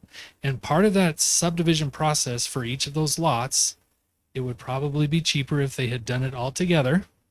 But if you can't get family to agree, then I can see that, you know, you probably want to do it individually. But each of those parcels, and I say parcels because they're not developable, will have to come through and at some point go through a subdivision process to be able to put a house there. Part of be able to record that plat, whether it's 1 lot or 9 lots, you're required to provide wet water and have all utilities stubbed to that lot so that the next buyer of that lot isn't left holding the bag and having to spend tens of thousands of dollars that they didn't anticipate that they'd have to do because we didn't require them to put in the infrastructure before. And that actually ties back to state and federal regulations as well. So if these people want to subdivide, there's a few and subdivide as in just division of land. There's 2 ways to do it. You can do it by platted subdivision, which is going to impose all of these various requirements, or there are some exceptions where for agricultural land that they can do agricultural subdivisions, and there is the ability currently under the state code to do what they did on Richville Lane, which was to do a subdivision by meets and bounds with the express statement that it does not create any development entitlements. And that's what they did so that they could effectively divide the land and resolve their estate issues, and because they couldn't cooperate long enough to do an actual platted subdivision where they created developable lots. So the families that you're talking about could pursue the alternative, but they wouldn't have a buildable lot. They would have subdivided the land in accordance with that exception to the platted lot subdivision rule, and have to live with the limitations of that. And to add to that, I think perhaps we need to talk about how we show that process. I don't know if we need to show that process in the county code. I guess if it's under state code, maybe we don't need to. But there's been several folks reach out about situations similar to that But I think they would be fine with dividing it into parcels rather than lots. They don't intend to build anytime soon. They're just looking for ways to divide the land. So maybe that's the better way to go, but I don't know, maybe we're just not explaining that well when they come in and talk to the office. Well, it's relatively new. I mean, and it's evolved over time. So about 10 years ago, the legislature modified it to indicate that you could do that with the consent of the applicable jurisdiction. And it had a similar statement, but the jurisdiction said, we're doing this in anticipation of future land use approvals, and this doesn't create any actual land use approval, and the jurisdiction had to consent. But then there were some jurisdictions that wouldn't respond to that, didn't want to do it. And so, for example, one that I tried to do it in said, we know that's allowed under state law, but we've never authorized anybody in the city jurisdiction to sign that deed and make that statement. So the legislature got wind of that, and they said, okay, you're not required to get the land use jurisdiction's consent any longer. You're simply required to state on the face of the deed that it's anticipation of future land use approvals and that it doesn't grant any future land use approval. So the guy that did the rituals, the estate attorney called me and said, how do we divide this land? And I said, well, you can work with this exception. That's what the state legislatures allowed you to do. And this is how you do it. We don't have any specific guideline for that in our code because it's new. And I don't know that it's our obligation to direct people to do it. And you can either agree with it or disagree with it. Obviously, there were some jurisdictions that didn't think it was a good idea, and that's why they weren't playing according to the rules the legislature established. And the legislature said, okay, we can deal with that in a different way. And that's the way they've moved forward. Well, technically, it passes the burden of the development itself, the subdivision, the creating of the development entitlements to the next buyer. It does. And but it's of record on their deed That it is. that they have that limitation, and they're going to have to go through that process. Now, some of them may be frustrated with it because they may not know when they acquired the lot or the parcel. I'll use your terminology because it helps to keep it clear. The parcel, that it wasn't a fully developable parcel, but at least in terms of what you're talking about, a family that's trying to divide it, if they can't fit within the agricultural exception, that's an exception that they could pursue. Currently, you never know what the legislature will do with that. So does that mean we need to put that into code? We don't have to put it into a code. It's allowed by the state statute. it's allowed by state statute. Our code would imply that that's not allowed based on the language in our code for dividing land, but whatever you want to do. I mean, that subdivision provision in the state code has been a mess for decades of time.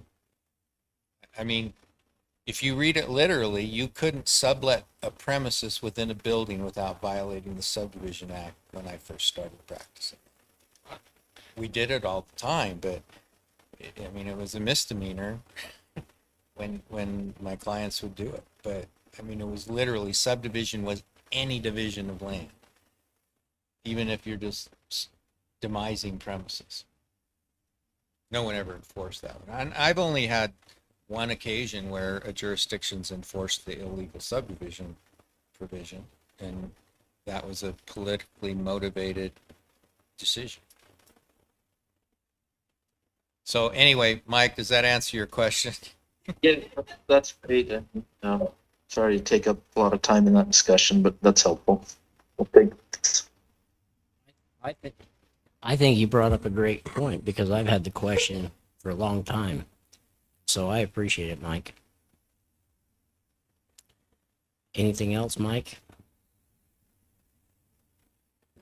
No, sir. That's it. Okay. Next one is me. And I just have a couple of questions.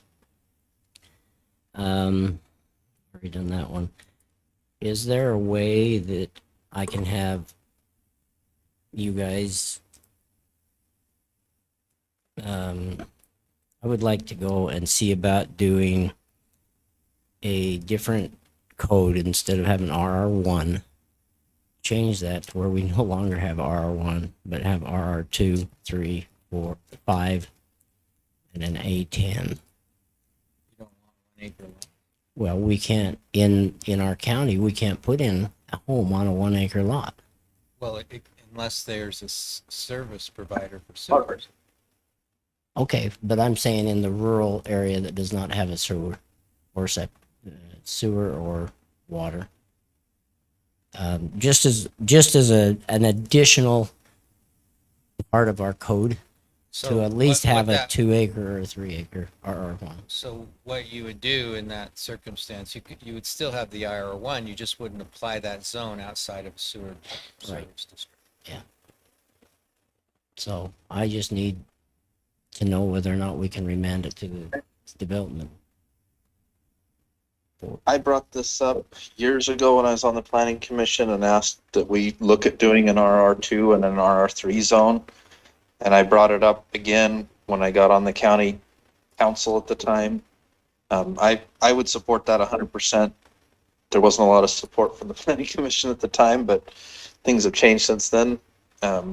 So yeah, I'd be behind that 100%, Commissioner Fackrell. Okay.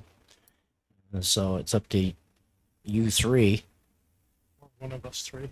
or one of you three, to recommend it. I don't have an objection to looking at that. Couldn't have an area of the county where a 2 acre zone, I don't know where those areas are. I don't either.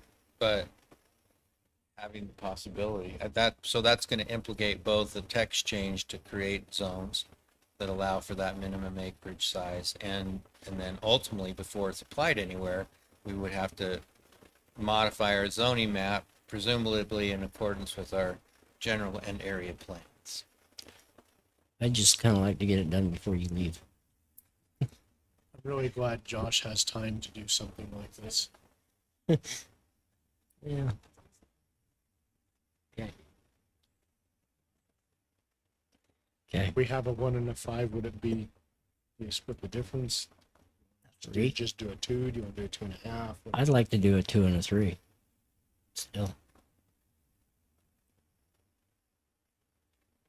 The text change isn't going to be tough. It's the mapping and deciding, which, we're trying to get our general and area plans finished up and approved. That I would love to see finished before. Yeah. Definitely the future land use map should be updated to show areas that could go in. However, since the general plan is discretionary, we don't technically have to do that.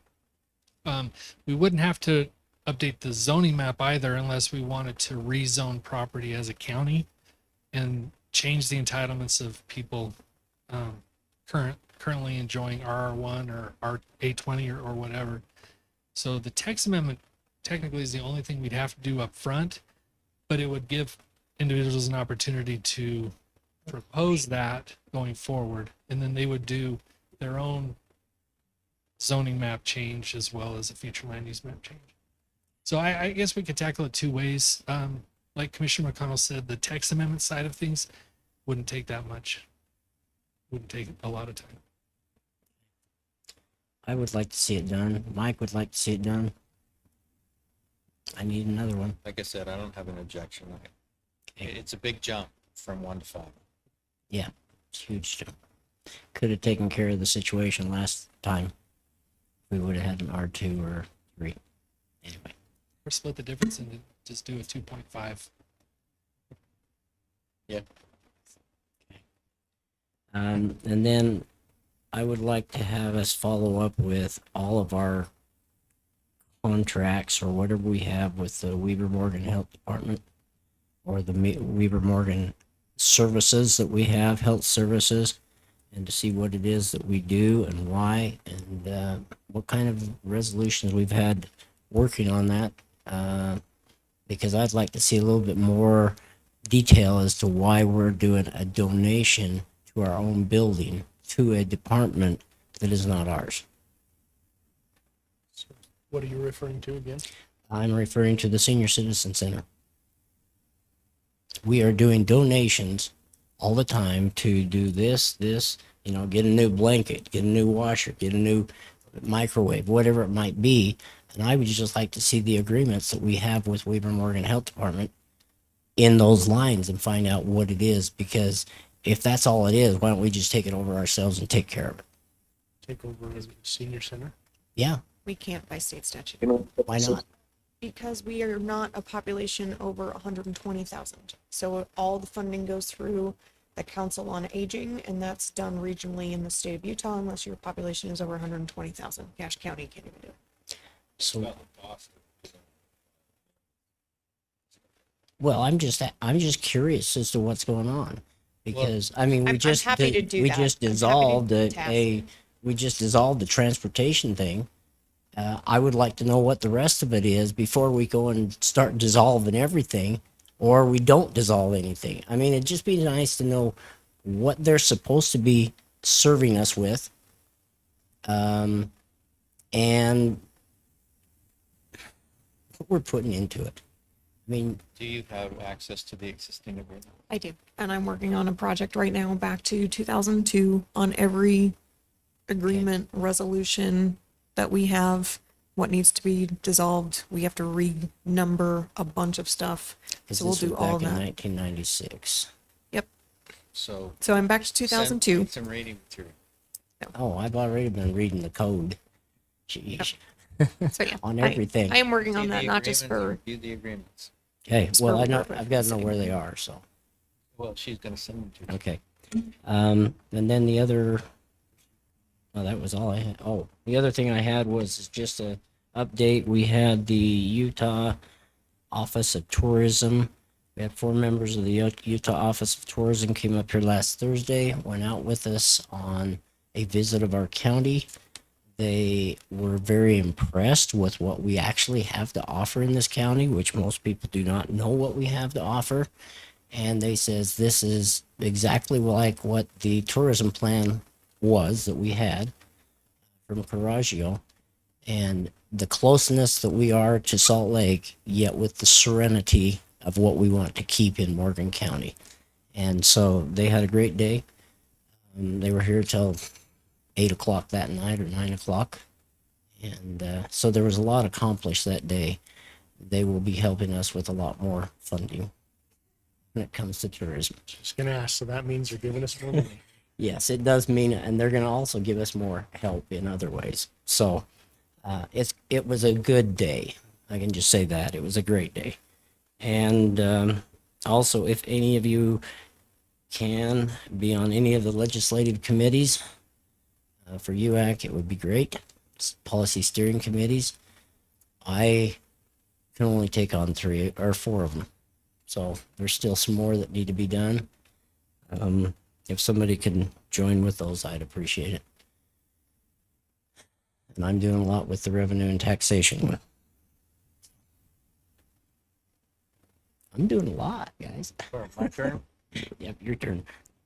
So I had a resident from Mountain Green call about the Dyers Road. And it is just multiplying kind of exponentially year after year. I know we've funded the program. I haven't seen anybody out with a bag. And so I don't know how much our volunteer recruitment effort is providing. I think, Josh, maybe you know the answer to this. We have some kind of noxious weed ordinance, right?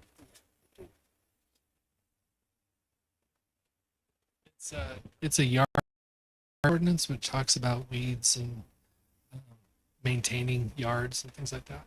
It'd be a code enforcement issue. Which I know the difficulties associated with that, but I'm wondering if we should, in addition to trying to recruit people to volunteer and go out and clean up some of the public spaces of that, if with respect to private property owners, we send them a notice that Dyer's Woad is a weed, noxious weed, they need to have it removed, and this is how you do it. I wish it was an easier one to take care of. It's not. It's not particularly easy to take care of.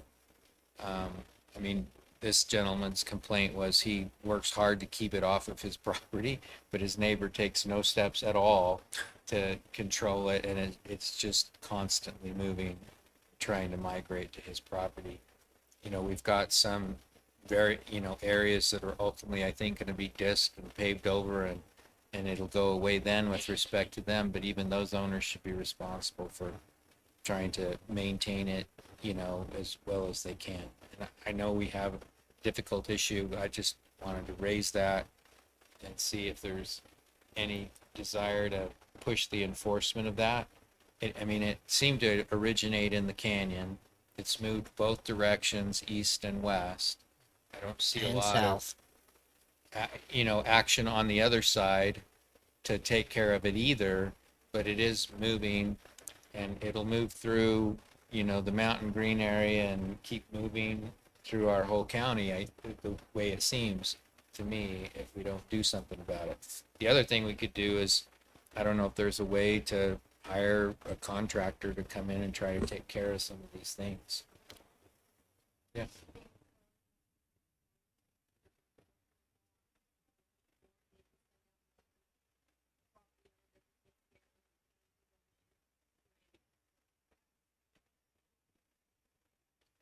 So I guess we could have the weed, I know I mentioned the weed board to this individual, and I mentioned the program, and he said, I used to see, and frankly, it was one guy in our neighborhood that would organize this every year, and we would go collect Dyer's Woad, and then we would come back and eat watermelon and throw our bags in the dumpster, and so, but he moved away, and so no one's calling me to say, hey, come, here's your 3 bags, go collect, And I'm not seeing a lot. Maybe, has anybody seen it in the community? What? Okay. Them pulling up the stuff or what? Oh, I haven't seen any yet. That's good. Oh, our I'm glad, collection but program's done. there What's that? probably should be some more effort. Well, the biggest problem I have with it is if it's on private property, we can't do anything. If it's on the railroad, we can't do anything. Only if you, oh yeah, but I meant as this group of kids that go out to get and there's no movement in that area. I've had the same question you did. I just says, I don't want to even fund it next year. Let's just fund enough to go and spray it or to do whatever. And I'm against spray, but, it's coming up, and it's even up on, I cleaned it all out of my neighbor's place last year, all of it, completely. This year it's tripled. And they don't want us to even go on the property. So I don't know what to do. I really don't. So I'm right with you. Yeah, I'm agreeing also, and the railroad. Yes. I don't know how we get it through them because it's a bad problem. Well, the state's doesn't seem to be acting at all with respect to it. So, Kate, do you think we could reach out to the weed board and talk to them about maybe preparing a letter? Yep. And maybe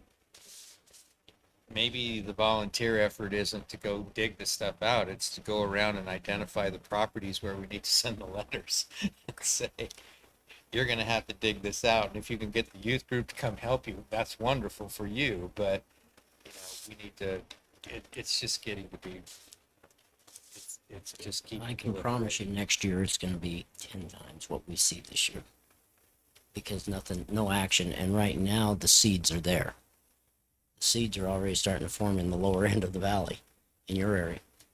Up in Porterville, up higher, they're still not seeded out. But I don't have enough time, to go and dig it out. Well, if Or one effort. person was trying to dig, they'd dig all summer. That's right. Yes, I will get with the weed board. Okay, my second question, the sewer district came in, spoke at public comment. Have we lifted their red tag? Oh yeah, we issued their permit. Okay. Their valuation, where the building permit was going to be $150,000, they included the actual valuation of the entire site, including the utilities under the ground. So we had them resubmit a valuation of just the building, which lowered the cost substantially. We still double feed them, but it wasn't what it what we thought it was going to be. Good. I'm glad that it got us. Yep. And Dave sent out an email to the Mountain Green Sewer Improvement District just listing the inspections he would like to be the one to conduct, and that he's expecting the inspection reports for the other inspections.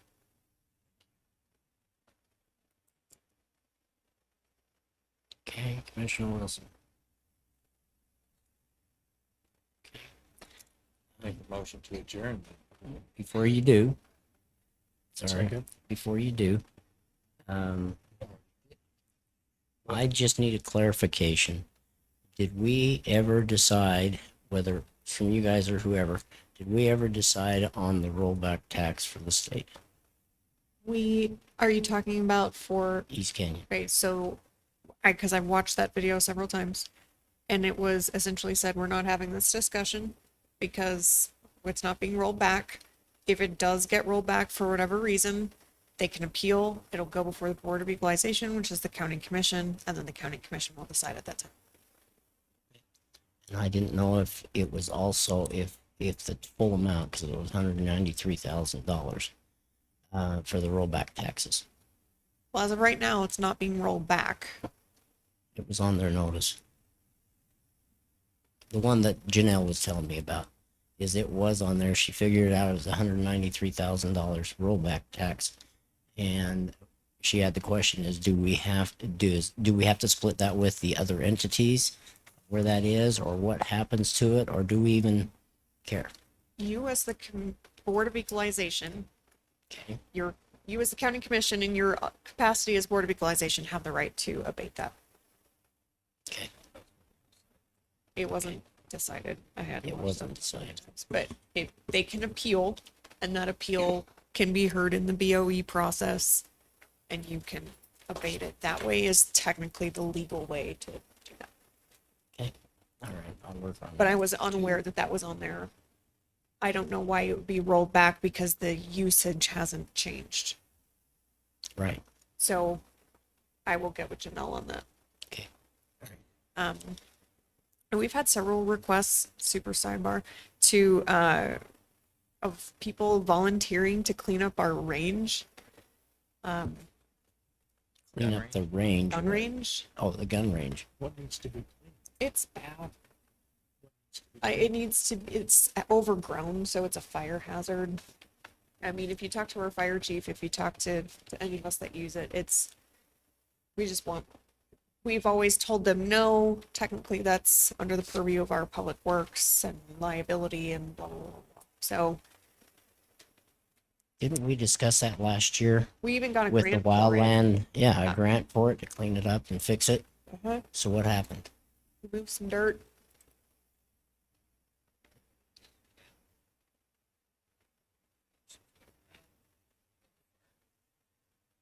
Some of the weeds at the time. Goes to fire break. We just might need to do that annually. Okay, so that means we need to do it every year.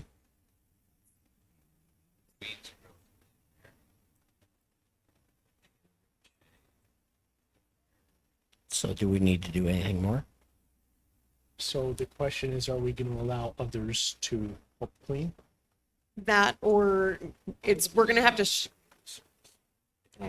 I think liability. The other thing is we need to shut it down for probably a few days and do a controlled burn, spray some herbicide, and then put it back up. But it gets heavy use. It's very used. If people are going to go out and collect weeds and bring them, put them all in a pile and burn it, control. How they would do it. They just leave them in the pile for us to burn. Fire truck would do it. If the worry is liability, then maybe Public Works Director could oversee, the volunteer work and then get it done quicker than otherwise. We just have a lot of people asking, and anytime I can get the community involved, I'm down. It's just, so yeah, I would be down for a cleanup day. We already have a list of everyone that uses We do it. because they have to sign a liability waiver. I'm sorry. What's that, Mike? We didn't catch I up. said we do an annual every year, and and we get a great turnout for it. So I don't see why we wouldn't. I mean, why not do a annual cleanup day of the rifle range and get volunteers to come and help, and then the final clean, need to burn things or whatever. I think that's totally fine. I will put that together. Okay. All right, now we can have your adjournment. I move that we adjourn this meeting. We are adjourned.